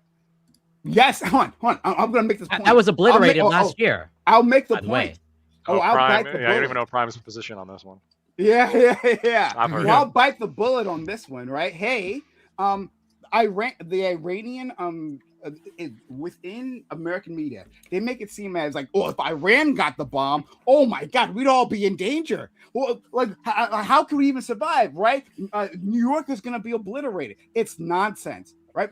Iran, how many countries has Iran invaded? Right, like has started. How many? We would offensive most wars likely has have another Iran North started? Korea, 6 or which you 7. just said was worse. They started zero. We would offensive likely wars. have another Zero North Korea, offensive which you wars. just said was Iran worse. is- we're just going is to in- invade Didn't you every just say country North around Korea the was Middle East. worse? Have bombs. They have hold on, no that's proxies. silly. They No got proxies proxies everywhere. Iran has not taken any territory, Well, 'cause they right? can't. Neither did Iran North has not- Korea. So And you yes, just said North exactly. Korea Yes, was exactly. worse. Hold on, wait, We said North Abers, Korea, is and we're not your invading North argument? Korea. So that's not Abers, a is your factor, argument that right? anyone Try. that anyone It we doesn't don't want or matter. know has nuclear bombs we should attack? I Yeah, think anyone who like wants to murder their citizens in the street, None of then that, yeah. but I'm taking a moralist Israel has argument. nuclear. Israel has a nuclear bomb, and they've just committed a genocide. We They're watched not them do a murdering genocide. their citizens in the Why- street. hold on. Those are I their mean, if people. they Those are claim fine. that land is theirs, so technically they are. Those are their Under their citizens. care, right? That's why those UN laws apply to them, because they're No, they don't apply to occupying the those UN, individuals, so. and they genocided them. That's what's happening, and they're stealing more land. That's what they're doing, and they're expanding their borders. Right? Israel has a bomb, and Israel isn't part of the nuclear non-proliferation treaty. Israel's not part of that. Technically, they Iran haven't is part told of us they that. have a bomb. Technically, they don't have a bomb. Yeah, whatever. They have mini We'll never bombs. Right? tell. Let's be done with that. And they stole that technology. And Israel, our great ally, stole that technology from us and then shared it with Russia. Israel, our great ally, stole our nuclear secrets and shared those nuclear secrets with Russia. That's our great ally. So when you're saying like, Well, would that's it be not worse? confirmed. It very well. Yeah, they did. KGB. I was gonna say, we had, you there was should two. fight that. There was two There- Americans that wanted Russia to have There are the more than bomb one- because they there are didn't want more- America, right? Like so, There are it's more. like There are more than one type of nuclear secrets. Not just like getting the no, bomb, like other. nuclear right? I'm secrets. saying it's Right. it's a little more complex than just like Israel gave Russia the bomb, right? Like that's not Sure, really how but it Israel was Yeah. involved leaking nuclear secrets to Russia. I didn't say that, right? right. That's It's exactly and what I Russia's leaked nuclear secrets to a lot of people as well. Yeah. I mean, Exactly, wouldn't right? you And want to so- know Yeah, but how Russia that shit isn't was our made? ally or our Prime? best ally. Yeah, I would make. So I'd make the point that actually and this is a point I'll make. The Middle East would be safer. Would be safer if Iran had the bomb. I'm done with nuclear proliferation in general, right? But specifically with Iran, a regime that proved one that they aren't aggressive in the ways that Israel is aggressive. They aren't aggressive in the way No, that they just like America. to How did they build their own- prove that? Israel's with all the the Name proxy one other wars? country in the all Middle the East besides neighbors. Israel. So What? if there was, come on, like Netanyahu said, peace through Did you strength. just call me Peace Hun? through strength. So what? Israel He said one. He's going down a list. Okay. Israel said so. Netanyahu said peace through strength. I agree, right? Yeah, if you are strong, right, then others will not attack, right? That'll be the deterrence. If Iran had the bomb, yes, it would be safer in the Middle East, right? Because Israel would have a counterpart, and they couldn't do the things they were doing. They would actually not be able to run the wars that they could. All right, maybe, but you said that Iran has proven that they are not aggressive. No, hold on. I was gonna say that's a false premise. Hold on. They're not taking. I think he's saying they're not taking land. Hold on. Yeah, they're not. There's a bigger issue than all that. Israel's There's fucking terrorism all over the world. I just want you to name another country besides Israel. Wait, so if you give them power, why would that make them more peaceful? No. Hold on. No, sorry. There's a bigger problem here. This whole terrorism stance is getting really like it's well, boring. I'm not even going to use terrorism around the world. Doesn't mean anything. No. Forget all that. This is why I said the North Korea thing. Listen, there's sides in the world. There's factions. I don't know. We're doing terrorism too. So what's the issue? If you realize this, yeah. And this is why I said this in North Korea. If North Korea was on our side, guess what? They wouldn't be so bad. But guess what? Iran's not on our side. So guess what? They need to get fucked. And when y'all sit here and act like, hey, our goal is democracy, democracy would be a happy side effect. The goal is destabilization. That's the goal. We destabilize the region, and if a democracy gets put in place, yay! A puppet gets put in place, yay! I'm okay with either one. I don't give a shit. Oh no, it's ISIS Junior. Oh, guess what? ISIS Junior can't develop a nuke. They're a lot weaker. Oh, that sucks for the people over there. Well, then too bad. Don't fucking be on their side no more. Exactly. Yeah, but like too many people are pretending that they're like, oh, we're moralists. We're doing this for sure. No, it doesn't matter what the moral reasons are. It doesn't matter because it is improbability, and the biggest reason and Prime's upset is because he is you do like multipolarity. But the Wall Street Journal posted this yesterday, and they said Iran is Iran invasion has pretty much deemed multipolarity never going to happen because now that we've taken out the key energy output to the people that were going to rely on these people for their energy for the multipolarity. So now China doesn't rely on Iran. Oh yeah, they definitely rely on that oil right now. Iran. What percentage of energy does China get from oil? Well, they were getting like 80-90% of the oil from Iran. You don't think that's going to No, that's not my question. That's not my question. Let me try to be clear. What percentage of China's energy production comes from oil? I don't know, Corey, Pinley, but they're getting a proportion from That's oil. a valid point. You're just saying. No, he's not right. How much oil are they getting from Iran? Is it getting? No, they're getting a lot of oil, but I'm saying okay. So whenever they're not getting oil, does it hurt them? And part of that goes to energy, correct? At least 1 gallon. Yeah, if it's 1 gallon of oil, that doesn't go there. It hurts their energy sector in some capacity. Yes, glad I could be of help. Yeah, but Gibbs, all he's then I rest my case. We're being over semantics again. It hurts them. They're our enemy. It doesn't need to be bigger than that. They're arguing about percentages. We have percentages to give. But friend, this is important. I hope it's 0.1% for the point. You don't have to take it as an attack. I know it's not, but I'm saying y'all are over here getting too deep on like what percentage. It can be details of like war and justification. It could be 0.01% for all I give a shit. If it hurts 0.0. But then don't misframe it, or at least. I mean, I'm not misframing all. You're not misframing and saying I have to pick a percentage point. If it's bad for them, it's good for us. Okay. But it might. But hold on. Maybe it's just that simple. Like because it's accelerating. Because is it good for the Iranian regime to get bombed? Accelerating. I didn't know it was good for them. Their energy transformation. They are far less. Good. It's one less group of people on their side, though. Either way, they're making the green revolution in China. It's happening right now. Let them not try. In America, in China right now. Let them try. Let them try. Let them get a crack. They're doing it. They're succeeding correctly. Yeah. So is Texas. I'm not worried about it. But it's fine, and I agree. In Texas, Texas is actually doing a good job there. But anyway, but I agree with Gibbs. I want to throw this to Lactwin. I want to throw this to Bam because I think they both want to say something, and Doobie because I'm sure he has something to say as well, right? Yeah. I'm just curious about the value of democracy in this conversation. But because the value is zero. Sorry, that's what I was going to say. I know that's not your position, right? It's an internal critique of those that presumably value democracy. Yeah. I get your critique. It just doesn't matter in the real world. Better than I could. I agree with right, democracy. but the question isn't for you, Gibbs. Yeah. So, but I agree with democracy, but I do agree with what Gibbs is saying, and that like none of that actually matters in terms of what will actually happen in the real world, in the practical world, outside of a hypothetical. Right? We're not looking to put a democracy in place. Right? That's not the point. The point is like Gibbs said. So, are you willing to abandon democracy as a large value of yours? No, I'm not abandoning. So it does value. No, to you. no. That's the we can highest, most support them value through of other mine. ways other than invading. We can support them through other ways other than invading. That's not right? that's not And the question. In You're this contradicting circumstance, yourself. no, we could Hold on, not. pause. But if you leave a hypothetical in place and it has to be an invasion, right? Then it forces us to a binary, right? There is Support or no don't support. invasion. That's not No, the case. hold on. Let me just clarify, right? So there's no confusion, right? My position as an internal critique is about the concept of democracy as like a highest order or one of your highest values, right? And Gibbs's position is that it doesn't matter at all. And then you say you agree with that, right? But the problem I'm saying I here, agree with the goals of the nations. That's what I mean. Yeah. Right. But okay. So you're not contradicting yourself. Democracy is a large value, and if you were running the ship, right, then that would be an important element in your justification of whether or not you invade another country. Correct? Sure. Okay. So then we would have to have a conversation about that, and that's what I'm asking about. Okay. Let's go to Lactoid. Let's go to Bam, and then Doobie.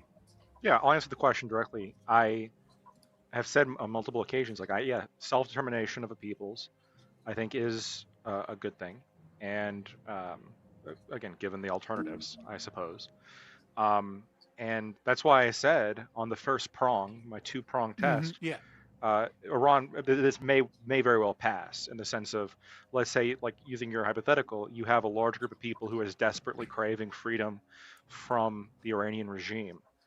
Yeah, I get that, right? Am I gonna I'm not gonna quibble if there was a clear strategy.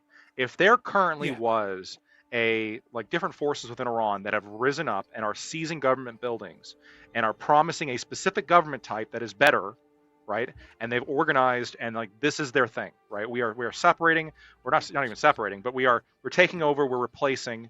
We are this regime is evil, and now we have a very clear goal. We need your help. I could be sold, depending on how much steam that movement had, I could be sold. Okay, fine. We launch the bombs. We destroy the IGRC. We get involved at that point, assuming that, of course, the cost is low enough to justify the action. I can be sold on that, and there's circumstances that I have been sold on that. I haven't sold on that when it comes to the American Revolution. We didn't do that shit on our own. So the French sent generals. The Spanish sent guns. Can I clarify?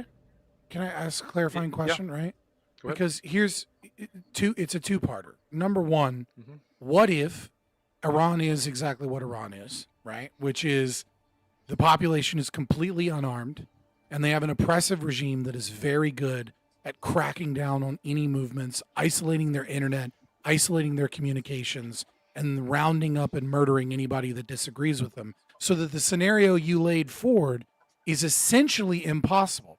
Follow up, if that is a standard for U.S. intervention, would that not then be an incentive for institutions like the Department of Defense, the Department of War, right, and programs like USAID and things like that, where they spend U.S. tax dollars to try and change media institutions, messaging, communications, apps, etc., in order to foment revolution, like they did in 2014 Ukraine and like they did with the Arab Spring?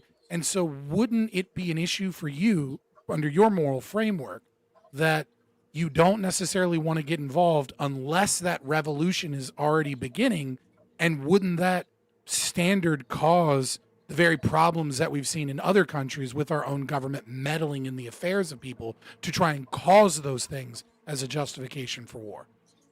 That is a risk, and I guess I'll address the two. I see it as a two-part question. What if everybody's unarmed and they can't do shit? Or this is sort of similar to saying, what if the government has arms beyond capacity of what any kind of revolutionary force could have, and then they're just going to win, right? And then or they the just amount keep of force oppressing forever and ever and ever. Death toll keeps flying over the years. Yeah. I think that you can. It's difficult because I think you can hit a point in which, and I don't think Iran is at this. They're horribly repressive and authoritarian. I think that you can hit a country can hit a point where, where unilateral action might become justified. But again, I would need like the kind of consequentialism, I would need to have like a very terrible situation sold to me. And the part of the problem is a lot like wouldn't it always reach that point though at a certain point? Because if we assume all other things being equal, that the death toll and the oppression and the sadness continues to climb as future years are considered. Because if you're a consequentialist, you have to look into the future as well. And so if all of the evidence points that Iran will stay this way, wouldn't it logically eventually reach that point at some point? So we should intervene now to stop that? You could argue that, like, yeah, you can make just predictions on, for the foreseeable future, XYZ bad's going to happen. I do think that you need to compare that to the cost now and the possibility that, as does happen, systems of government moderate. And there's also the potential of blowback that we've been talking about this whole time, in which the situation gets worse through U.S. involvement. And there's also the situation of what happens when the enemy, the bad guy, has a weapon that is just too too fearsome to get involved with North Korea, for example. Like autonomous AI weapon targeting systems. This is why we need it first. But in North Korea, for example, they can just nuke Seoul, right? And that basically cuts out any kind of real hope that we have to be able to go in there and fix that problem. Right. Fair enough. And I'm sorry. I would love to help liberate the people of North Korea. I think North Korea is probably the closest example you have of a people who are so horribly just oppressed that they really can't do anything about it. But they got the bomb. Sorry, they got the bomb. I don't really know what we can do about that. And in fact, the serious thing about Korea is we actually would have, I think, a pretty decent plan on what to do. Right? It comes under a South Korean provisional government and slowly gets reintegrated with the rest of Korea. That would be the plan. But they got a nuke. So I don't really know what we can do there. Yeah, there was an opportunity to stop that. They chose not to. You can argue, right? We can argue we missed the boat, but then there's also the problem of without evidence that a nation is on the cusp of getting the bomb. Oh, we don't need the evidence. I know. Here goes the evidence. Yeah. Who gives a shit about that? Like, the only reason why we need you can go too far. Talk about evidence. Gibbs. You can go too far the other way too. You can go too far the other way too, because in the same way that you might want to step in to prevent a horrible power from getting advanced weaponry. I get that. But you can't just say, well, this country's always going to be getting this advanced weaponry, so we can justify anything and everything to them. Yeah. We've been saying Iran's on the cusp of getting a nuke for how fucking long? I know it's a long question, but the second part, what is your opinion on the second part and how it might incentivize U.S. aid, Department of War, et cetera, to use algorithms and media to foment the very revolution that gives the justification for war? This is difficult for me. I think generally I'm just opposed to like government taxation to then use for these, I guess, large scale projects.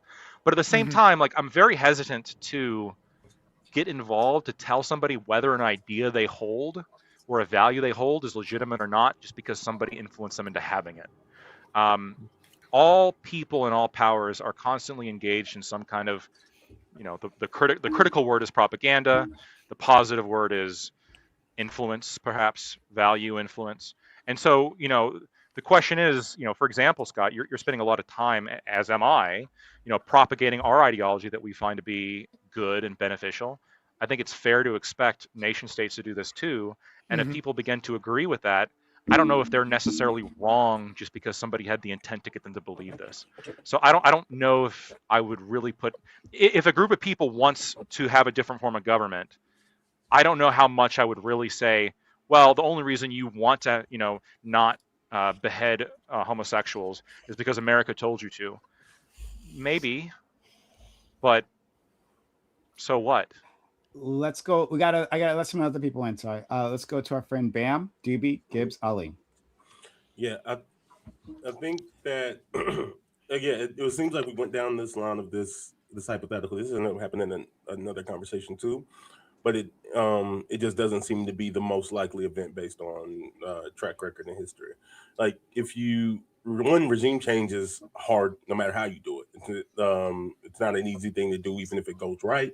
The United States doesn't have a fantastic track record of it to begin with, but you're definitely not going to do it by doing a strike and then communicating actually with the existing regime about a peace deal that ends up maintaining the existing regime.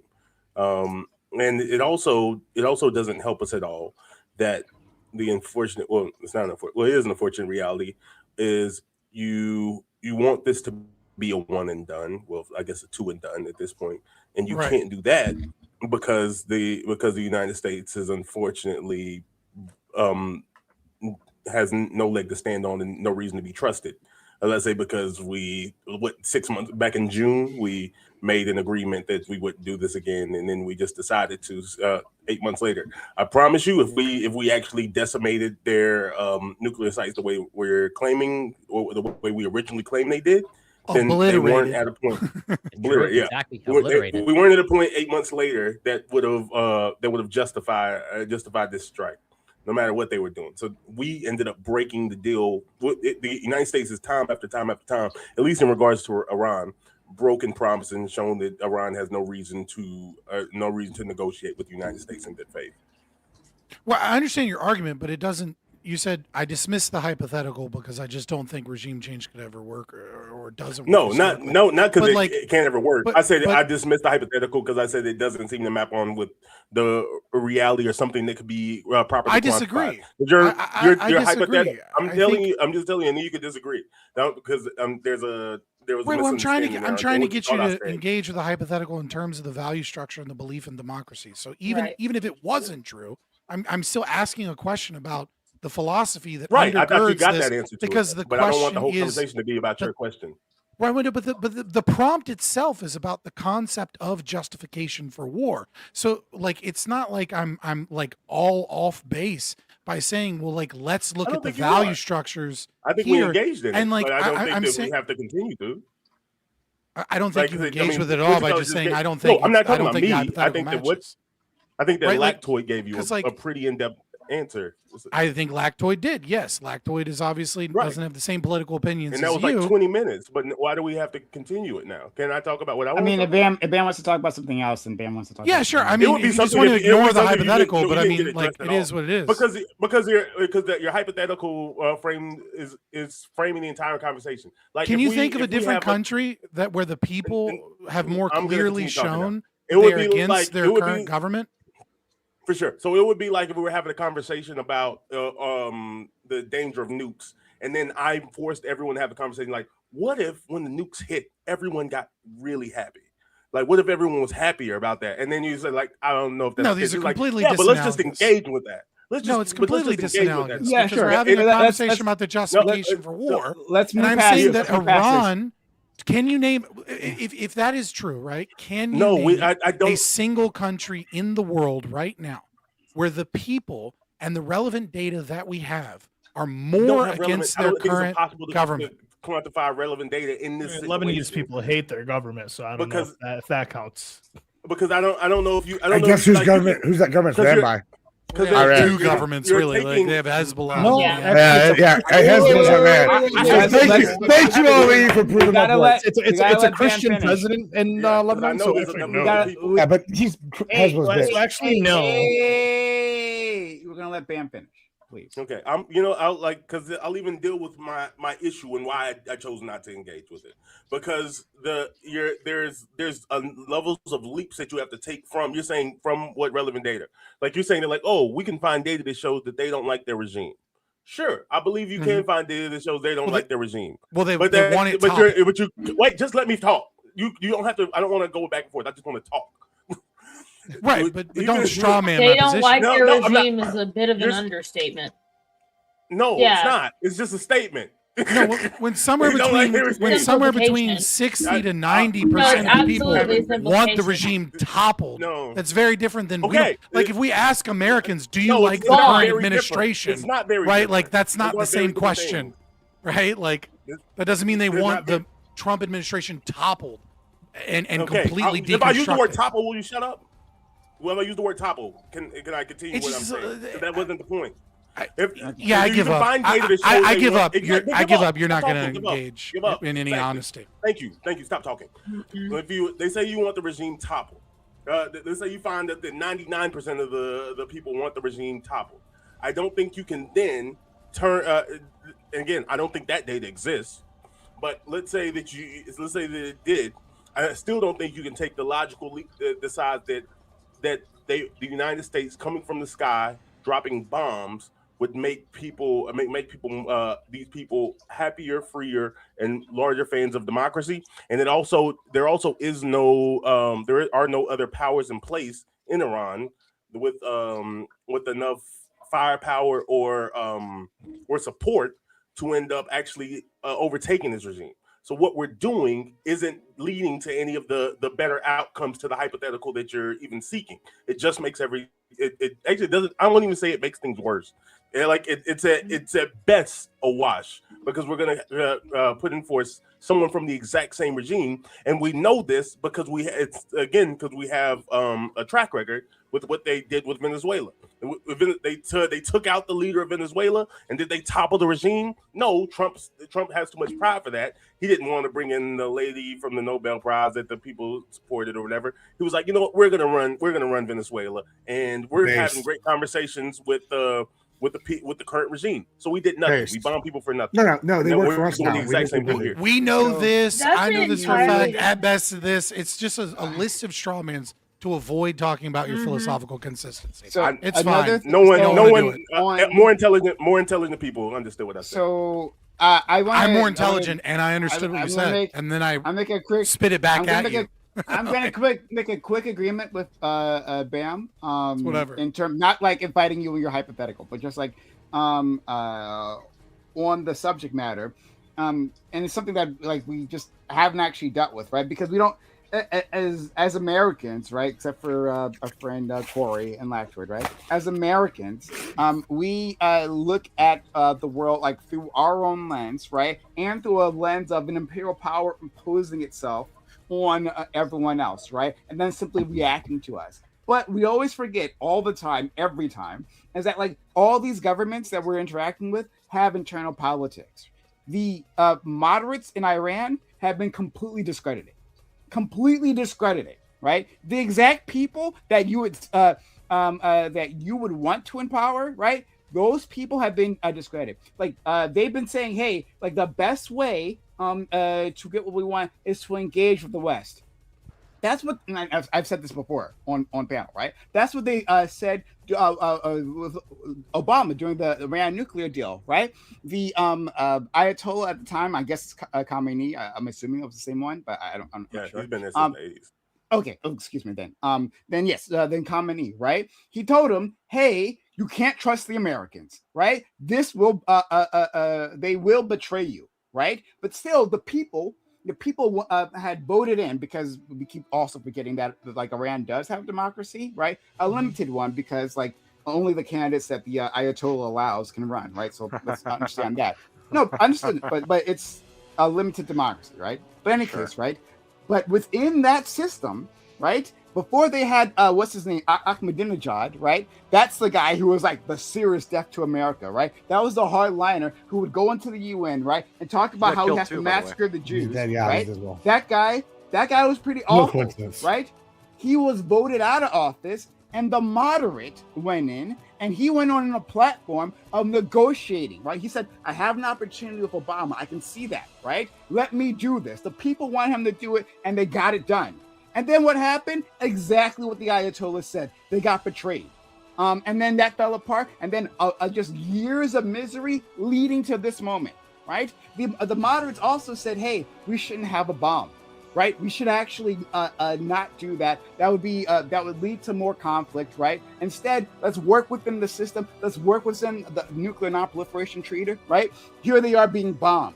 If they had a nuke, just like North Korea, they wouldn't be bombed. So, right, when we talk about it, all this is just to say, is that when we talk about invading, right, to put a better person in place, who, right, the moderates who've been wrong literally the entire time? Or is it more likely going to be a hardliner who's been empowered for all these years of like straight betrayal? Literally, the U.S. bomb in Israel. U.S. bombs the negotiator last year. They were in the middle of negotiating with the United States when we bombed and assassinated the negotiators for peace. Yeah, well, who else is going to be in charge but the hardliners? Well, we'll be the ones that would get bombed. Well, didn't Aragorn also kill the negotiator when he went to the Black Gate? I mean, no. the Iranian regime has also committed mass murder of all of their intellectuals and anyone that Sorry, disagreed hold with on. them. You must, I mean, literally, I'm talking about the United States. literally, Disagree 1 month what ago. I just said means that the Iranians were good.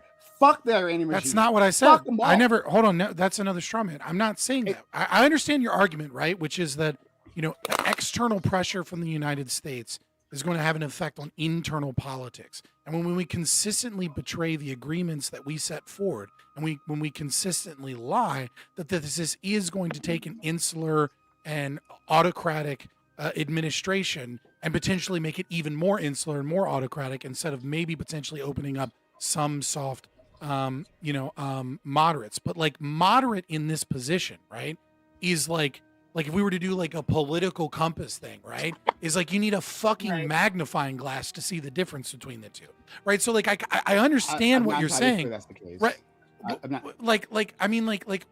This is the judicial. This is the head of the judicial, the head of the judicial department of the Iranian regime, February 8th, right? Those who make statements against the Islamic Republic from the inside are the voices of the Zionist regime in the United States. Right, like these are this is like any disagreement, any level of moderation, any critique of the Islamic regime, even from the Iranian people, is an act of working for the Zionists and the evil devil of America. You can say maybe we push them a little bit more that way. Right? People are all working for the Russians or the Chinese, right? Like we bring them out when for political convenience, right? Just like who have we disappeared in prison for speaking? I agree. At this point. Wait a minute, we disappeared a lot of people over the last year. We literally were arresting pro-Palestinian demonstrators, right? Putting them away with ICE. We specifically targeted them. That didn't. Yes, we did. Name one. Name one. That happened. 100%. They're gone. We're throwing them in other countries' prisons. Oh, you mean the terrorist guy? It was what's his face on? I got to get his name. One the guy from Colombia, right? The guy from Colombia that was like that wasn't an American citizen. That was that was bringing out pamphlets against him. That specifically advocated violence against the United States. Sorry, hold on. Sorry, guys. American citizen is one of many modifiers that is an issue with this guy. But specifically, what I'm talking about is when he said people from within Iran. He is talking about Iranians, any Iranians, okay, that speak out against the government in any way, shape, or form are a voice of, quote, the Zionist regime in the United States, the same United States that they're chanting death to America. Anything different? That's what we're talking about. What I'm saying is that the difference between the moderate and the extremists in the Iranian regime is, I didn't say he was a moderate. Like, stop. What I'm saying is that. So yeah, I don't. Sorry, friend. You're saying the political spectrum is tiny, is right? minute, right? No, from our perspective, that's tiny, of course, right? Because we don't. From any perspective, it's tiny. Hold on. Listen. I understand what you're saying. You're saying there's the spectrum here is quite minute, especially from our perspective, right? We're not living under a theocratic regime. I understand that, but that's what change looks like within a busted system. That you're going to have to take baby steps, right? If those moderates had been empowered, if we had worked with those moderates, right? If we had shown that was the way, then I'll accept that framing. Yeah. I'll accept that framing. Okay. Yeah. Let's go to especially if they're going to kill anybody who has a wider, like more disparate opinion. Like, of course, that opinion is not going to be publicized. That's true too. That's also true. That's fair. Doobie. I'm sorry. What was the question? That's no question. I want to hear what you have to say. Doobie. Wasn't it? Didn't Scott have a question that I'm supposed to respond to? Oh, I guess you can answer Scott's question. Yeah. Scott, about like democracy and whatnot. You can repeat. Well, it's just here's the question. The question is how bad until you get to invade. Right. Well, I don't even need all of that. Right. Like I'm just curious about the philosophical grounding from people that are presumably pro-democracy as like a major value of theirs. Right. To what, like, at what point is it worth the risk of all of the issues of the United States, right, to topple an extreme and oppressive regime? Like separate the nuke, separate that, right? And just like, and where is the philosophical position here? Is it just whim worship? Is it just the consequentialism of arguing of different different things? And how does one claim like democracy is this big value? And I'm not saying you specifically do, right? If that isn't some form of the calculation of whether or not is justified to topple the Iranian regime.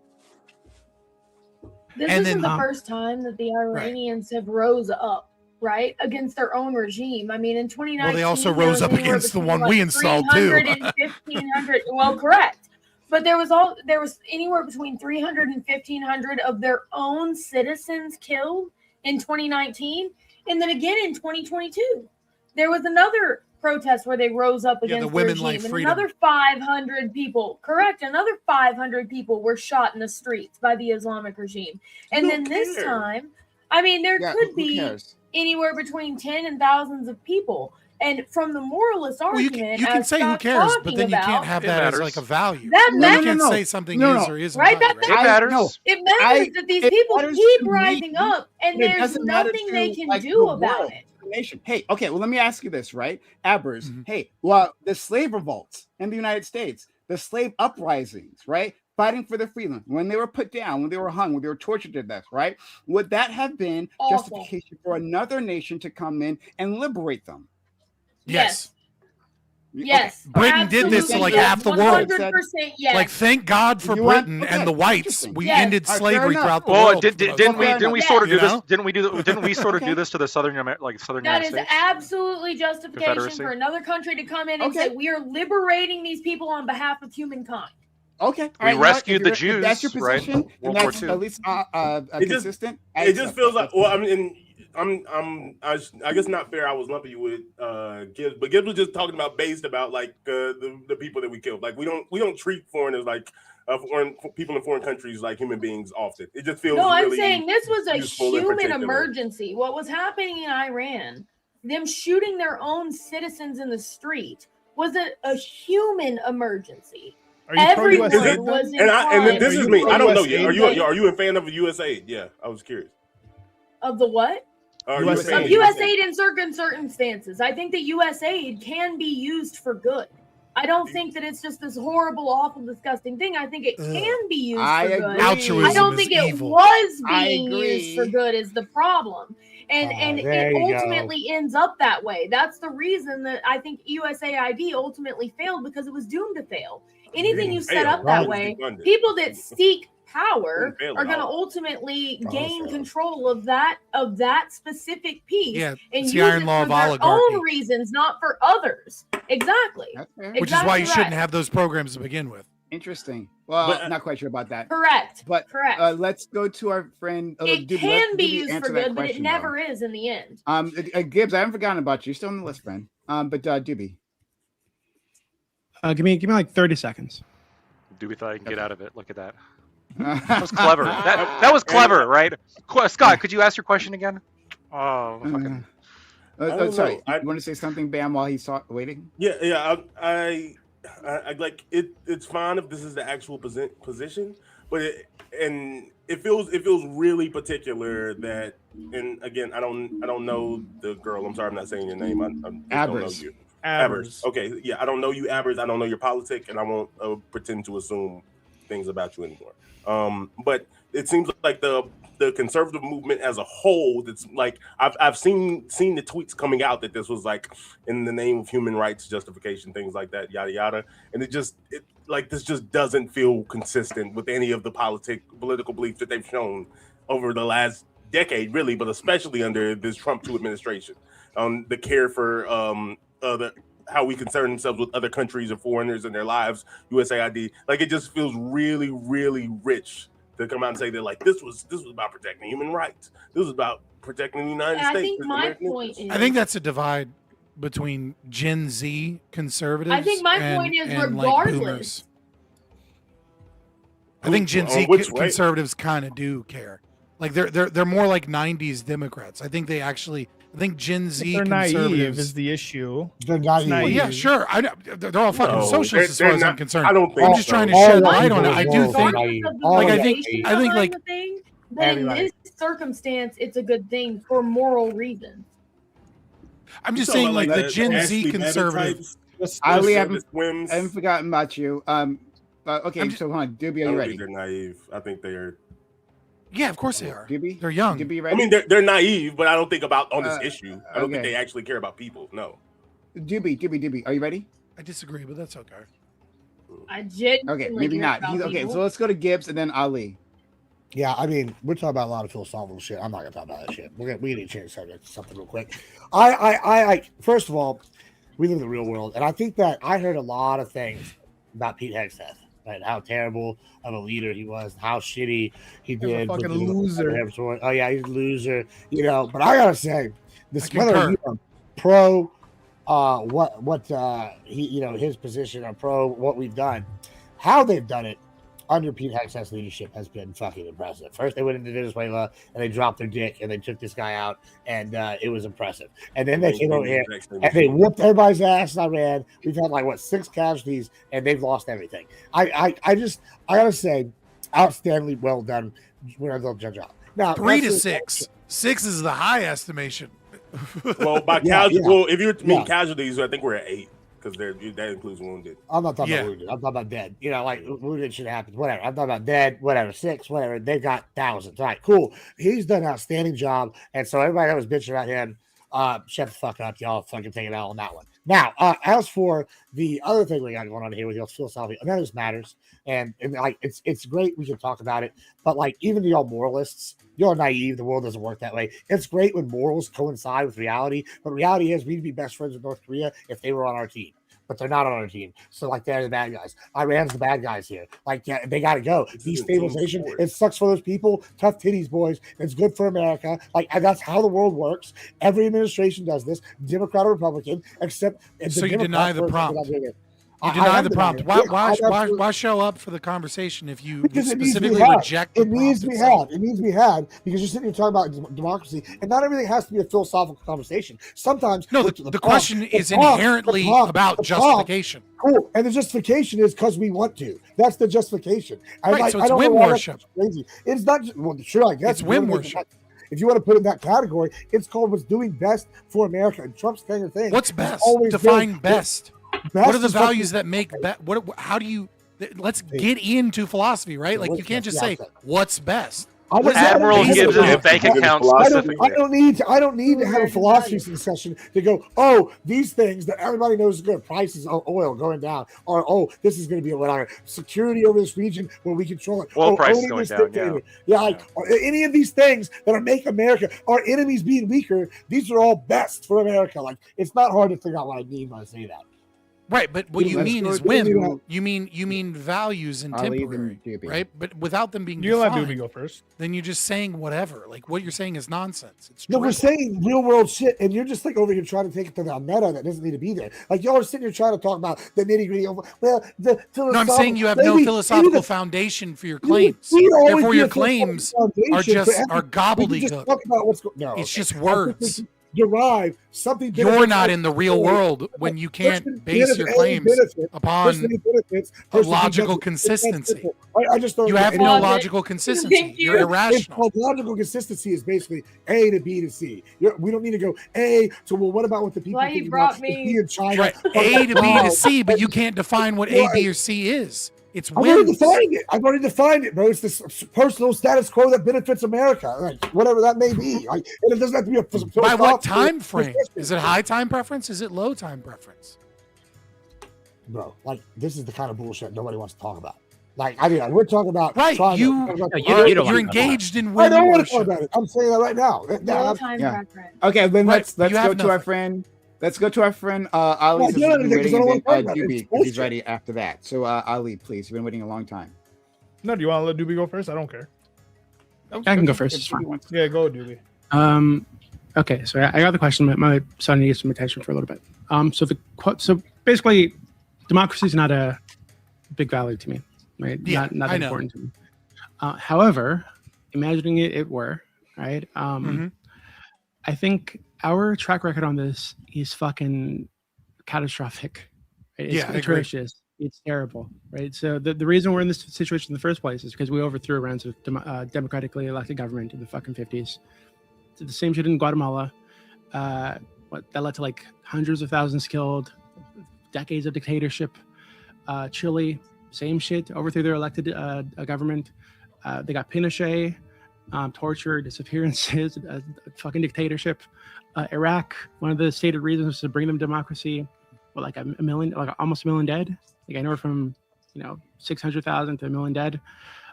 Millions of refugees, another refugee crisis, ISIS, civil war all over the fucking place. We did all right with provide comfort. Nobody remembers that one, but that's about it in the last 100 years. Germany. And then the current did pretty good in government Germany is and so- Japan. The government right now and the people of Iraq are so aligned with Iran that Trump is telling them that they can't elect a person that it looks like they're going to elect. The guy the guy, I forget his name. He ran Iraq previously.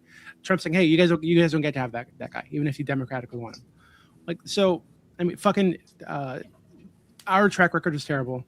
Even if that were a thing, I don't trust us to do it at this point, right?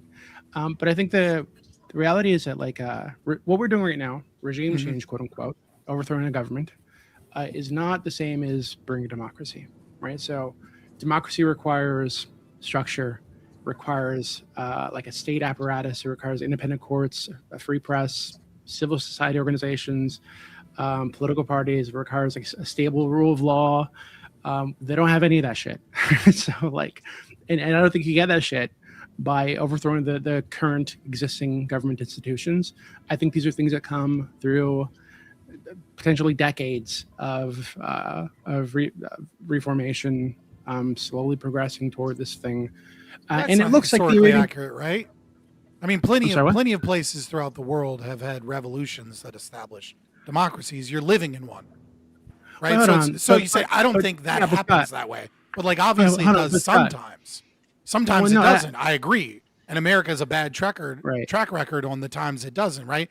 And I agree that we had much better structures. We kind of winged it we kind of did it by the seat of our pants with Japan, and it kind of worked out, right? But Japan was a highly ordered society in a way that is somewhat unique, right? And it took a very long time to do it in Germany, right? So I don't disagree with anything that you're saying. But other than obviously I think sometimes that does occur because it's happened many times throughout most of European history. I would argue that America's not an example of this, but I'm going to give it to you, right? Just because it's not really. I'll just say France would be another example. Vast majority of the time, it does not work out that way, right? Yeah, I'm fine with going there. So I think that what we're doing right now, and to be honest with you, I think the stated goal, regime change, getting the people to rise up, I don't think that's the actual goal. What seems to be the goal to me is to destabilize Iran, potentially destabilize BRICS, balkanize them. Yeah, balkanize Iran if they can, just cause chaos, topple the entire fucking thing, and what happens after that, not that important. If it's stable, exactly. If it's stable, hell yeah for America in terms of the elites and the corporations and the Trump administration, right? But if it's unstable, at least it's an unstable ripple effect that affects our enemies more than it affects us. So fuck it, we'll bomb them, and China and Russia will be hurt more than we'll be hurt, even though the whole world will be hurt. So you did understand my whole point then. Thank you. Okay. Yeah, but it's retarded. It's like cutting off your arm to defeat your enemy. No, it's not retarded. Like if fucking Europe's afraid of the fucking Muslims coming in right now, this might cause another fucking refugee crisis. Millions of fucking Arabs. Have you seen Persian women? I'm okay with that. We've already seen how that plays out, right? It's not good for the native populations, right? So if you're afraid of that thing, this is asking for it again, I think, right? Cool, come on, we'll take the biddies again. Right, but and further, are you really appealing to Gibbs's love of the native population in the country? Further, I think that the reality is the United States doesn't really give a fuck about democracy either, right? Maybe within our borders, we've been eroding ours for the past 100 years. Yeah, I don't know if that's true. We're allied. Hold on, we're allied with Saudi Arabia, it's a monarchy. Yeah, but we've made them better. Right. No, we fucking haven't. UAE. Hey, women can drive now, brother. Women can drive. We made them That's richer. big. Women can drive. We have pressured the Saudi monarchy. Israel's been governing I'm not sure about millions of Palestinians in the West Bank with What, no Richard? no voting rights for fucking like almost 60 years now. Bahrain, they crushed their own like pro-democracy movement in the early 2010s, I think, with Saudi troops, I think, and we did nothing about that. So the U.S. doesn't really give a fuck about democracy. I think it's been The U.S. demonstrated. The U.S. cares about markets. The U.S. cares about allies. That's what they care about. They don't give a fuck about democracy. Democracy tends to aid markets, and it tends to aid allies of Western powers more than it does others. But I just the wanna goal is never push back democracy. Democracy is just usually a good vector. A little bit. Can I I want to push can I back respond to a this? little bit on something, and I'll go to you. Even and that's okay with you, Ali? When Chad said letting women drive makes things worse. Yeah, but on that point, that's what. Okay, but I'm not going to say what they said. I'm not going to say what they said. All right. But on that point, right.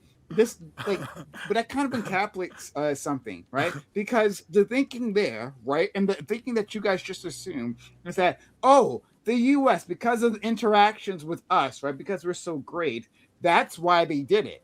No, like they have domestic policy themselves, right? They have domestic pressures. There was actually a protest there. They got famous protesters. Now, these things not necessarily aren't separate, right? Like Saudi doesn't live in a vacuum. It's domestic. There's no interaction with the West and whatnot, right? I'm not saying that, but let's not forget like the actual domestic pressure, the actual activists who got literally put into a prison, right? So they if I remember the story correctly, this was a while ago. But, it's both. So if I mean, like Riyadh Comedy Tour wouldn't happen without Let me just Western finish- intervention. Let me just finish the point, right? So, like, if I'm remembering the series of events correctly, and please forgive me if I'm wrong in anything, right? There was a series of women who like actively broke the law, right? And they like streamed it on like Facebook or some shit like that. Like they were driving, right? By themselves and all that stuff. And then they get they get arrested, and then the regime capitulates. But a lot of those women like stayed in jail, and some of them were like fucking tortured, right? This is like the push and pull of domestic policy, right? The hardliners were like, fuck this, right? We'll give you a little bit, right? Just a little bit. The women can drive, right? And the MBS, right? MBS had pushed for the driving thing, right? But even MBS couldn't go any farther than that at the time, right? Because of the hardliners. And what's a bone to throw to the hardliners? We're going to torture those women. We're going to torture those activists, right? So let's not understand. All I'm just saying is that there are domestic politics involved, and not just say that like, well, yes, the U.S. just gets to oppose this just by interacting with them. But I don't think we're denying the agency of activists or women or people within these other countries. I think we're just speaking from a U.S. perspective because we're talking about U.S.'s imposed war on Iran. We're speaking from the U.S. and we are the major power player. Limits of our power. But that's the only reason I'm saying but I'm just agreeing with you. Like I'm saying, like yes, all of these things have a play, and the internal politics obviously has a play. Yeah, I want to disagree on what I see to be a little bit of flippant language of, well, America obviously doesn't support democracy around the world. That's just totally not a thing. I don't know if that's true, right? Like there is, we'll be critical of America when the time comes to be critical of America. But I think there's plenty of examples, and I'm sure I could probably find some meta-analysis from some lame academic somewhere. But I'm sure, like, Taiwan was not always a democracy. It was ruled by an authoritarian dictator military for a long time. I understand. Yeah. And now, perhaps it is that the U.S. pressure was looking for more efficient markets, and that's why it led to this. But hold on, I want to go through more examples because South Korea, another example. During the Korean War, they were not a budding democracy. They were a right-wing authoritarian government ruling with an iron fist. But once again, Germany, here is a country Japan. Japan. You can go through. We lost all of these. Vietnam. I think Vietnam would have followed a similar trajectory had we won. I think South Vietnam would have been more democratic, obviously, than it was at that time. In fact, we removed some leaders within South Vietnam for being too anti-democratic and being too authoritarian. We moved off of backing Batista in Cuba because he was authoritarian and how he ruled Cuba. Now, that kind of backfired and we got Castro. But at the time, Castro was not selling himself as this like revolutionary communist. He was selling himself as more of a moderate. And that's why we backed off of defending Batista. So I think that America does have a track record, at least not totally. Obviously, we will still work with authoritarian regimes, of course. Nobody's ever saying that we don't. But I think that there is a kind of trajectory of countries that fall under the U.S. influence umbrella, which is they tend towards being better most of the time. Can I maybe clarify my position a little bit on this in terms of what I mean when I say we don't really value democracy? When I say we, right, I am talking about the proverbial we as in the whole of America. But more specifically, I think what I actually mean is those individuals in power, lying sack of shit politicians and very powerful people are also as just as other countries have internal politics, we have internal politics. One of the ways in which they justify their power is by selling the concept of the value of democracy. And I think the American people actually do genuinely value democracy, even though I don't, right? I think that is a value that most Americans have.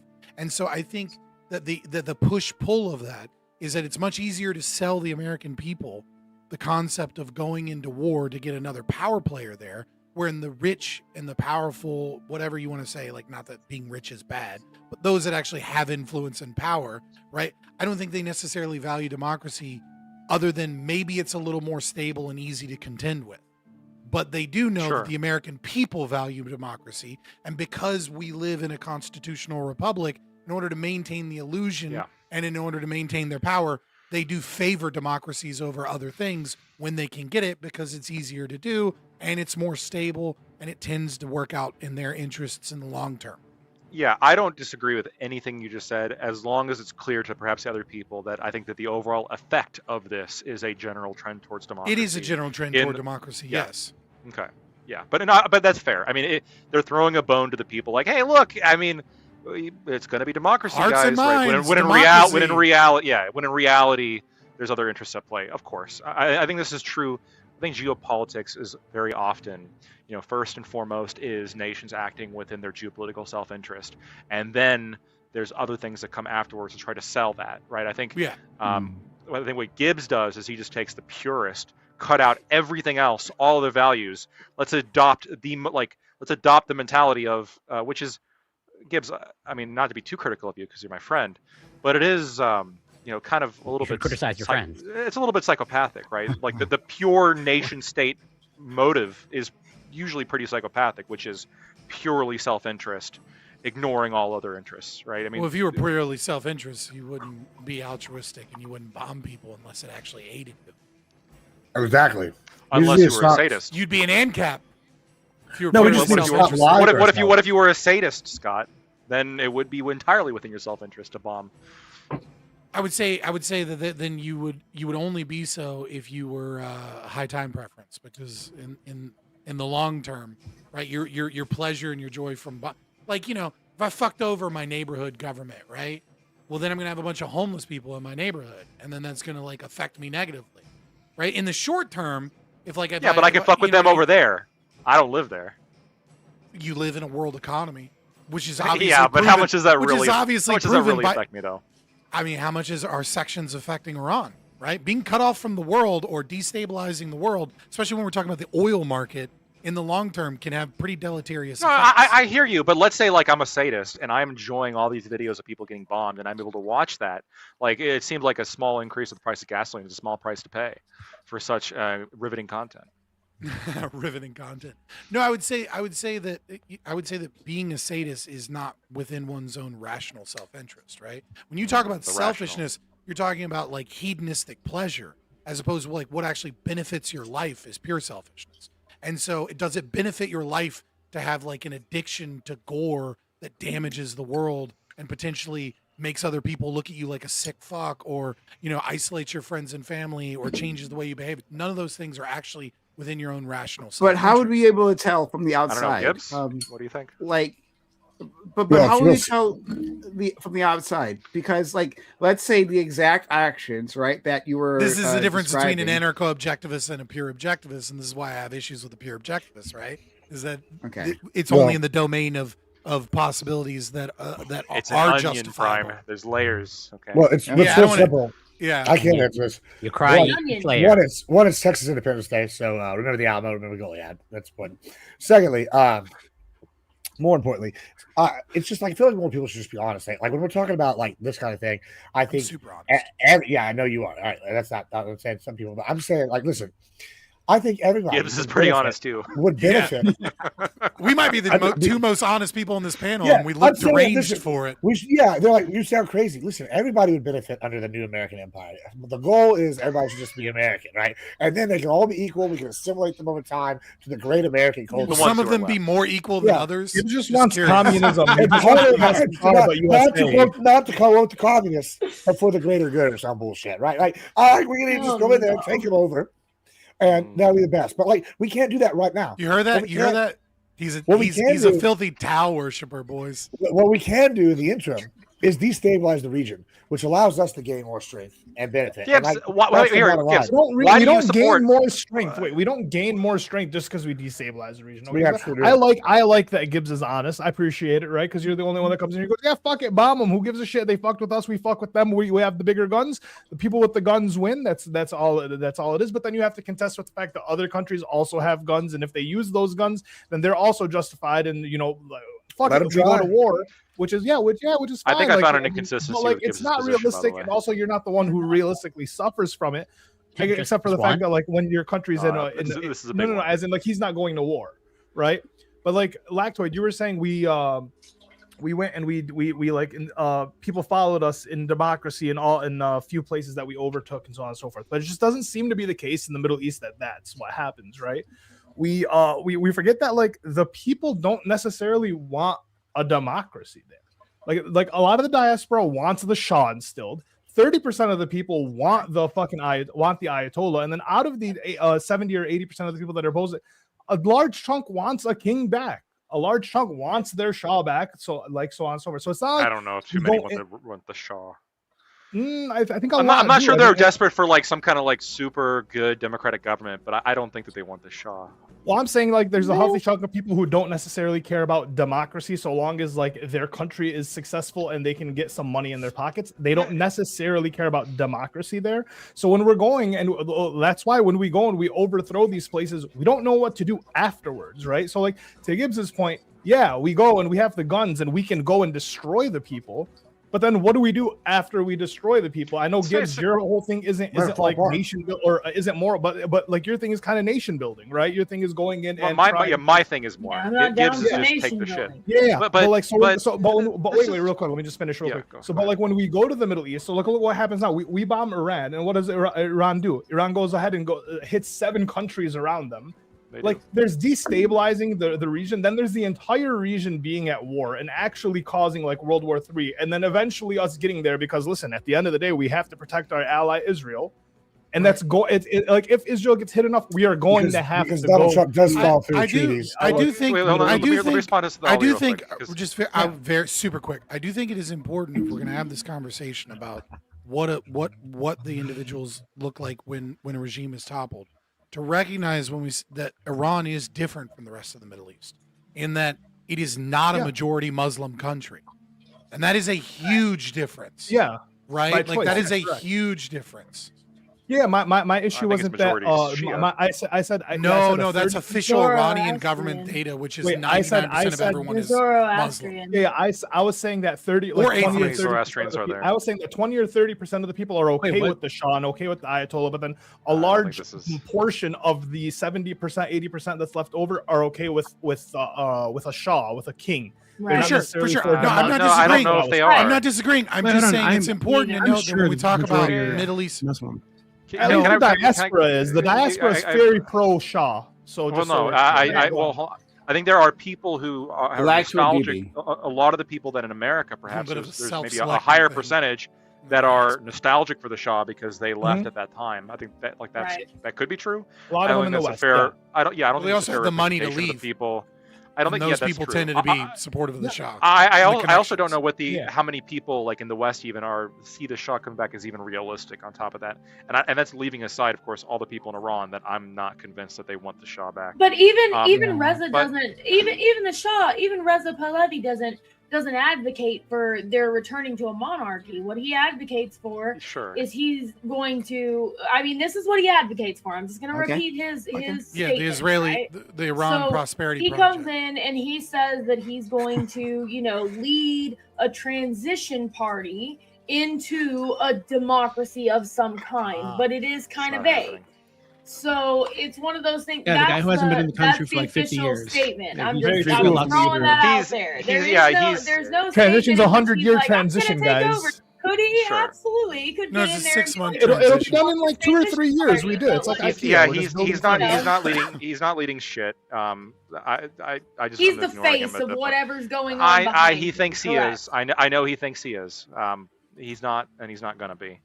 But to Ollie's he's kind of the face. People are kind of chanting his name like he's the face. He's I mean, there could be people he's the behind face him. because He's our the government face and of the Israeli that government keeps specific pushing him as a face, but he's got no support. Like I'm this not even guy sure we're hasn't really been in the pushing country for from like that 50 years. hard at this point. He's this nostalgic relic that people will point to as a time in which it wasn't currently under the government.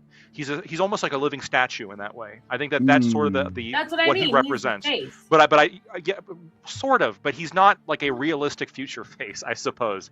I don't think that whatever he says. He's the propaganda. It would be a horrible mistake to put him back. Okay, we don't have to argue with the face, man. Sure. We just move past that. Yeah. Horrible idea to put him in power. There's other ideas that I think would be much more successful. Putin But Ali, was the transition guy too. Well, sure. That was kind of my point. That was kind of my point. I was like, Lactoid finish his point on Doobie. Your point of, well, maybe this just doesn't work in the Middle East, because you're right. All the examples that I brought up aren't in the Middle East. Yeah. If this is part of the reason why the second prong to me is so important, like I want to see there actually be some kind of like coordinated indigenous movement amongst an area before we step in and support it, because you could be right. It could be that like the countries in the Middle East just aren't culturally ready for the kind of self-determination that I think that peoples deserve. It is possible. I really hope that's not the case. I hope they're better than that, but I could be wrong. That's a fair point. And if they are, then we should take a step back. When you say like better than that, like when we're going in and we're just like overthrowing their governments, and then like you expect those people to just trust that the next person that gets instilled is like good for them or beneficial for them. Like, why is it like that's not self-determination, right? That's them having, a government forced upon them. Whether or not we call it democracy. You're right. It's having a system forced upon them initially, but it's a system forced upon them that leads to the people, the human beings there, to have self-determination. The best, like look at. But it undermines the system itself, though. Potentially. Here, do you agree It's the that flavor Japan, of that boot? Japan, South Korea, and Taiwan, would you rank these three countries as more democratic than Iran? Yeah. We put in all those governments and supported them, right? Using force.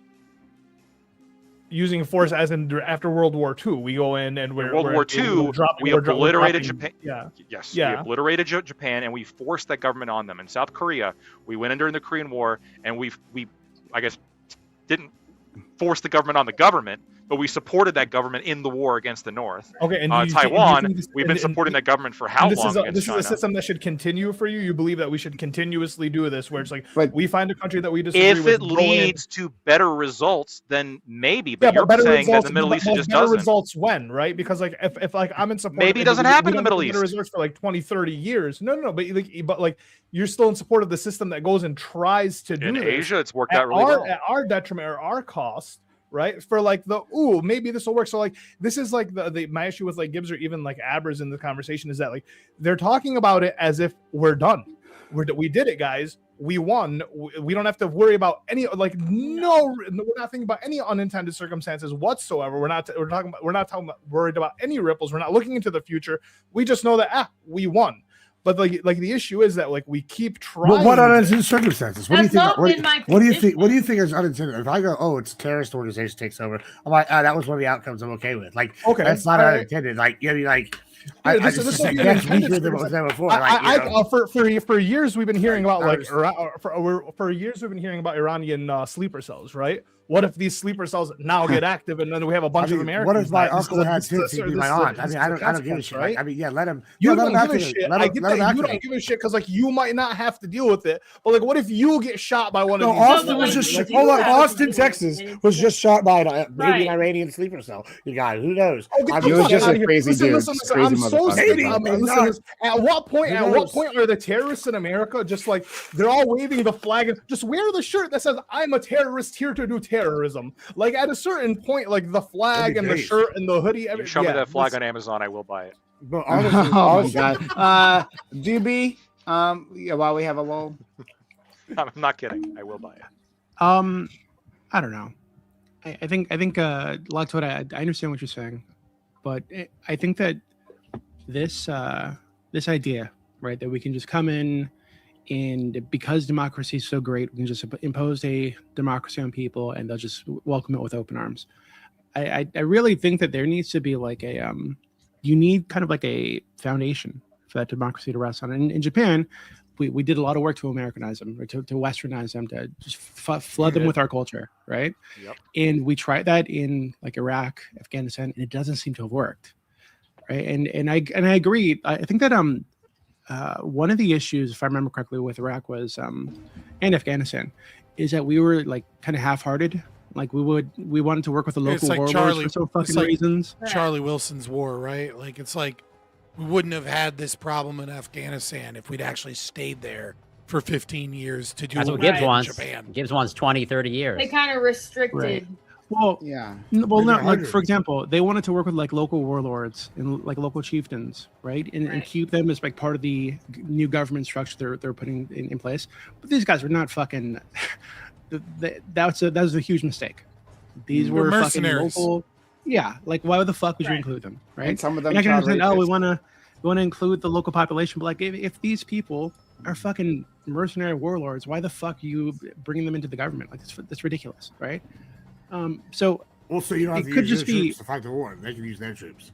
yeah. So it could just be the case, like that it could work, but we've just done it the wrong way over and over and over again in this region and in South America.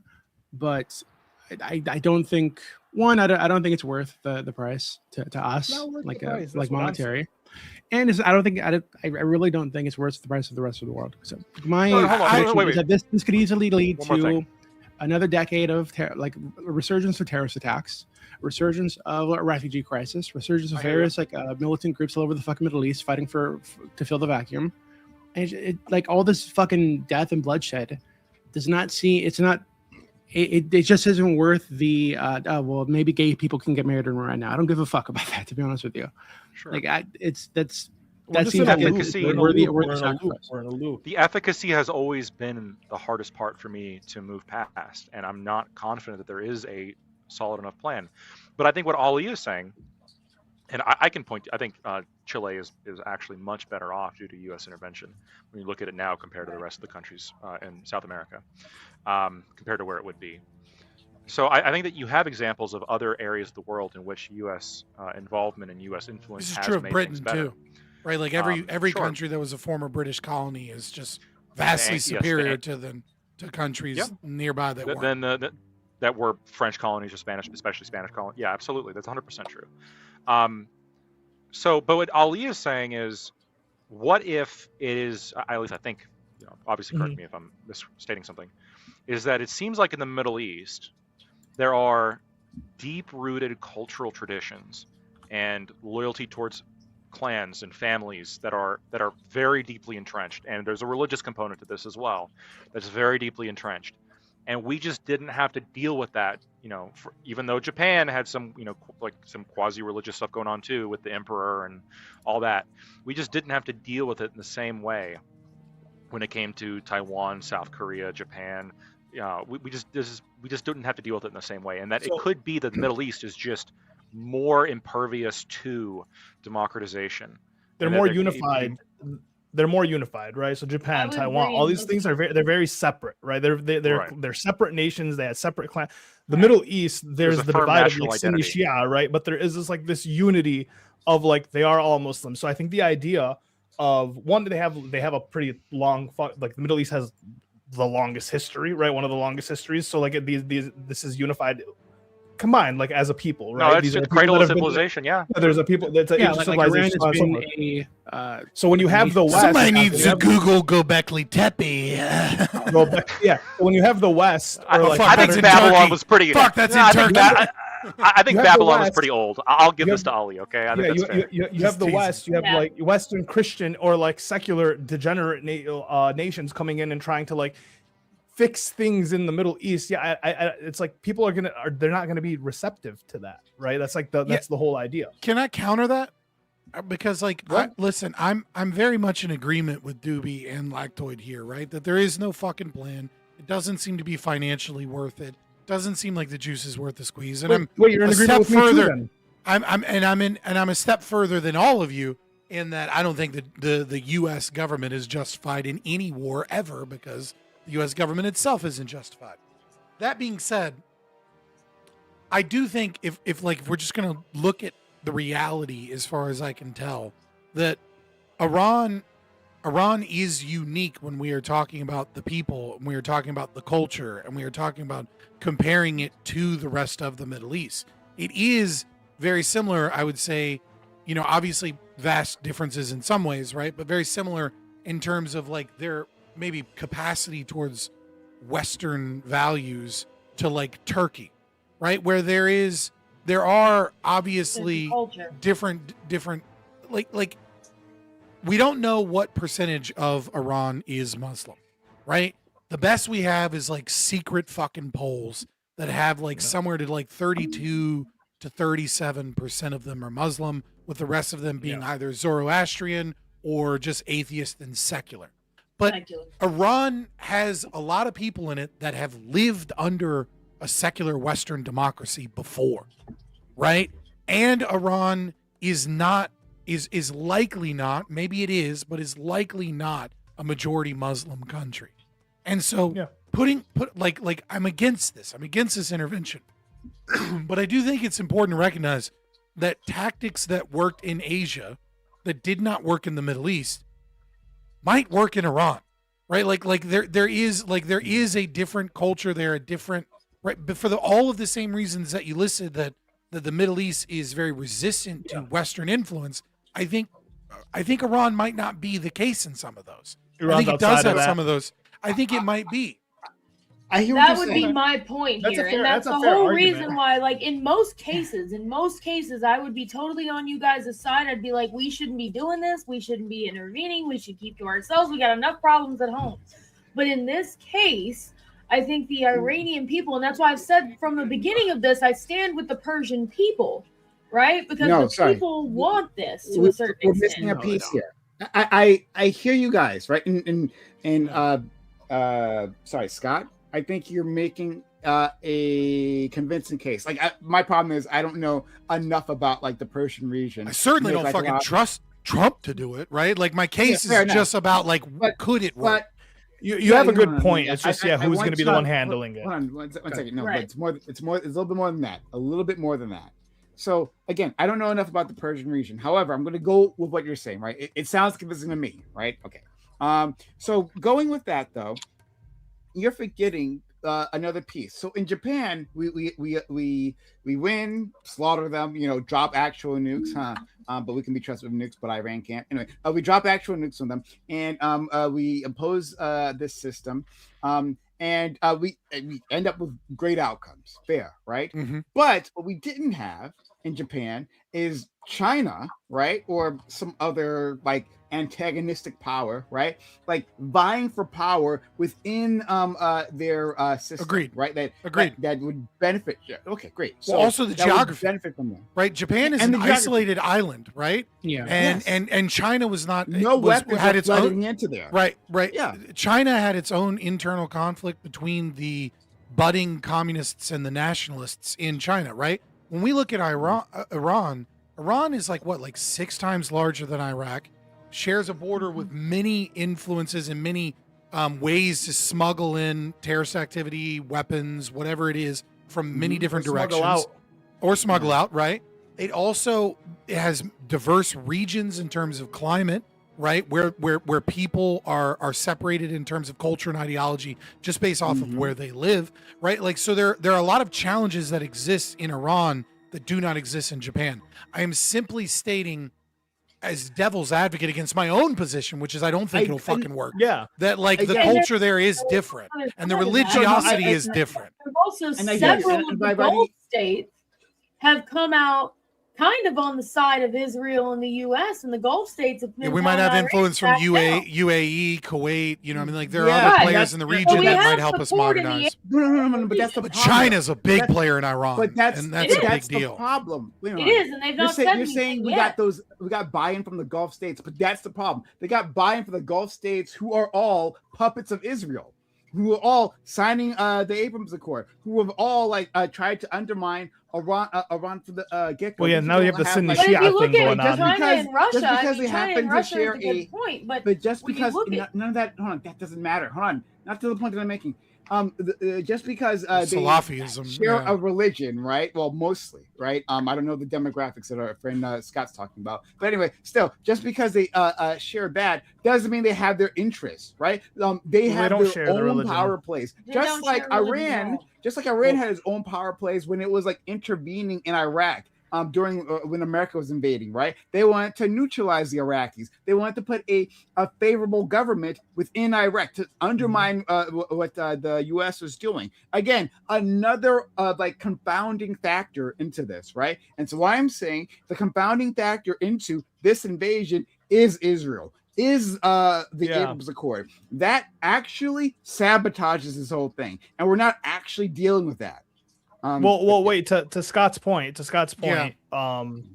the region, right? Like if Israel and the Sunni countries are signing the Abraham Accords, right? Because that's what seems to be happening is the Sunni majority countries are signing the Abraham Accords.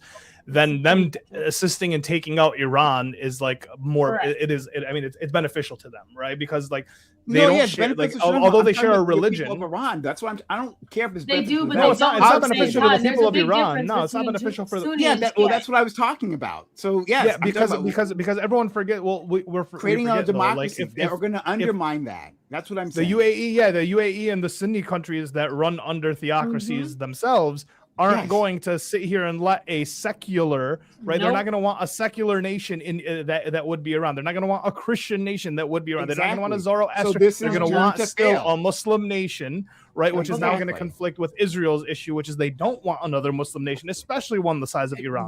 Israel doesn't, and Israel especially doesn't want a democracy. They're going to pretend like they do, right? But they don't want a democracy because a democracy of the people of Iran, right? What they're going to vote for is always against Israel's interest. Is always, they already support assisting the Palestinians, right? That's a big reason why the Israelis wanted to invade in the first place, because Iran, through its proxies, has been supporting the Palestinian cause, and that's a big fucking no-no. So there is no way that after this, right, the Israelis are going to sit by and let an actual democracy get in place, because that sabotages the whole point of it in the first place. They need a viceroy.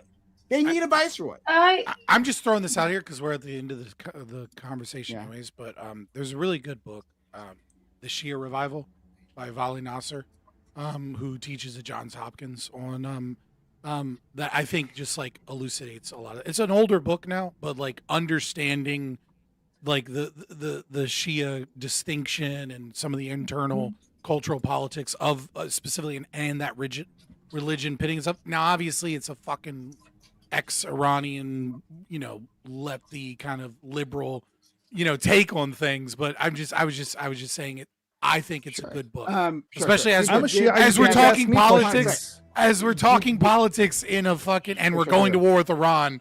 You want to read up on something. It's a good one. I just want to make sure the last people who had their hands up. Doobie Gibbs, did you have anything else to say? I was just going to add on to Scott's point, which is that Iran did have an elected government, right, before the Shah that we overthrew. So they did do this on their own, before we fucked it up, right? So it is possible that there are enough people there who remember what that's like and still support that kind of system that would be, willing to push them back to that. So it is possible. Let's go to. Wait, when did Iran have a democratic that people can remember? Well, when was this? Before the Shah. Yeah, it's right before the Shah. What? Yeah, I don't know necessarily when the Shah was what, in the 50s, right? Yeah, it would have been the 60s. 50. Let me find out. Okay, yeah. Okay. Cool. Well, Just making sure. That's a long time ago, actually. They might be dead already. but the point stands. That's that, He was overthrown in 79. Yeah, but That's before when the the Shah Shah was is overthrown. Yeah, but we're talking about like a democratic. That was Like in the Shah was 79. not democratically elected, right? No. But so the people that were pre-Shah are going to be few and far between. Like, there's not very many of them that are going to left alive, right? Like, these are the same age as like World War II veterans, right? But the thing is that my argument isn't the concept of. I'm saying the concept of democracy is not foreign to their culture, because they grew up in families that might reminisce about it or talk about it, etc. And furthermore, under the Shah, they were still westernized. They were still fairly secular, right? And so up until 79, they have parents and grandparents that remember, going to the beach in bikinis and shit. Like, that's very different than like dealing with Iraq and driving nice cars and wearing mini skirts and having the CIA is really fucking good about finding women to push women's liberation in countries, right? Correct. And I'm just saying, there's some of these places remember that. You know what I mean? Gibbs, I'll give Gibbs the final word, and then we'll head out. Yeah, so y'all actually did the opposite of what I think y'all aimed to do. See, I came in here with the idea that it didn't really matter why we did it, and if something morally good happened or whatever along with it, that's great. But now I'm just of the opinion this is the best case scenario that should happen. They should balkanize. Taliban and the Pakistan war should get worse. The Chinese should spend more money in Pakistan. And Taliban maybe come hit us up for some guns now, and then maybe they cut the water off Iran. And as they balkanize, some of these factions decide to buy weapons from us. And maybe buy some PMCs to send over there, and then others don't. So then they keep smaller and smaller groups that eat each other over time in perpetuity, and that would be best for America until we conquer them. So yeah, that's what I hope happens now. I was hoping the morally good option would be convincing. These are your party mates, Lactoid. Convince me not to want that now. This is what you sided with. Yeah, you should have known, right? You should have known. You should have known, buddy. Okay, last quick question. Well, hopefully quick. Let's see. Do you regret your vote, Lactoid? Do you regret your vote? This complete betrayal, like you said at the start, you said it, not me, right? Complete betrayal. Complete betrayal. Now, God's America first. That was always his plan. Donald Trump the second time. No, but he still decreased government spending, the big beautiful bill. So he's going to rely on that. No, but this is I think the biggest. This is the biggest infraction. You don't regret your vote yet? Not yet.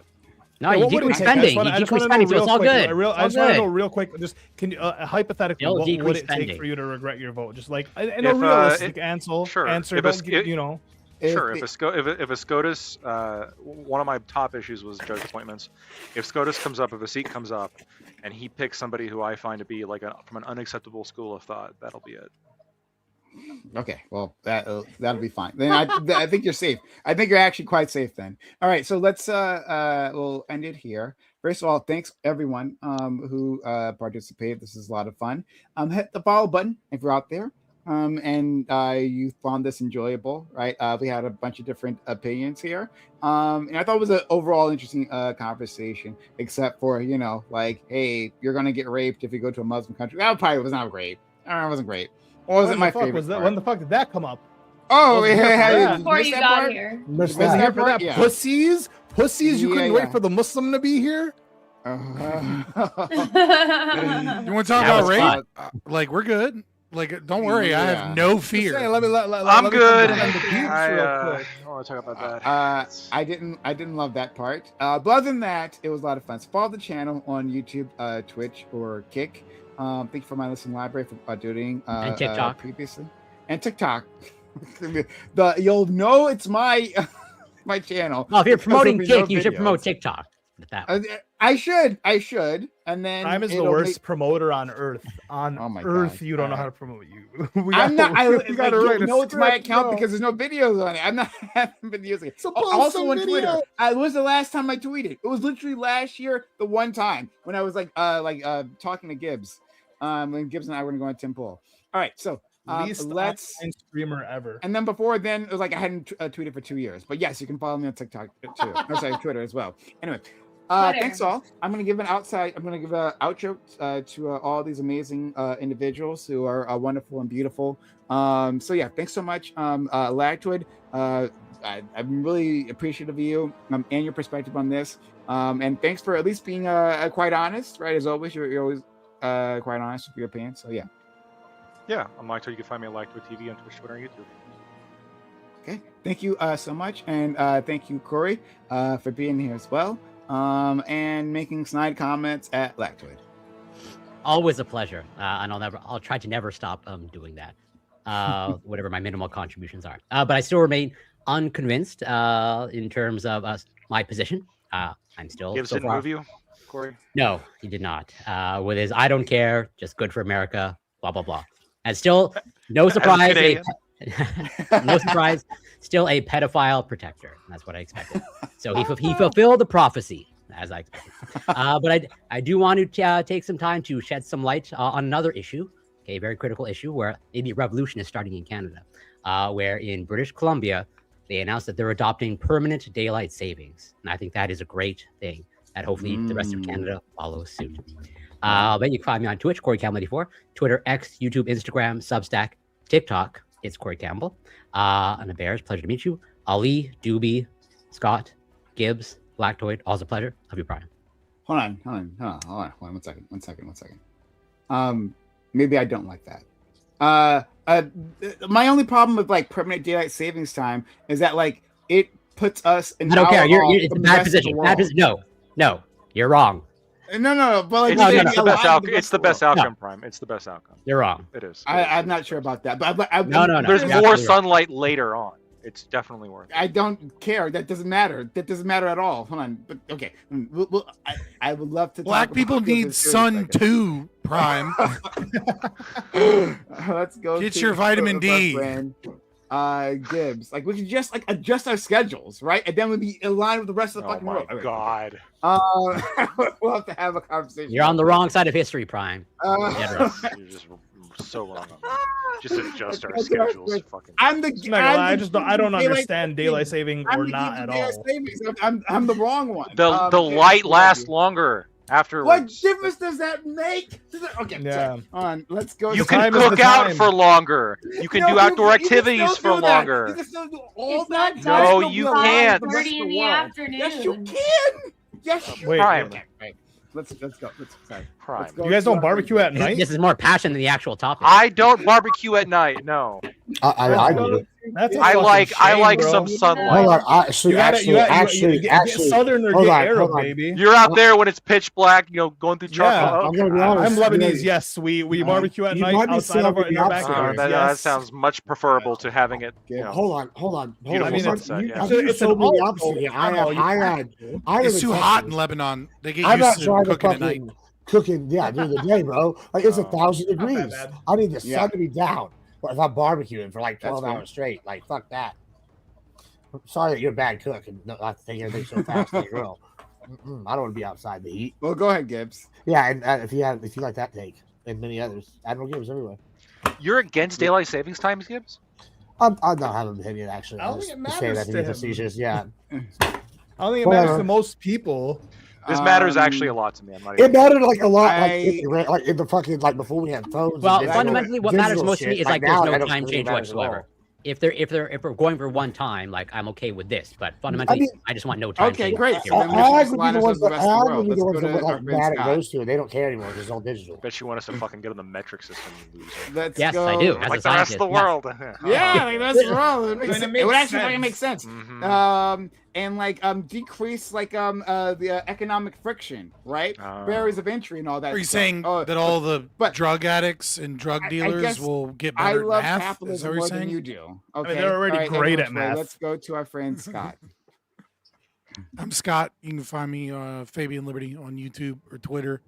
I would just say, I like the Shia revival. I feel like people should read it, and I know a lot of you out there only learn anything about the world when America starts bombing it. So now is your opportunity to learn about the beautiful culture of Iran and their love of poetry and the foundation of most monotheistic religions, Zoroastrianism. I fucked that word up. Zoroastrianism. There we go. Check it out. Check it out. Thanks so much, Scott. Our good friend Doobie, thanks for being here. Really appreciate you as always, friend. Yeah, thanks for having me. This reminded me of something, right? I think it was like last year. There was a Republican from Georgia, I think, and the topic of like free school lunches came up, right? Because the Republicans were planning to cut the program that provides free school lunches for children in this country. If only. Yeah. And what this guy said was like something like, a lot of these kids should be working at McDonald's instead, so they can afford their lunches. Just like putting that into perspective, right? Because the cost of free school lunches, right, for the entire country, every school system in the country, I think was estimated like at $30 billion a year or some shit, right? So then that's too much money to spend. And putting that to context of this conflict, right? The fucking was it Cato or was it I forget which think tank said that if this goes on for like 4 to 5 weeks, which is what they're planning right now in the as like a baseline, right? 4 to 5 weeks of bombing, that's going to exceed like $600 billion, right? Got plenty of fucking money for that, right? But no money for our own people. Like this is fucking, it's crazy to me. Okay, I understand, Scott. You think it's all theft. I get it, but for them, like the fucking like, it just seems topsy turvy to me, right? They will pinch pennies, cut pennies in half to avoid doing anything to better the lives of our people. But as soon as there's somebody to bomb, spend all the fucking money you want. Like it's crazy to me. I just don't get it. For the record, also I'm Doobie. Taxation will make up for all of this, I'm sure. But also, free school lunch program is just a corporate handout to corporations that are poisoning our kids. So fuck that. Well, hold on. Well, Michelle Obama wanted to change that, right? Wanted to have healthier food in our schools, right? Republicans got in the way. Not you. I'm not saying putting this on you. Republicans made a big fucking deal about this. I've never been a Republican. I've been a Democrat before. I've never been a Republican. There are European countries that provide this. It's much cheaper per child, and they get far better food. So like it doesn't make any fucking sense. None of it makes any sense. Thank you so much for that, Doobie. Much appreciated. Let's go to our friend Ali. Yeah, it makes a bunch of sense. Doobie, America, they hate the people, right? The government hates the people, and most of these people wouldn't survive without the slave labor that Americans have to put in for these corporations and for the country to thrive and for them to tax us. To Scott's point, it is all theft, right? But yeah, that's all it is. They don't care about the kids. They start a war. They get money. They make more money, and then it goes on. So and we just keep voting for these people, which is really the issue. And until Americans realize, Scott, I've always said I'm with you, brother. I've always said I agree with you the most. It's just practicality, right? It's just the practicality of it. Sometimes you got to be a little pragmatic, just a little bit. But pragmatism is evil. Things, you can find me at My Cousin Ali on TikTok and Project Socio on YouTube. Thanks for having me, Prime. I think we need an army of plumbers in green outfits, to be honest with you. Is that a Sumero thing? I actually don't know what you're. Oh my God, brother Luigi. Super Mario Brothers. Luigi. Yeah, Luigi. Green outfit plumber. Yeah. Yeah. That's a Mario reference. Okay. Luigi Mangione. Oh. Yeah, there we go. We got there. I'm sorry. I didn't make the jump. I know who Luigi is, right? I know who Luigi. We know you know. That's why you figured it out once I said the name. Yeah. Okay. All right. Look, it's fine. Sorry. Let's go to. Doobie is somehow more careful on the internet than I am. True. Let's go to our newest edition, Abers. We really enjoyed having you. I enjoyed having you here. You were fantastic. I love that you really wanted to participate, right? And you had a strong opinion. We love people like that. So hopefully you'll come back in the future. I know it's difficult for you because you have a scheduling conflict. But if it works out sometime in the future, we'd love to have you again. Thank you. You can find me on X at Avers09. You can find me on Twitch at Avers Unleashed, though I'm not there very often. I remain unconvinced that liberating the Persian people from tyranny was a bad thing. So I am going to go enjoy the heme that I made last night. So catch you guys later and celebrate the liberation of the Persian people. Today's Rothbard's birthday. Celebrate Rothbard. I am going Texas, to... it's Texas' birthday, too. Raid a woman. I'm going to raid a woman. This woman, I'm not...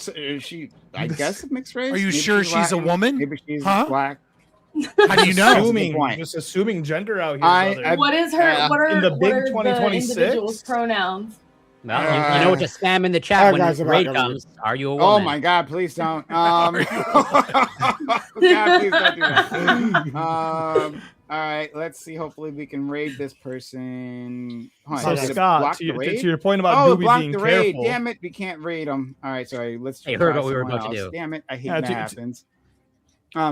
Let's raid. Fuck. God damn it! You've been doing this for years, right? Yeah, well, hold on. I'm gonna raid this person. Okay, let's try this person. No, I can't. Hold on. I can't. That's not my. It's just funny. It's just funny. Just bite it. It was just a joke. Man. Just bite down on the pillow and accept it. Okay, I don't know. Look, okay, I don't know. I'm sure the raid went through. I'm getting an error message. The Heyman can wait. Oh Okay. man. All right. Yeah. So Scott, I was saying to stream. Doobie's point. It's He, his rating. Doobie literally has a fucking little gremlin on the internet trying to dox his life. So I mean, he should be a little careful, a little bit careful. Yeah, I've got many gremlins after me. It's true. Yeah, but there's one gremlin in particular that's Lactoid, if you want to have a conversation on daylight savings time, we can do that whenever you want. There's no conversation needs to be had. You're wrong. That's it. You're very wrong. You're wrong. Not as Lars. It's getting dark at 5 No, I'm not wrong. o'clock. We can just adjust like the times we get started, right? Like, hey, Prime. Why don't we just stop doing daylight savings time? Prime, I'm going to ask you this question, and I really don't mean for this to be an offensive question, but I have to ask this question. Are you a farmer? No. Do you go outside very often? Absolutely not. But that doesn't matter. I understand. Look, Okay. That's a fair point. It does matter. It doesn't matter. Because the conversation about daylight savings times is very Applies to outside specific people. to people that go outside. No, my God, it doesn't, hun. It What does. What All right, I'm out. time I'm is out. on our You can clock? buy blackout I'll curtains. see- We I'll see can't. you soon. What time? Oh God, that's funny.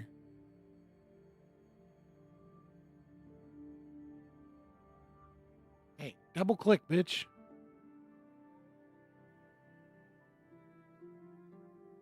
All right, boys. I'm gonna get out of here. I'll be back Wednesday. So not tomorrow, but the day after.